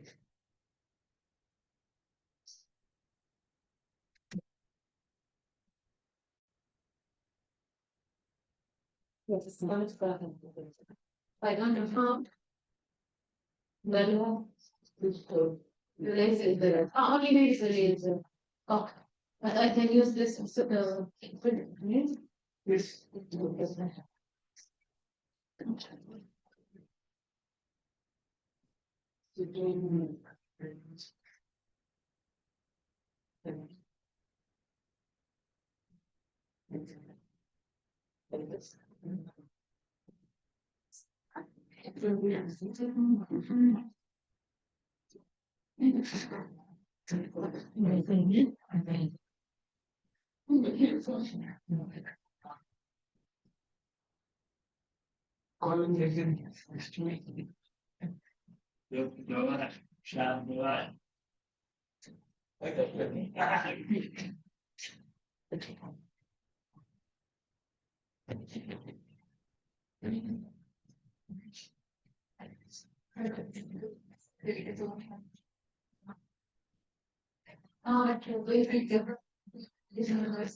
I can't believe it. Should I do? مرتاحة.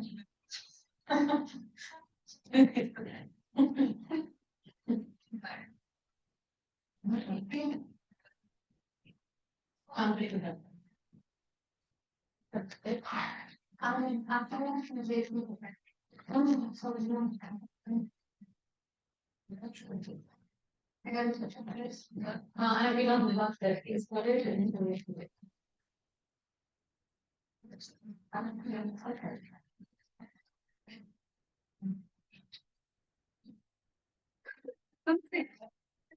شوفي لما أحس أنا كيف كلش كانت كنت معنا فما كانت أفاتها لا كنت معنا إذا إجابة أي واحد ثاني كثير بس كنت يعني خاصة أي حاجة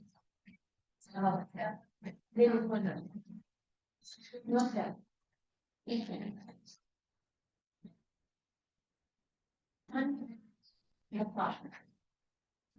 كانت مريح ما كان لسه عندهم مشاكل كل الولايات أزمة جدا هذه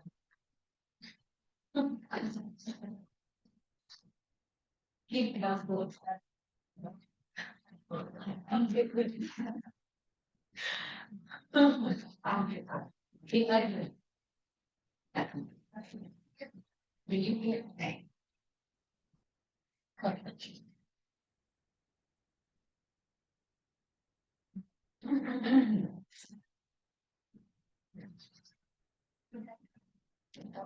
I know.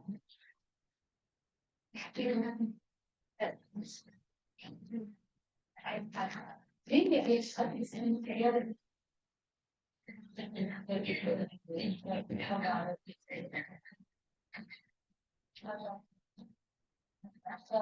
هذا الطريق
Welcome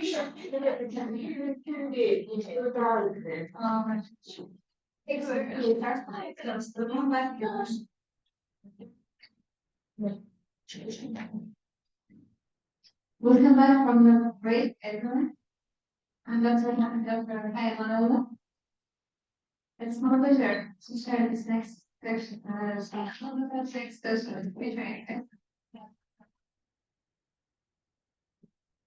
Our first speaker for this session is Ms. Raya Williams from Georgia, clinical dietitian nutritionist. Her presentation is titled Effective Diet and Nutrition in Children with Neurodiverse Disorder. Welcome, Ms. Raya. Thank you. Thank you, Haya, for your introduction. Assalamu alaikum. And I hope everyone has had a good lunch break and we can resume the sessions this afternoon. My name is Raya Yunus. I'm a clinical dietitian nutritionist, and I'm going to address the effect of diet and nutrition on children with neurodiverse disorders. So mainly in my talk, I'm going to discuss 3 important nutrition-related issues that arise or I see in the clinic in children with neurodiverse disorders. And so neurodiverse disorders are defined as a range of neurological conditions that affect how individuals think, learn, and interact with the world. Examples include autism, ADHD, ADD, anxiety, Down syndrome, and OCD. Nutrition is defined by the Food and Agriculture Organization of the United Nations as the science of how the body uses the components of food, so the macronutrients, to grow, develop, and work properly. Any failure to obtain the right amount of nutrition that the body needs is termed malnutrition. This can be undernutrition or overnutrition. So children with neurodiverse disorders, particularly children with autism, ADD, and ADHD, have a very strong sensitivity to foods and certain compounds that are found in food. So this results in them suffering from gastrointestinal problems such as bloating, chronic constipation, diarrhea, vomiting, and nausea.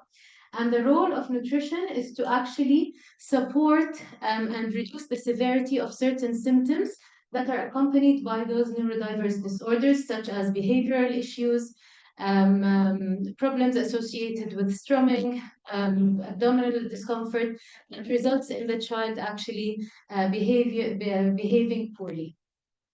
So what are those compounds that have been identified to cause issues associated with nutrition in children with neurodiverse disorders? The main culprit are casein, which is the main protein that is found in milk and dairy products, gluten, the protein found in wheat and wheat products, sugar, and preservatives and other chemicals that are found in processed meats and processed foods.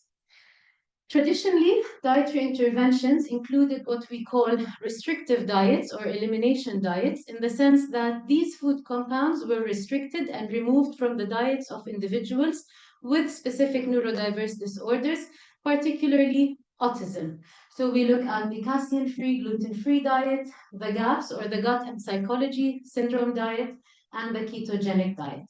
Studies have found that there's a significant reduction in poor behavior among children that have been put on those diets.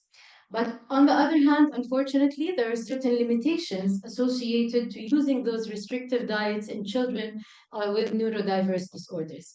First of all, because we are restricting their intake of macronutrients, so protein from milk and milk products, in addition to wheat products, we might suffer, or the child might suffer from micronutrient deficiencies such as vitamin D and calcium.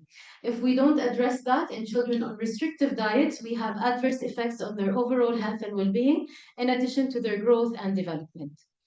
Second of all, we notice that not every child is the same. Some children react positively to those dietary interventions, whereas other children don't really find any changes or improvements in their behavioral issues or symptoms associated with their neurodiverse disorders.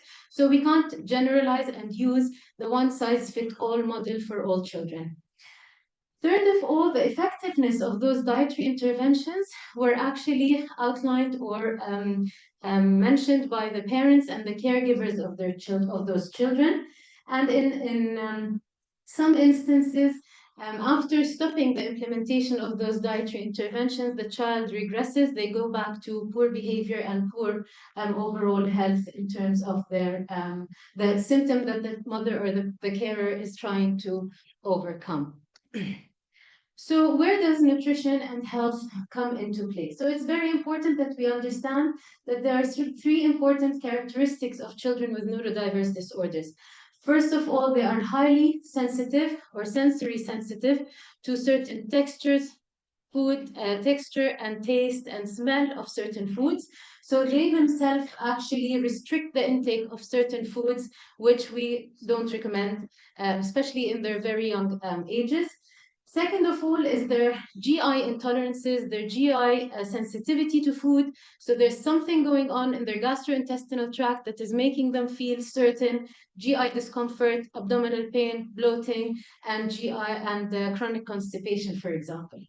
Lastly, from my personal experience dealing with neurodiverse children and more special needs children, it's very difficult to raise awareness among their population. And so they develop a poor relationship with the food that they are eating. And so they revert to eating what we call calorie-dense foods. And we're going to look at that later on. So this brings us to the three main issues that I deal with at the clinic in children with neurodiverse disorders. First of all, we know that this topic in particular, the gut-brain axis, is gaining a lot of popularity nowadays in the media, in the science world. And so it's very important for us to understand this relationship between the brain and the gut. Our gut has actually been termed our second brain. It is home to two or more than two very important neurotransmitters that play a very important role in our mood, anxiety, and overall health and well-being, which are dopamine and serotonin. And studies have found that an unhealthy gut sends distress signals to the brain, which makes the symptoms of anxiety, lack of concentration, and fogginess in the brain, in addition to mood swings, more prevalent among individuals with poor gut health. This study actually looks at the gut and brain axis in children with autism and its connection to their nutritional status. And it found that there is actually abnormality in the degree of carbohydrate metabolism. So we talk about carbohydrate digestion in addition to absorption. And so this sends us a message saying that children on the autism spectrum are actually suffering from their gut, which is making their behavioral symptoms actually worse. Second of all, there are large differences in the gut microbiome of children diagnosed with autism or children on the autism spectrum, as opposed to control group children, so children that don't have neurodiverse disorders. And we know that some children with neurodiverse disorders, or autism in particular, have what we know as a leaky gut. So we have the movement of certain food compounds and particles that are found in food from the gut into the blood. So it's breaking the gut-blood barrier, which is then taken to the nervous system or the brain in general and causing those adverse reactions or adverse effects on their overall health and well-being. Second important aspect that I deal with at the clinic is a very wide and very difficult to probably discuss with families and parents. And I get thrown that term left, right, and center by caregivers and family members of children with neurodiverse disorders, which is the problem of picky eaters, problem feeders. We know that children in their normal in young ages, between 3 and 7 to 10 years old, are somewhat picky. They are selective in the food that they like to eat. And this number is around 20 to 25% of children. But in the neurodiverse population, children are selective. 50 to 89% of children in the neurodivergent group are selective in the amount of food that they eat, the type of food that they eat. So it becomes very difficult, and it could have adverse effects on their overall health, well-being, growth, and development. So it's very important to distinguish between the severity of that selectivity. Picky eaters are defined as individuals that consume up to 30 different types of food. And when I address different types of food, it means they eat apples but not bananas, chicken but not meat, pasta but not rice. And when it comes to them actually consuming the food, they will try to lick it, smell it, look at the texture of it, put it around somewhere around their face or mouth, and then try to actually eat it if they see someone eating it, their parent, their sibling, their friend, and they are not that problematic when it comes to them actually ingesting the food. On the other hand, it is very difficult to deal with what we call a problem feeder. So an individual that consumes a maximum of 20 different types of food, and they are actually more problematic to actually consume the food. They throw tantrums, they don't enjoy meal times. Some children that are 14 or 15 years old might actually just go into the kitchen, get the bag of chicken nuggets and fries, operate the air fryer on their own and eat what they want to eat as opposed to eat the food that they are actually provided with. This actually opens a door for a psychological issue that we deal with in neurodiverse disorder, which is known as neophobia. So neophobia is termed as the fear of new things or experiences. It's to do with trying new food, forming new friendships, engaging in new activities, anything that is not familiar to the child. This study was carried out on Brazilian children, particularly looking at food neophobia in children with neurodiverse disorders as opposed to neurotypical children, so control group children. And the study has found that food neophobia is actually higher in the neurodivergent group as opposed to the control groups, regardless as to whether children with neurodiverse disorders have some sort of food restriction. So they are scared to try new food. If you put new food in front of them, they are unlikely to touch it, to eat it, and only eat food that is familiar to them. And this could actually result in certain micronutrient deficiencies in their children and impair their growth and development.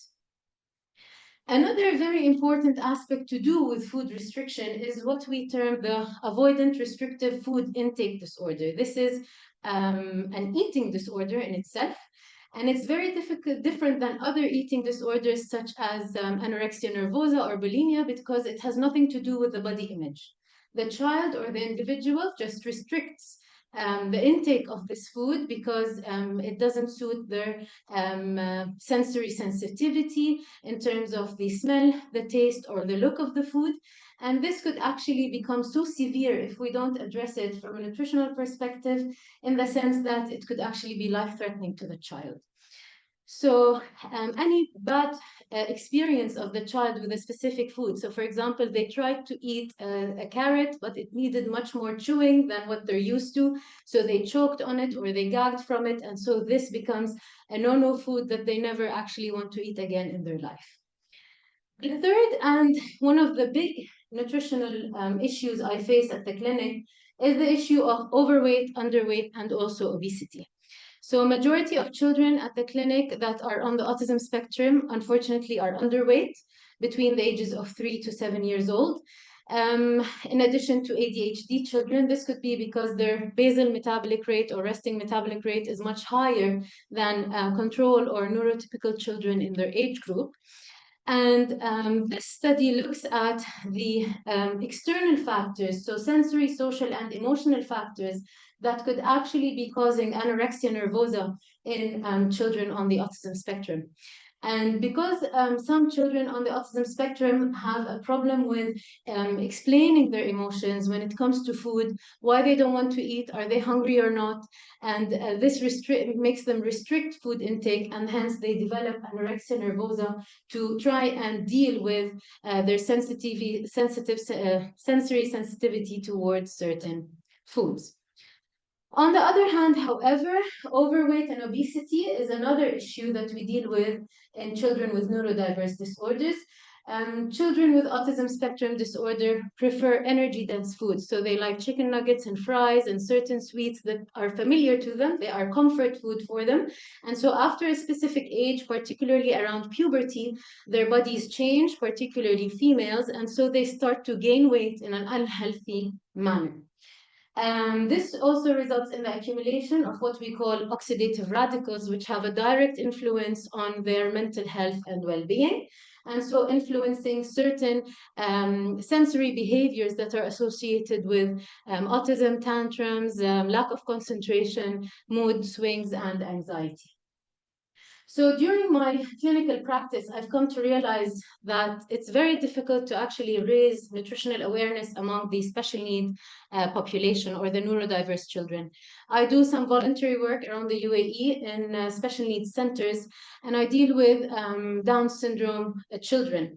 Once you ask them what is healthy eating, they know their lesson, they know the answer, and they give you the perfect straight A answer. But if you monitor them around mealtime or you check their lunch boxes, it has nothing to do what they've just answered in my question, for example. So also in some families deal with children's tantrums and poor behavior around meal times with just giving the child what they're asking to eat and not trying to introduce nutritionally dense or nutritionally dense foods. So what are the evidence-based approaches in nutrition? First of all, it's important to deal with the neurodivergent population like we deal with neurotypical populations. So provide them with, or to an extent, balanced diets with whole foods. Make sure they limit their intake of sugary snacks and sugary drinks. Make sure they are hydrated adequately, not through juices and sodas, but through water. And lastly, we need to probably work, or I do work with doctors and healthcare professionals in a multidisciplinary setting to see whether or not we resort to certain supplements, prebiotics, probiotics, and micronutrient supplementation. In my practice at the clinic, my approach is very inclusive. I try to provide families as much as possible with help and support in providing them with tricks and tips to deal with their picky eating children, for example. I give them practical strategies to try to include the child in their grocery shopping, in their meal preparation, because sometimes this is something that the child takes full control of, and they feel like they are responsible to make that food. They bought the ingredients and then eat that food. I also like to include the external community, so I really like to work closely with the schools or the centers that the children actually attend, so that everyone is saying the same thing. The child doesn't go to grandma's house and is given a piece of chocolate when they're really not supposed to be, for example, consuming that.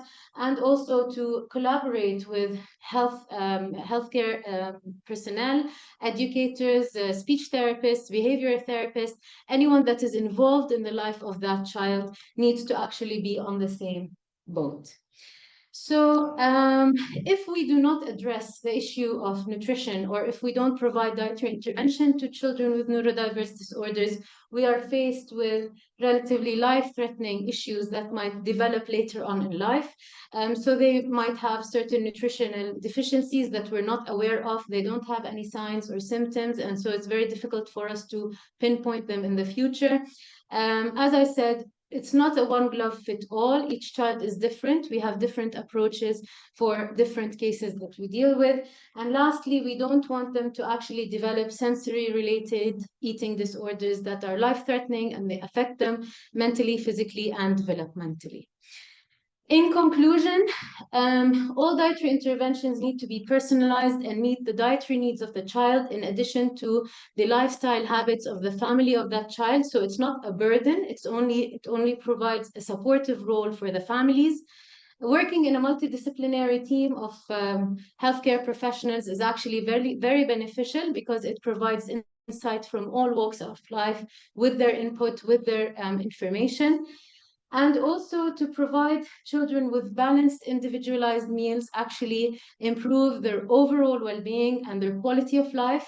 Neurodiverse disorders are lifelong, and so it's not just a 4 to 6 week window that we can work with the family. It needs to be integrated into their lifestyle, and look for ways in which we can actually work together and make that child really thrive and improve in all aspects.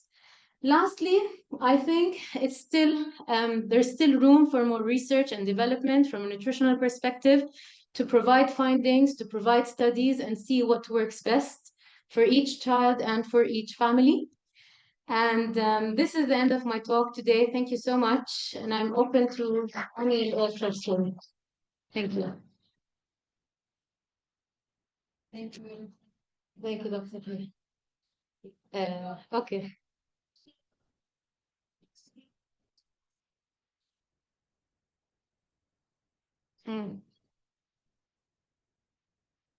Paika, yeah. Sand. Lime juice, only lime juice, and the peels, chops. Then they eat like ice. Yeah. Because they use the drink his bottle, icy bottle every day. Okay. So when you feel like frustrated, you just put it in the mouth, Okay. like breathing. The other day, you could drink a cup and lemon. Sometimes you drink them. And it's one of the things that we used to do in the daily basis, especially for me. I can't deal with certain type of motor or sensory problems of feeding, but I can deal with like the nutrition. Yeah. Yeah. Yeah. So what to do in this case? It all depends on the overall surrounding of the case. Usually I give practical changes. Like, for example, if he likes lime juice that much, maybe we can do it into like dessert with something that he likes, or like jello lime flavor. And he knows, for example, we're only going to eat this much of it. Try to wean him off it, and not have lemons and limes available all the time to them. We try to change, for example, the whole setup of the home or the kitchen in general. With time, children grow out of it if they don't see it. If it's not available to them, they're less likely to need it and want it. And sometimes we need to deal with certain tantrums for a specific period of time until the child is actually able to overcome that feeling. Maybe we can look into what deficiencies are causing that. So replacing it with a vitamin supplement, for example, because certain pica have certain deficiencies that the child might be suffering from. Magnesium, phosphorus, selenium, stuff like that. Yeah. Yes. Also, one of the reasons they use these things is for regulating themselves. So when they're eating something like ice or whatever is the thing that they are going to in order to regulate themselves, it's a way to comfort and soothe themselves. So when we look at that kind of root cause, we can change the kind of regulating themselves, and use different tool instead of that tool itself. Yeah. That's it. And like a pacifier for a neurotypical child, it takes them a very long time to get off it or wean them off it, but eventually they do get off it. There are a few weeks of sleepless nights and stuff like that. So sometimes just bringing in some practical strategies and advice, and families feeling like someone is there to support them, makes the whole journey somewhat easier. Something I noticed a lot with the parents that I work with. Almost all the kids that I'm working with that are highly sensitive, their comfort food is nuggets, fries, and chips. Yeah. Other than crunchy, definitely crunch is something also self-regulating for their nervous system, but it's this kind of fatty, that's the bad food that we're not so at. And even if it's their comfort food, it's the food that they like, even if you try to replace it to something that's more that's healthier, they would rather go. Yeah, and in my practice, personally, I think it's just the relationship with that comfort food. So for example, my 3-year-old thinks dates are chocolate because he knows this is the color of chocolate. If you provide him with a white dessert, he would not eat it because this is not the color of chocolate, for example. But I think what I personally do is that we make those nuggets at home. And in whatever ingredients that you want to use, your chicken, your vegetables inside them, with whatever panko you want to use on the outside. And for the first few weeks, actually, we keep putting them in the same freezer bags as whatever was coming from the supermarket. So it's more psychological. We're trying to just shift their psychology until the child is just comfortable with the fact that that chicken nugget changed its taste, but they only notice, for example, the taste for the first few bites. And then he looks for the other nuggets, but it's because it's in the same bag. After cleaning it and washing it and everything, they continue to eat whatever you're actually putting in that bag. So I think it's more like a psychological attachment to a certain food that makes him feel at home. Some parents send it to school with the child to avoid tantrums at lunch breaks or to the center that they go to. And so it's just making those potatoes at home, making those chicken nuggets at home. That is a much better alternative without the added preservatives and any chemicals that are inside them, until gradually the child is able to probably eat something else out of that freezer bag, for example, like carrots or broccoli or whatever. Yeah, Dr. Victoria. I was only going to make a comment that ice is a better substitute than plant. Yeah. You have the dental. Yeah. Yeah. Anyway. Issue. Yeah. Yeah. I was thinking you have to pick your battles. Yeah, yeah. Sometimes I tell the parents, let's put a priority list. What are we dealing with first? Is it the chronic constipation? Is it lack of eating, or is it overeating? What are we dealing with first? We go one step at a time, and then we see how the overall picture looks. Some things you can't really take away, and this is like the pacifier effect. That's fine, keep the pacifier, but let's look at the bigger issue and whatever things that they're actually here to see me for. Any other questions? Thank you. Thank you. Thank you. Thank you.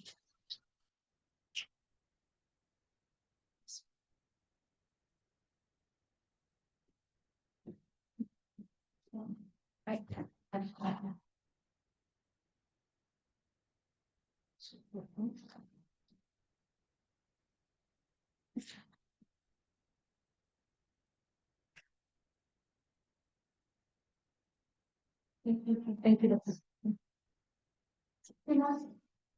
Very nice.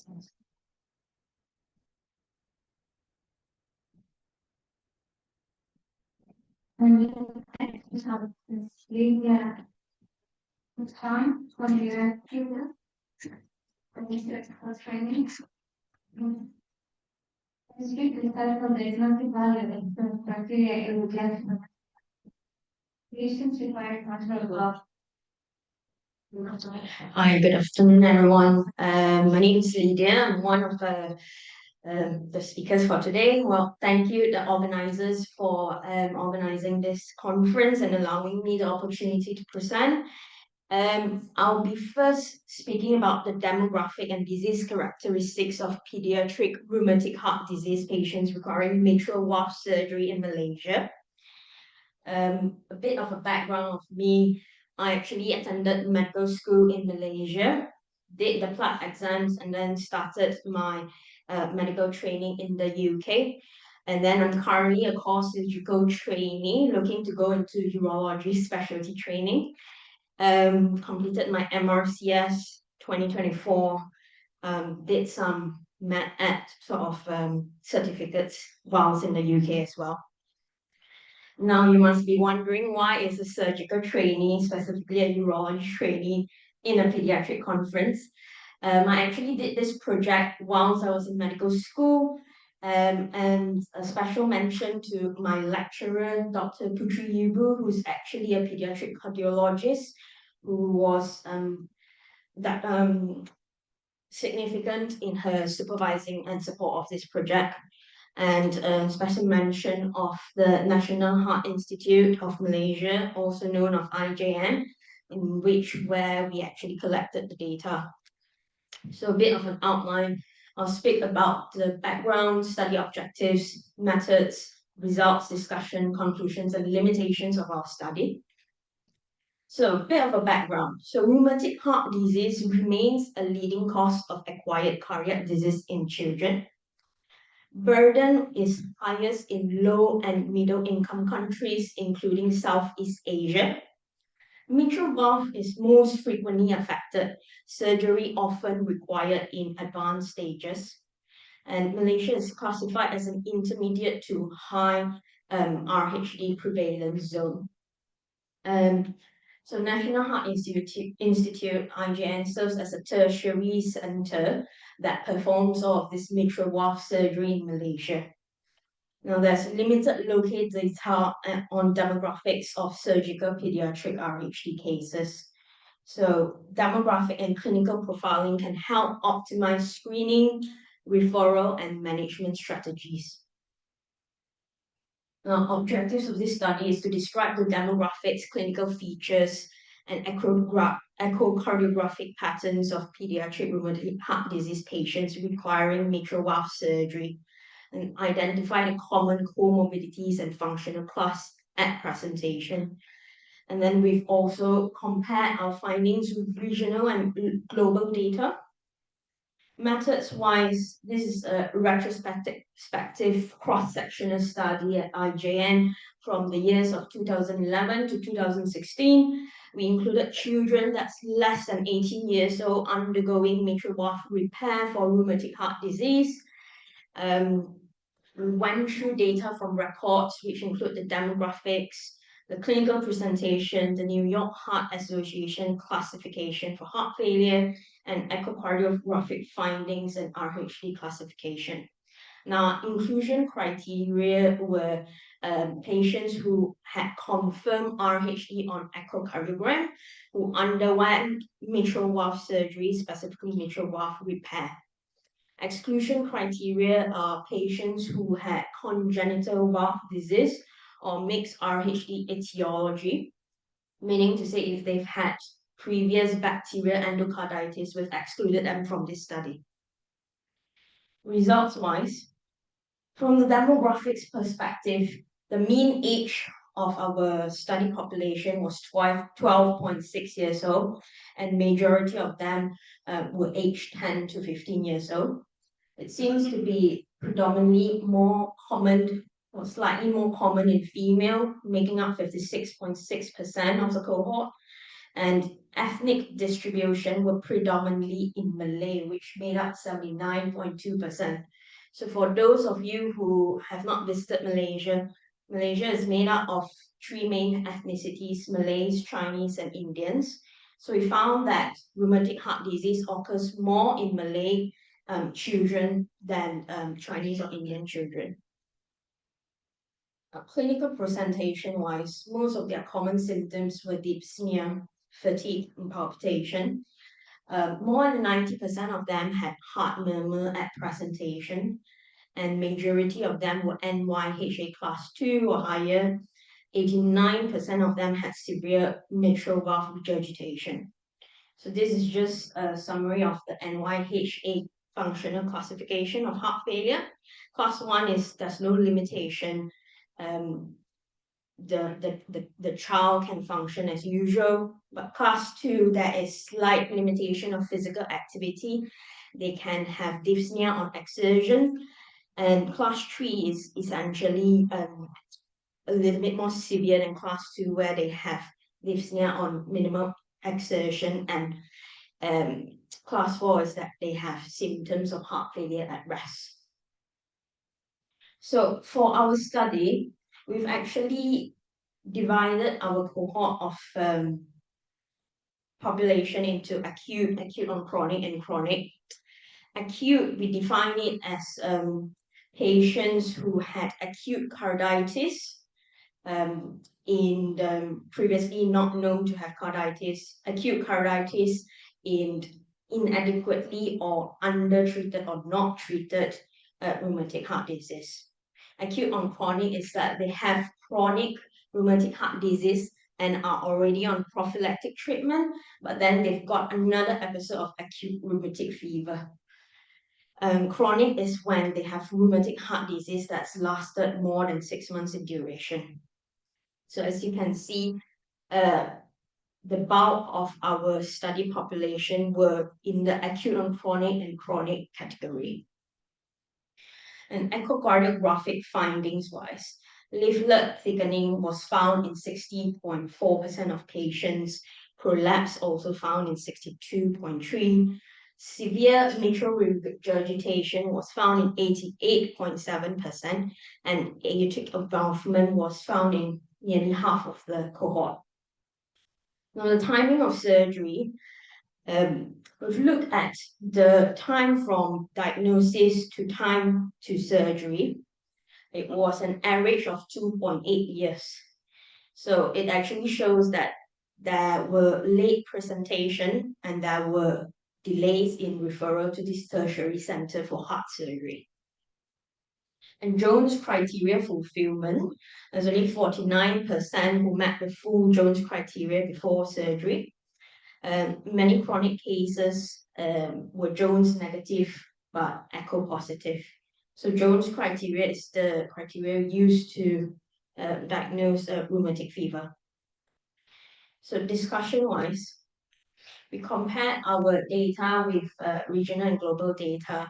In terms of female and in terms of age, it's comparative to the Southeast Asia average, as well as global average.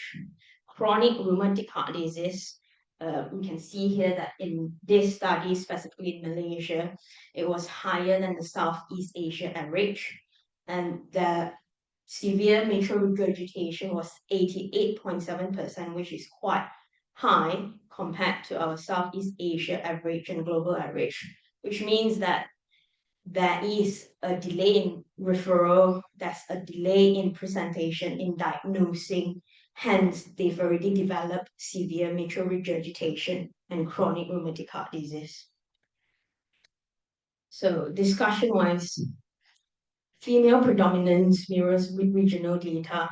Majority are Malay and rural in origin, which actually signifies an access inequality. The reason why Malay children were more affected is that Malaysia used to be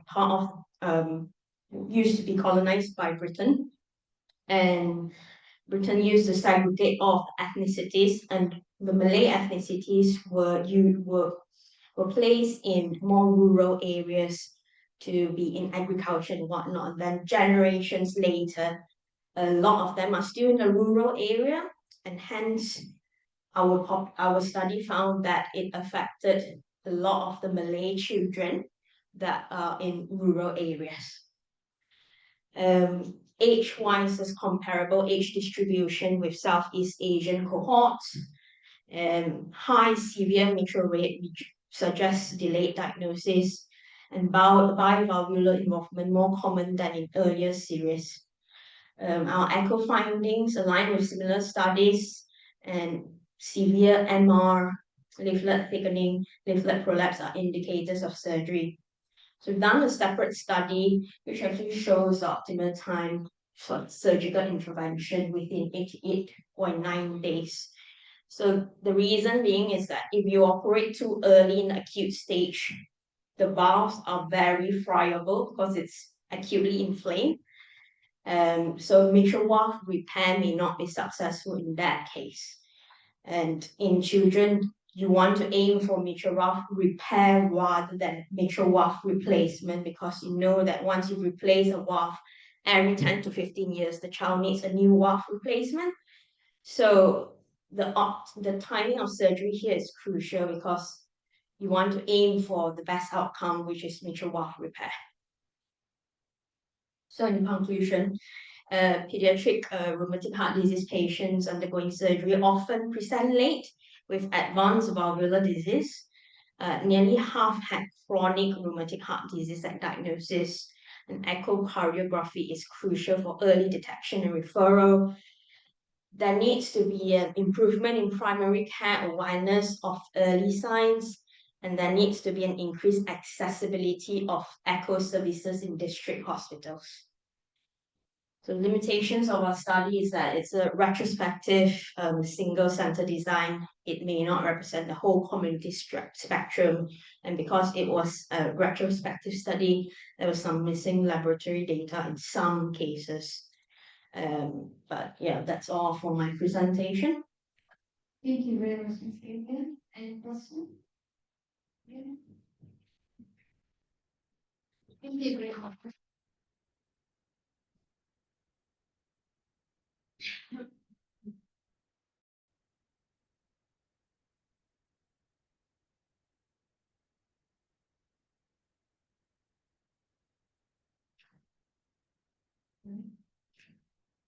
Thank you.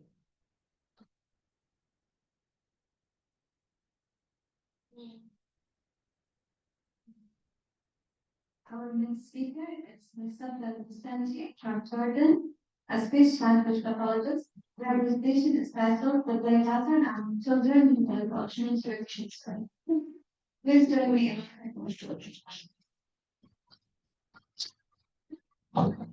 Hello. How to deal with this thing? Excuse me.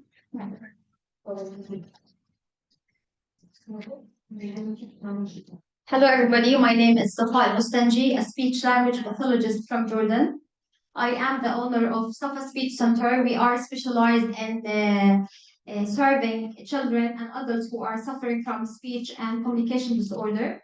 Today, I'll talk about the playing pattern among kids who are suffering from autism spectrum disorder.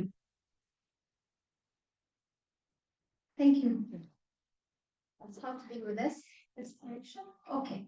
Today we'll talk about play pattern among children with autism spectrum disorder. Why play and why autism spectrum disorder? Oh, we know that play is very important during the first few years of the child.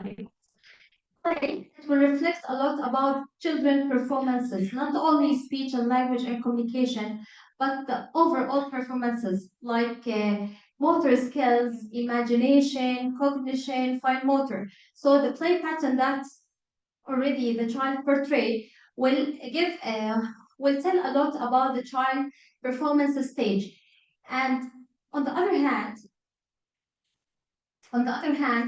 play provides opportunities for social, cognitive, and language growth and exposure. So the relationship between play and development, it's two-way equation. The child needs to play in order to be exposed into more social situation and more cognitive skills. On the other hand, the play will reflect a lot about child performances.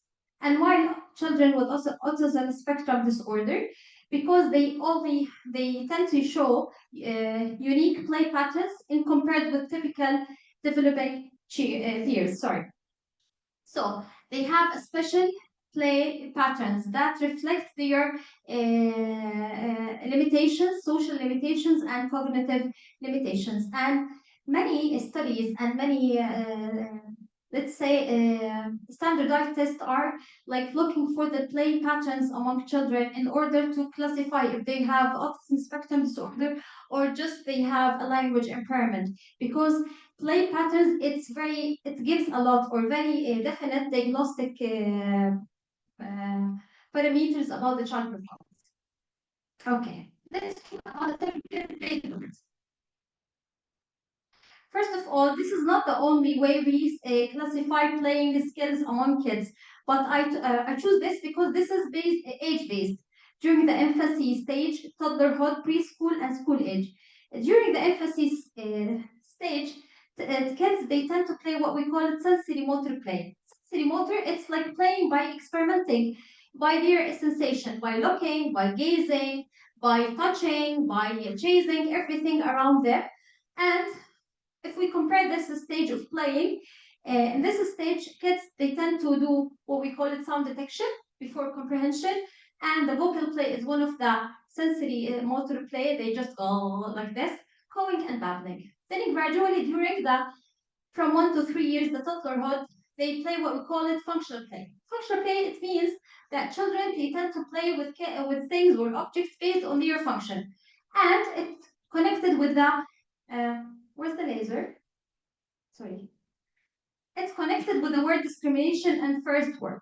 Then gradually during the preschool, they tend to play symbolic play and pretend play, which is imagination play. Like children, they tend to simulate their environment, and it is connected with the syntax, sentences, grammar, connected speaking. So when the play improving, the child language and communication will be improved. That's why children with autism spectrum disorder, because they have restrictions in verbal communication, they have restriction with playing. During the school age, they will play social cooperative play, which is like a group play or role-based play. And it is connected with conversation, recalling, narration skills, and social speaking, like how are you, let's do this, giving more orders, playing based on rules, and etc. Now we will talk about play characteristics among kids on the spectrum. First of all, the play often repetitive restricted playing patterns. Even if they are improving in playing, they are always restricted. It's always repetitive. They keep playing the same activity more and more and more on every day. They keep, even when they are improving, they will get like scripted playing patterns. They just keep repeating the thing in order to seek a certain sensation or behaviors. They may portray strengths and functional play with rigidity. This is with rigidity what they mean by rigidity. Some of the children with autism spectrum disorder, they can't understand words. So they will understand the meaning of the objects. For example, fork, rattle, and etc. Cars, vehicles, planes, animals, whatsoever, especially with the proper intervention. But they have restriction. They like animals, but they do not like vehicles. Some of them, they like colors, but they do not like animals. So they keep playing with a function or based on function on a certain group. They cannot generalize this into further or advanced group because they are always like keep repeating the same actions forever. Delays in sympathetic play and pretending play. As we mentioned before, pretending play is more than mimicking or simulation what's going on in their life. But the children with autism spectrum disorder always have like restrictions, social restrictions of understanding the social aspects or the surrounding. That's why they have restrictions with sympathetic play, even if with the intervention they can portray an improvement. We're gonna talk about this later on. Social play often limited as the solitary or pair play are more common than interactive play. What we call it solitary play is like playing alone instead of playing with the groups. And parent play, it's like a certain type of play, a social play. By the age of like 2 to 3 years, children, they tend to play in the same group, but not together, without communication. So they can play the same object, for example, with the Lego, with the cars, with the animals, but they cannot interact while playing. This is, we call it parallel play. They play with the group, but not with the group involvement, like socially, I mean. Sensory motor repetitive play. Sensory motor, it's like from the title, it's playing based on a sensation. Some children, all of the children, they like to play, like, for example, with the rattle, like to shake it in order to listen, or for the laser light, like to chase it to see the light, or what we call it cause and effect. They just press button and button off in order to see the light or listen to the music, or like to pop the clown out of the box, or sometimes like to jump over the trampoline to squeeze the Play-Doh. All of that type of play, we call it sensory motor play. But for the children with autism, this thing will be just go forever with them, not like typical kids, because children, they do experimental sensory play until age of 2, but later on they just improve their kind of play in order to, because they are understanding more about objects and part about their environments. But children with autism spectrum disorder, they keep repeating this kind of play by, like, for example, spinning. They will keep spinning the wheels, some of them, not all of them, because we are having a spectrum of children with ASD, not just they like one thing. Some of kids, they like just to line up the cars, or like to stack the blocks, or like to build up a tower, or some of them, they like just to sort the animals beside each other without making any scenario in between the object. This is, we call it sensory motor, because sometimes it's just to seek what's in common between these things, the shape, the color, the texture, for example, or like just the kind of motion. They have something specific thing, they just restricted with it. Limited variety in play. They, for example, one of the kids, they came into our clinic.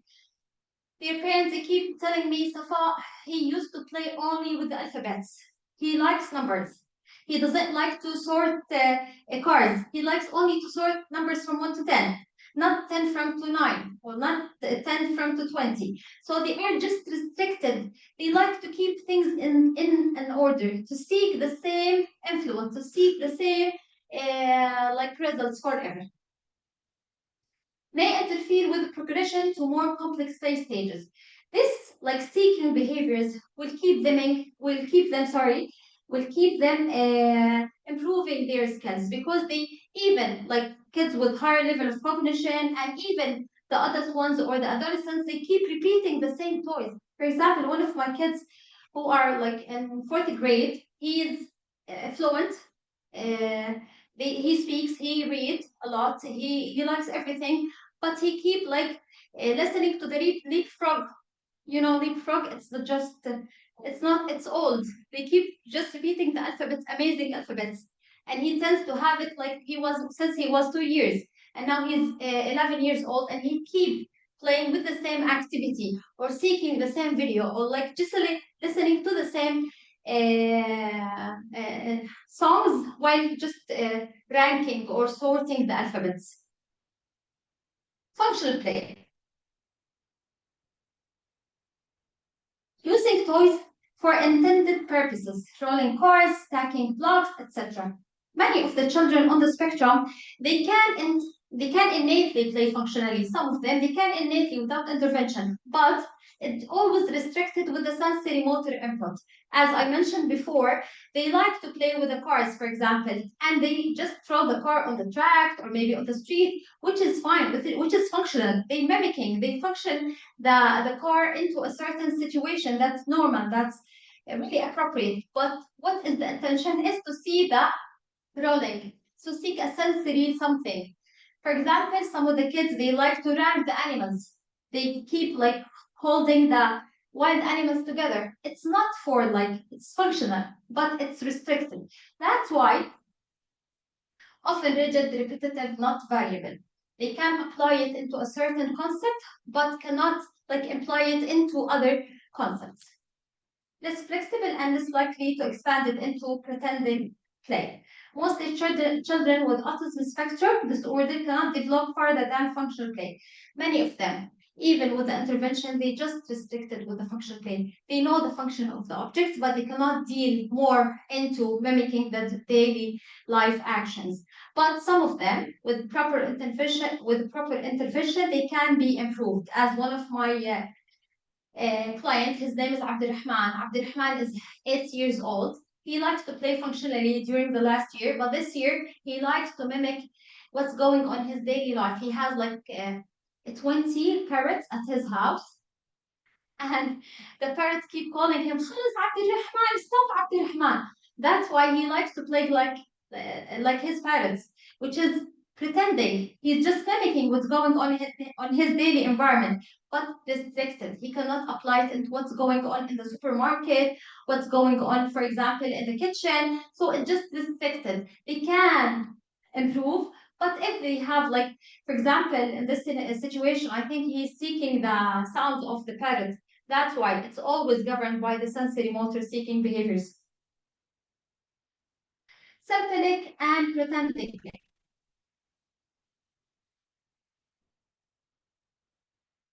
I just put them into like table. It's easier for us to understand. Absence or delay of symbolic play. Most of the time, children on the spectrum, they cannot play like pretending play. And prognosis with early intervention, it could be improved with the proper intervention, especially the early intervention with a higher intensity. Natural development of play cannot be naturally happened. It always has to be influenced by the proper intervention. Especially we have many structured playing interventions type nowadays. Play tends to be scripted and repetitive. As you know, I don't know if any of you have faced a child on the spectrum. They can recall what's going on a certain TV. Like the child I mentioned before, he likes the leapfrog. He can recall every single word in that video. And he keep like doing that thing into while playing with the alphabets. So always the pretending play can be scripted. Like Abdurrahman, the other guy, he can like do this today and the other day and the day before, like keep recalling the same script, even the sentences from A to Z or from what's going on with his parents on every day. Predictor of language and communication development, yes, 100%. Yeah, as I mentioned before, many standardized tests nowadays are like, especially for the language intervention or for the language assessment, they are relying on a free time playing with the children in order to see how functional their language and how functional their play and how can be like reflecting their understanding of their daily environment.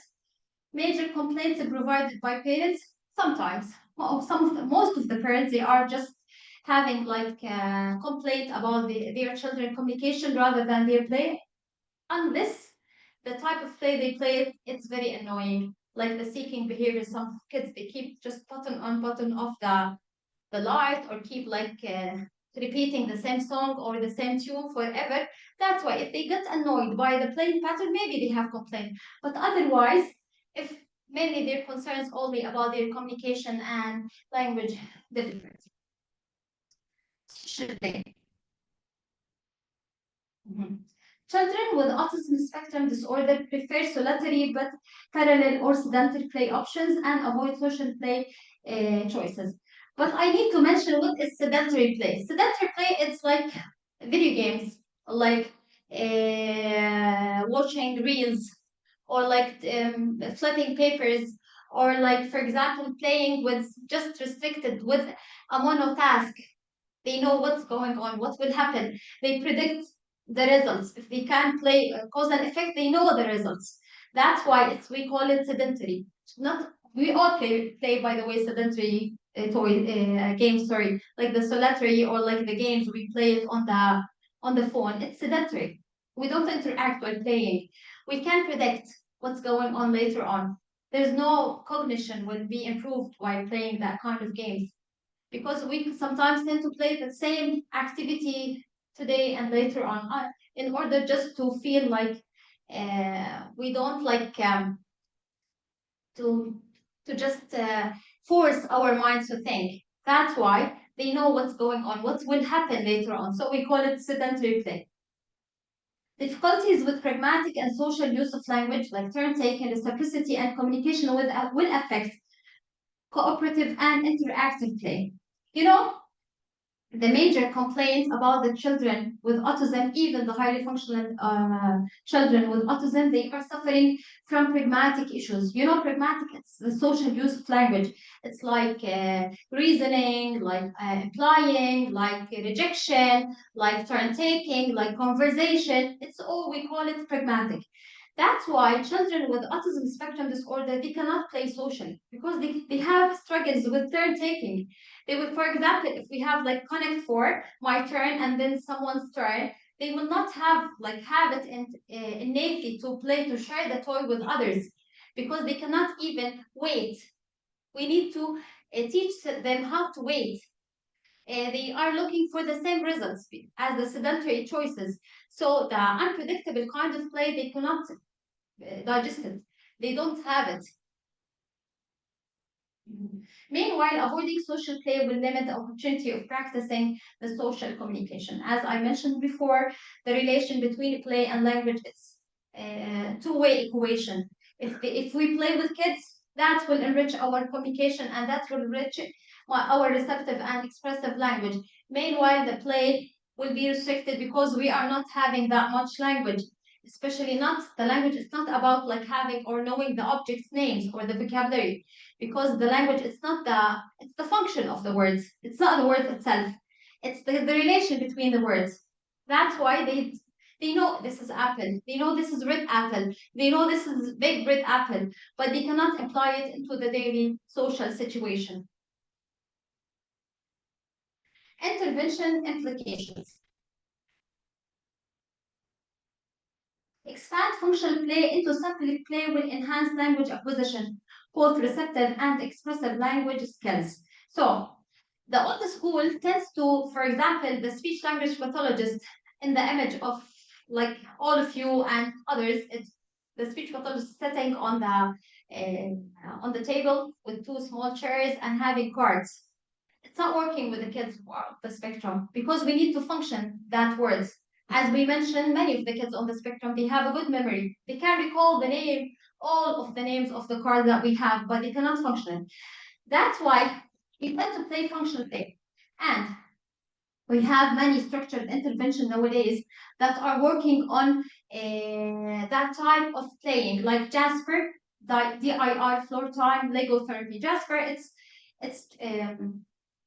instead for joint attention, symbolic play, and emotional regulation. This program It implies that playing intervention will help the children to improve joint attention first of all. Then the symbolic play, it's like helping the child to understand what's going on their daily environment, and emotional regulation. It's all together will help them, the child improving. And the DII floor time, it's like another program. D is for development, I is for individual, R is for relationship based. So each child has to work on individual playing type. So we have a big rule by playing with the children with autism. Follow what the child needs. In order to let the child do what we are doing, we need to do what he's doing first. We see the child is like spinning the wheel or sorting by color. We need to start by this in order to improve joint attention and to let them, to help them understand, to let them know that we understand them as they have to understand us later on. And the Lego therapy.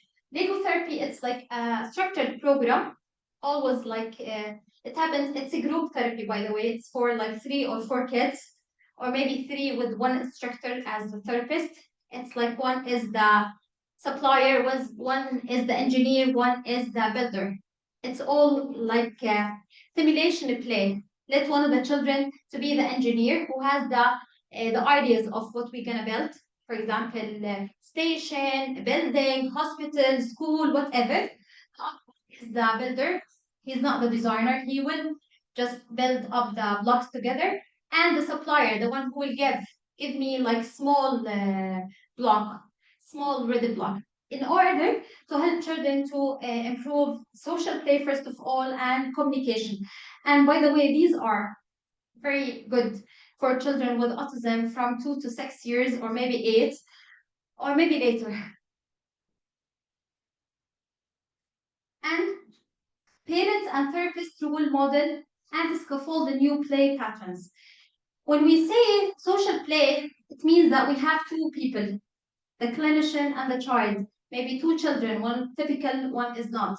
The other is like the parent or the children. It's not alone. If we keep the children on the spectrum to play, they will choose sedentary sensory motor choices. They will keep rolling forever, or they will keep like lightening forever. That's why in order to improve play skills and language skills, we need to have a model for the child. Always we have a co-player, not only the child by himself. Otherwise, they will choose the sedentary choices. Research funding. By the way, we have plenty of studies that prove the correlation between play development and language development. But I choose these 3 because this one, it shows that it implies that children with autism spectrum disorder, they having restricted play and delayed play in comparison with typical kids and the other kids who are suffering from language disorder. Not only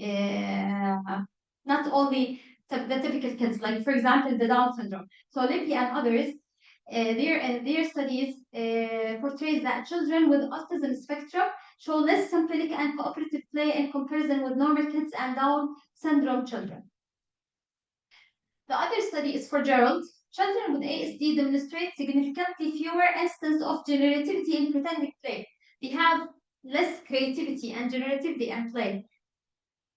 And the other one is for Kesari. It implies that play intervention help children with autism spectrum disorder improving joint attention and supported gain in language development, which highlighting the connection between play, social interaction, and communication.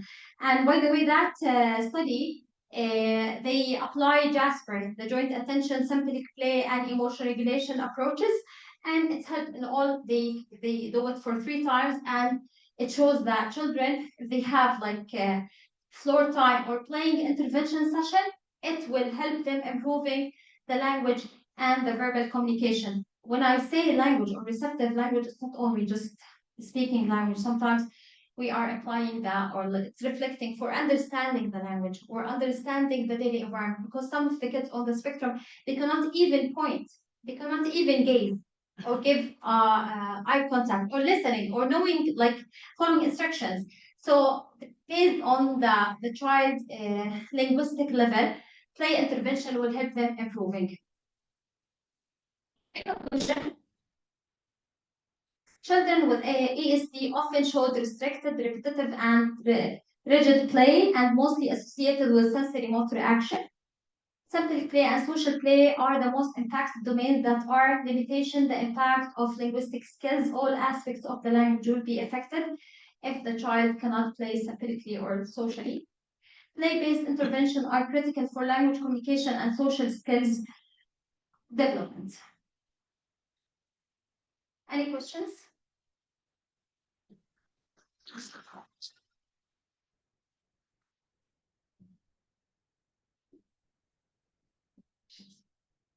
Hello, thank you.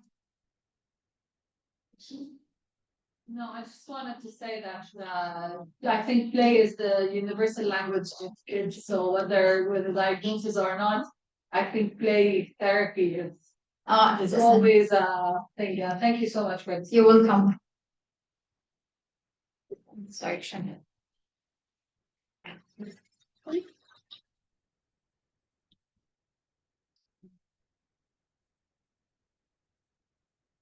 No, that's it. Thank you. Thank you.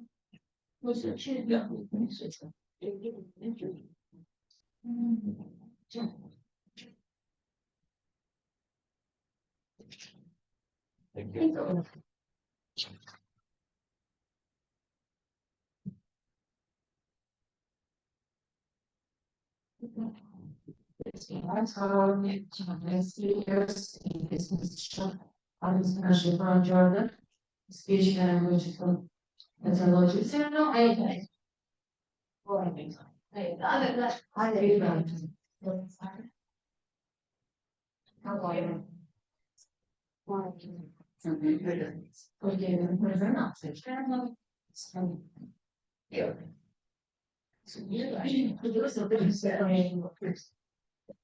Should do another picture, yeah. Should do a picture with the other name.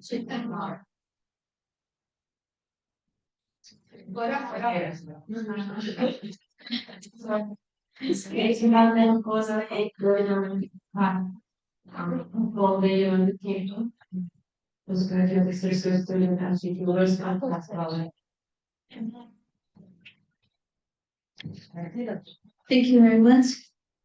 My name is Haimara Lasmission. I have a medical background. Currently, I'm doing PhD in public health at University of Glasgow, and I'm going to present one of my projects in my PhD, which is a content analysis of online food delivery app in Kuwait. So, at the beginning, I'd like to discuss a major public health problem, which is obesity. As you all know, the obesity is rising lately. According to the WHO, the prevalence of obesity tripled a bit from 1975 to 2016. And here we're not only talking about adulthood obesity, we're also talking about childhood obesity. The prevalence of childhood overweight and obesity doubled between 1980s and 2015. And if we look closely to the Gulf region statistic, you will see that obesity rate and overweight and obesity rate is high in all of the Gulf countries, especially in Kuwait. It is the highest in Kuwait, followed by Qatar and Emirates. So if we focus more on Kuwait and look at different age group, you will find that the highest prevalence is between the age 9 to 17. So this is why my PhD project is focusing on adolescents, because they have the highest prevalence of obesity among different age group. So why in the Gulf countries we have a different high prevalence of obesity? There are a lot of obesogenic factors that relate to obesity in the Gulf countries, but I'm only going to talk about a few of them. The first one is the home environment, change in home environment. In the past, women used to sit at home looking after their children, but nowadays the majority of women will go to work, leaving children alone at home or with their housemates. This leads to meal skipping and unsupervised snacking, and these are all high risk of obesity. The other cause is change in eating habits. People in the past used to eat only traditional food, which is mainly consists of grain-based diets such as rice and wheat, and some protein and vegetables. But nowadays, we can see a lot of westernized food is in our region. So a lot of people start eating different cuisines and different food, especially the one from the restaurants. So that takes me to the next point, where increased intake of out-of-home prepared food. Out-of-home prepared food has been documented in the literature that it is high in saturated fat, added sugar, added salt, which increases risk of obesity. So increasing intake of out-of-prepared food increases obesity. And finally is food marketing. There are a lot of techniques for food marketing, and as the technology improved, food marketing advanced with all the technologies. So nowadays, a lot of the children are using social media, and whether it is using Snapchat, TikTok, there are a lot of food advertisements are popping up in these social medias. And there was one study in Saudi looked at the food advertising in social media and the intention of buying the food. 50% of the participants reported the intention of buying food after watching these ads. So nowadays, with the increased use of social media, that increases the risk of obesity as well. Since COVID, people started to use the online food delivery apps even more. That makes it to make their life easier, to get the food faster. So in US, there's an estimated increase of 23% per year in the use of online food delivery apps since 2013. There are a large amount of money is spent in Kuwait for using online food delivery apps. More than 80% of the online food delivery apps users in Kuwait are less than 20 years of age. So adolescents do use online food delivery apps a lot. So why I'm doing this? What's the point of doing content analysis? When I'm doing the content analysis, this allows us to explore more the digital food environments the children are exposed to when they're using the online food delivery apps, to allow us to identify any marketing techniques incorporated within these apps, and to know all the food providers that they will encounter. So the aim of the study is to examine existing food information available on the most used online food delivery application in Kuwait and the marketing technique incorporated within these indications. To do the study, we saw that online food delivery apps do deliver to all the regions in Kuwait. So there's no area where they can't order online. So we decided to go to the highest populated governorate, which is Al Ahmadi and Hawali, and choose one region from each randomly. We followed the UK Health Research Authority advice on using public involvement in health research. They stated that it is important, it is expected, and it's add a lot to the research output. So we recruited a small group of young people between the age of 10 to 17, and they become our youth advisory group. So we consulted them on what are the common apps used by adolescents. What are the information that they're looking at when they're using online food delivery apps? And that helped us to decide on 4 different apps to be included in the study, which is Talabat, Kari, Deliveroo, and Jahez. These are the ones that are based in Kuwait. Also, we wanted to find a way to categorize the food into healthy food and non-healthy food. But sometimes it can be difficult, depends on the amount of information available on the online food delivery apps. So we used some of the guidelines, which I will discuss later, to divide the food. So in the data extraction form we developed, we focused on the information provided for each meal in the apps, any misleading information identified in the app, and the marketing techniques incorporated within these apps. So we used the United States Department of Agriculture recommendation, as they have some recommendation on eating outside the home. We used the Kuwait food-based dietary guideline, as it will have a lot of nutrient information and recommendation for different age group. And we used the Australian Council guideline to categorize the food into healthy and unhealthy food. So the result I'm going to present here is based on analyzing only one of the ads because the analysis is still going on. So we end up including 28 restaurants in our analysis. 11 of these restaurants are under the health category. So when you're using the app, you can use the filter and choose the health category. 11 of them were under this health category. So we end up with 939 menu items to analyze. The first thing we wanted to look at is the provision of caloric content in the menu. In general, only 79 out of 939 menu items provided caloric content. So we were interested to see if the health food or the healthy restaurant under healthy category provided more information about the caloric content, but unfortunately there was only 16.2% of the menu items reported the caloric content. Actually, 6 out of the 11 healthy restaurants which was included did not provide any caloric content within their menus.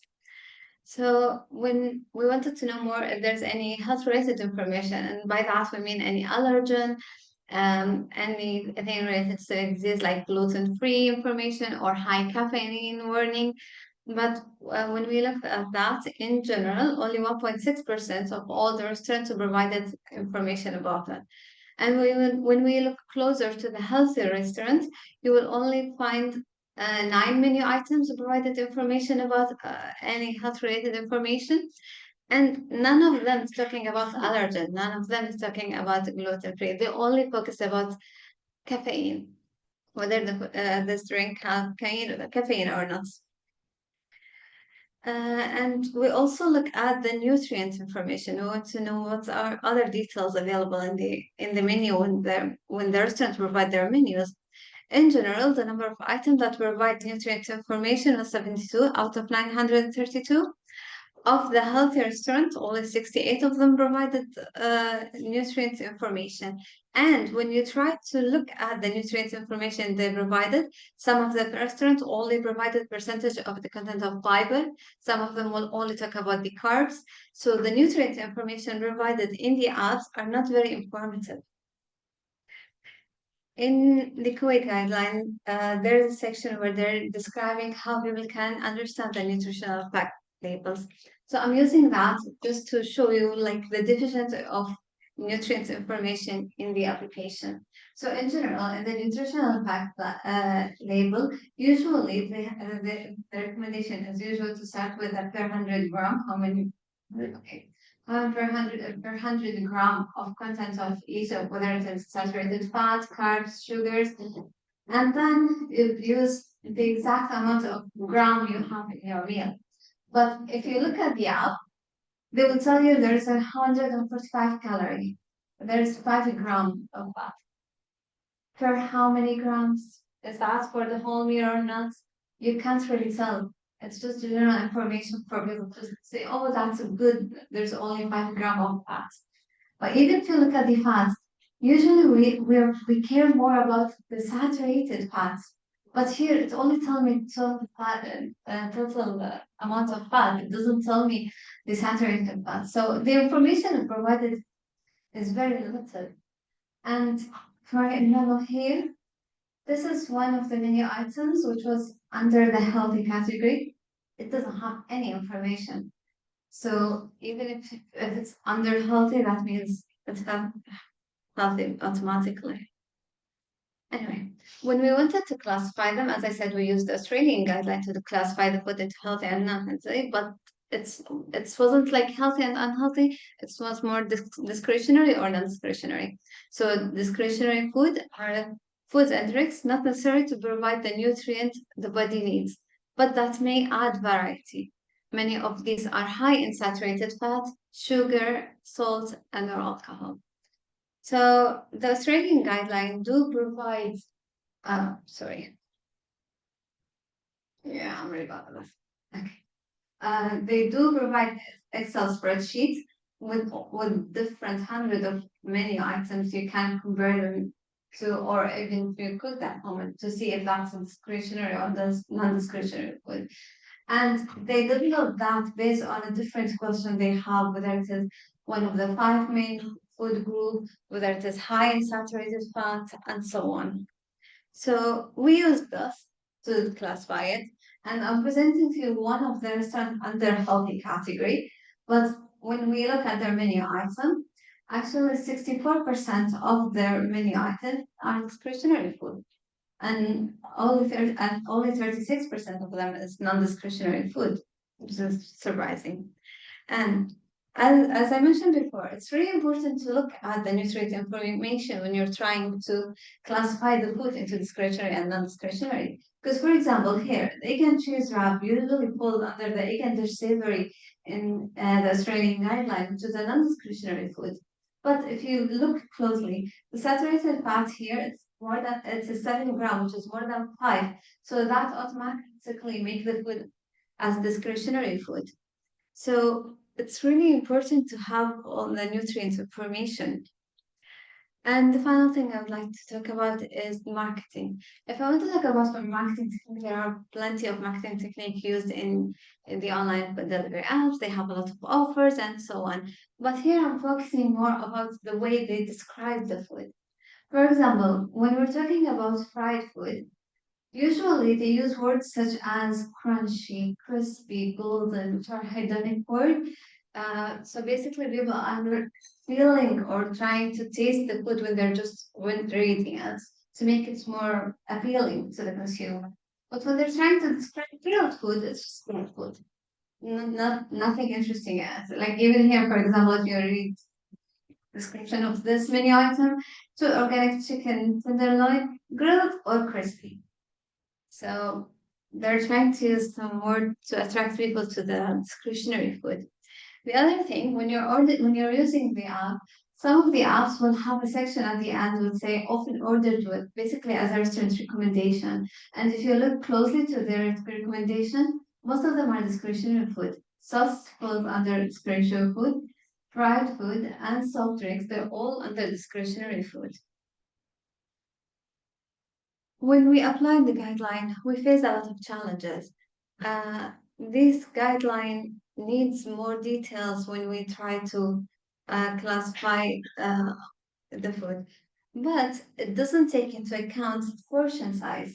So some of the restaurants, when they're writing about their menu item, they will describe what's the content, which when you compare it, it will be non-discretionary, although it has too much beef. Plus, you can add 2 more, and they end up with 4 beefs in their burger. Some of the restaurants you can add up to 8. So the portion size can be huge, but the Australian government doesn't take that into account. So this is one of the challenges we face when we do it. The other thing, because it is Australian guideline, some of the meals we have in our region, they don't have them. So it's difficult to classify them according to their guideline, because when you see diet pool, according to the Australian guideline, that will be illegal, which is a non-discretionary food. But here in the Arabic country, we all know that it is fried, it has high saturated fat, so this would be discretionary food. The same goes with kunafa. The kunafa, you can't even find it in the Australian guideline.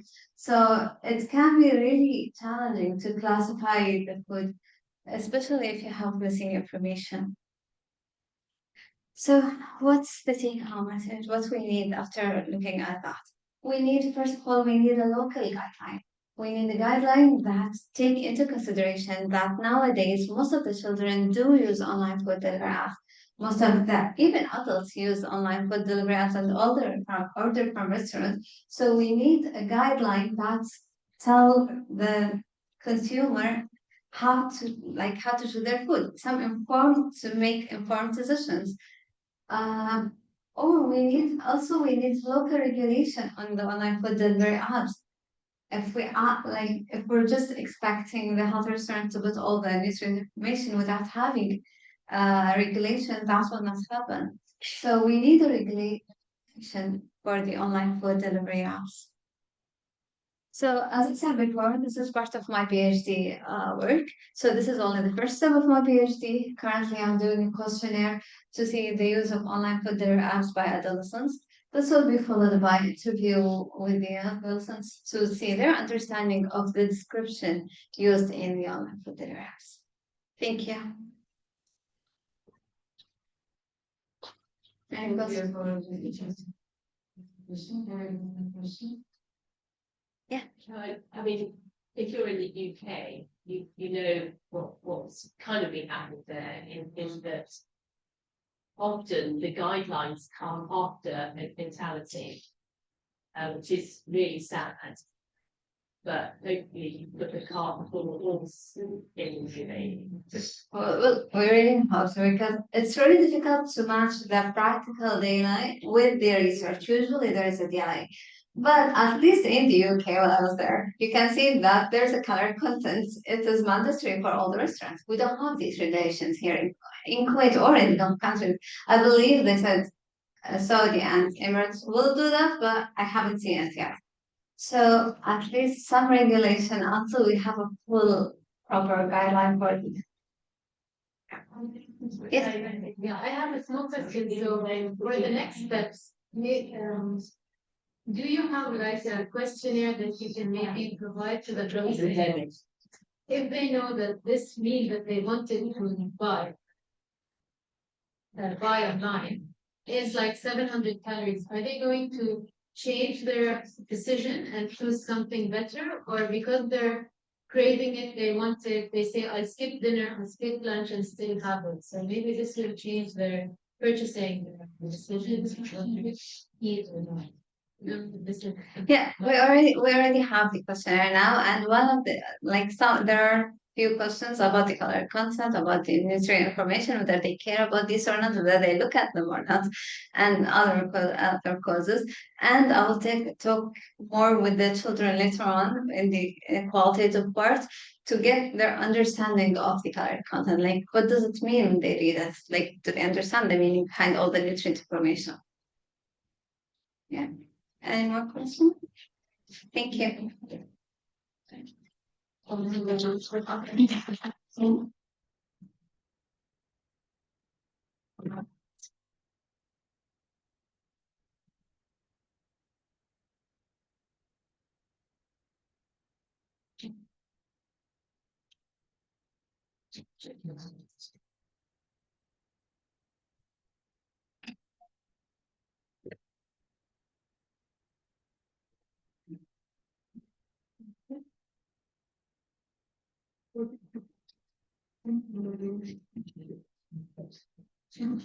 Okay, thank you to all our speakers, was the presenters and the plans for the label, which was today. Electric was given to Yes.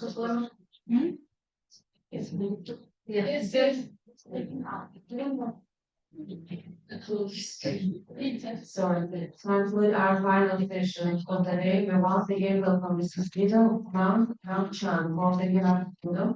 First of the presentation is start by providing and rules characteristics of the active treatment part of this, which is the co-educational way surgery in Malawi. Good afternoon again. It's me again. If you could just spare me another 5 to 10 minutes of your time, I'll promise I'll wrap it up quickly. So I'll be in my second presentation today. I'll be speaking on rheumatic heart disease, but in this presentation specifically, we'll be focusing on the diagnostic value of Jones criteria in pediatric RHD patients requiring mitral valve repair. Right. So, as I mentioned, it's rheumatic heart disease. It's a major cause of acquired heart disease. And the WHO estimates there's 33 million people affected worldwide. Now, Jones criteria, the physician, the cardiologist in America who developed Jones criteria, he developed it first in 1940, and that's when the Western world still experienced rheumatic fever. But as time goes on, it seems to be just a disease of a developing country these days. So Jones criteria was first developed in 1940s, and it's been constantly modified. And the last revision was from American Heart Association in 2015. So it combines both the major and minor clinical criteria plus evidence of streptococcal infection. Now, there are challenges that exist in endemic areas, particularly in patients presenting atypically or with subclinical presentations. And then many children undergoing mitral valve repair do not actually fulfill Jones criteria at presentation, which means a strict adherence to the Jones criteria can risk underdiagnosis, leading to delayed referral and advanced disease. So this is the Jones criteria. This is the latest revision in 2015.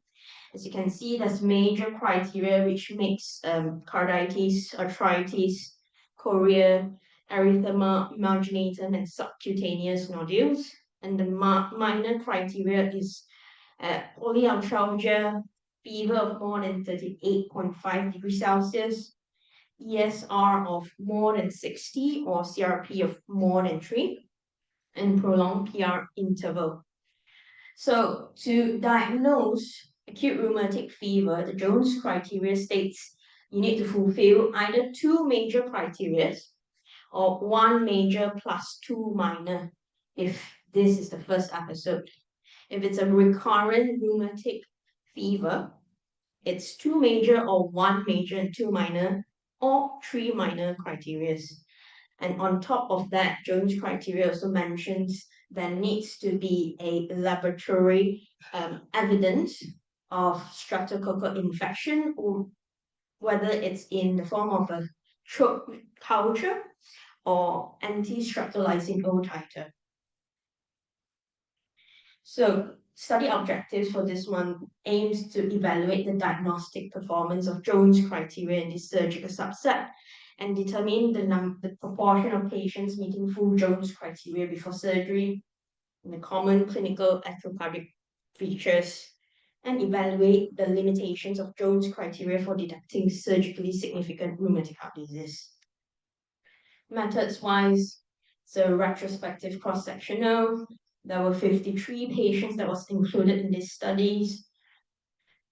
Results.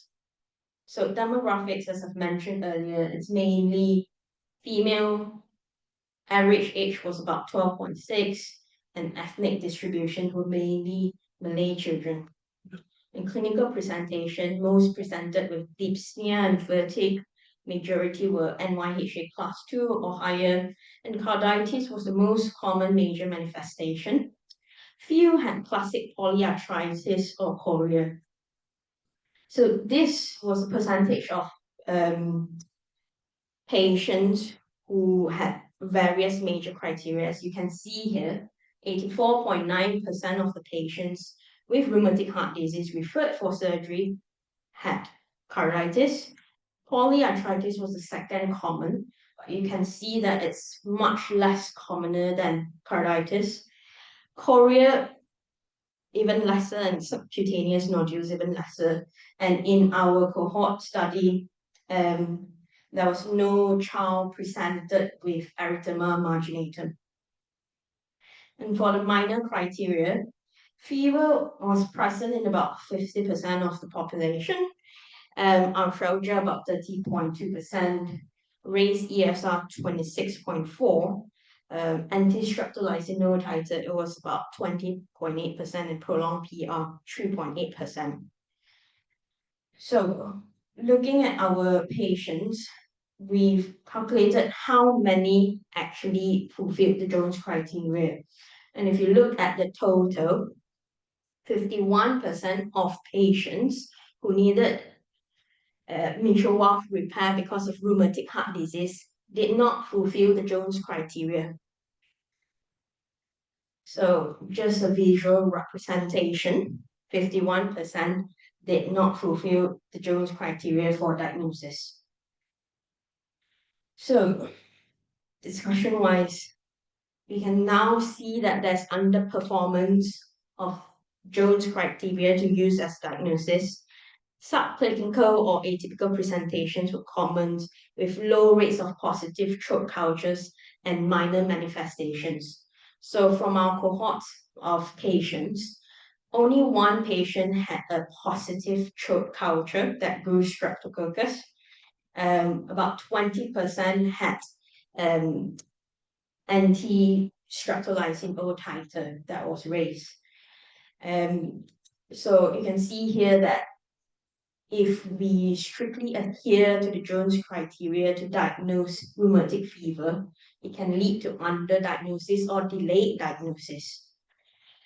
So secondly, the criteria depend on clinical signs that may be absent in subclinical carditis. So when I say subclinical carditis, is that there might be some inflammation in the heart, specifically the valve, but not enough information for you to appreciate it on a physical examination. So echocardiography detects valvular damage before a clinical murmur. So in rheumatic heart disease patients, the echocardiographic findings in the acute stage would include mitral regurgitation.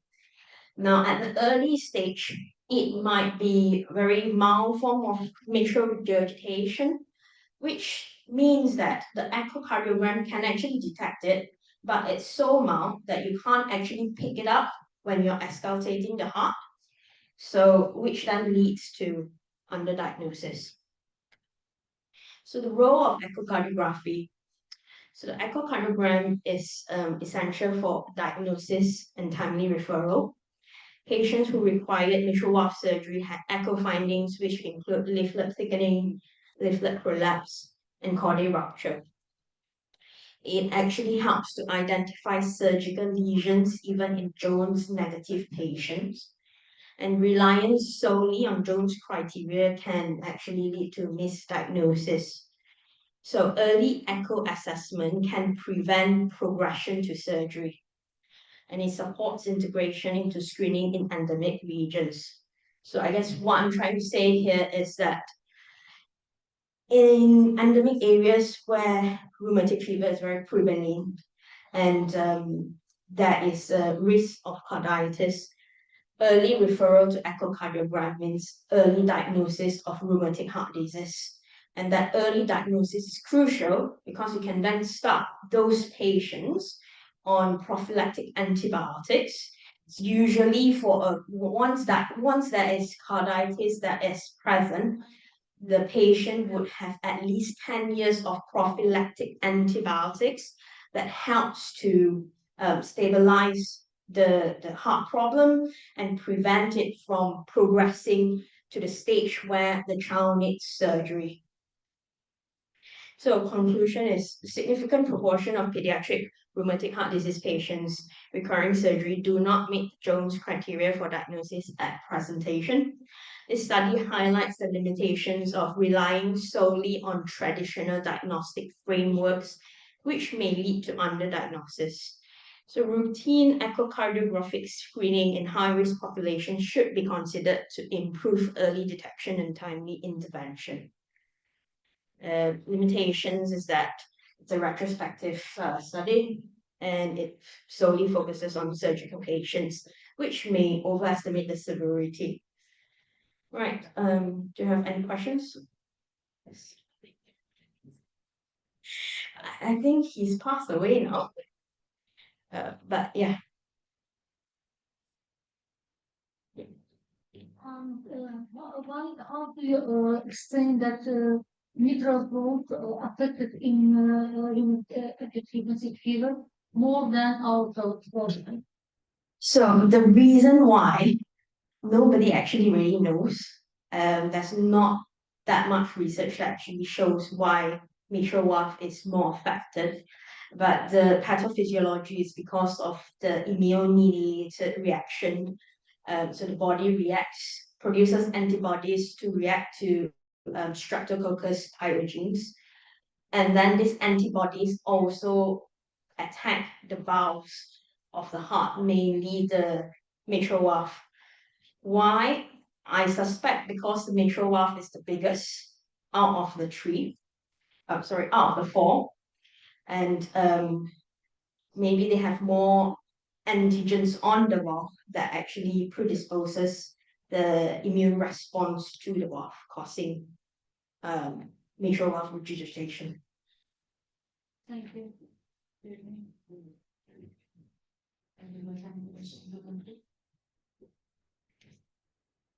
Yes, thank you for the presentation.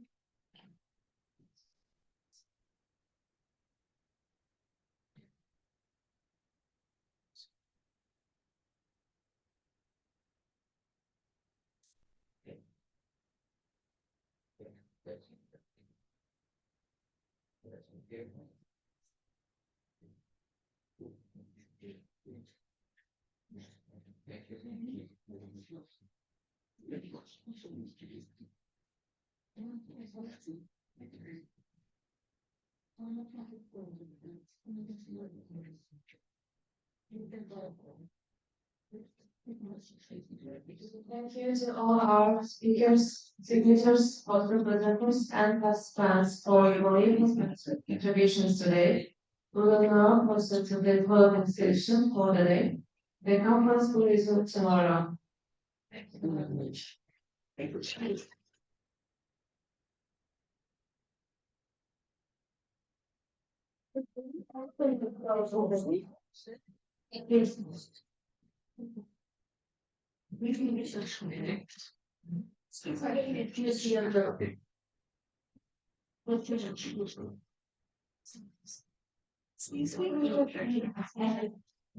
Structures actually forgot this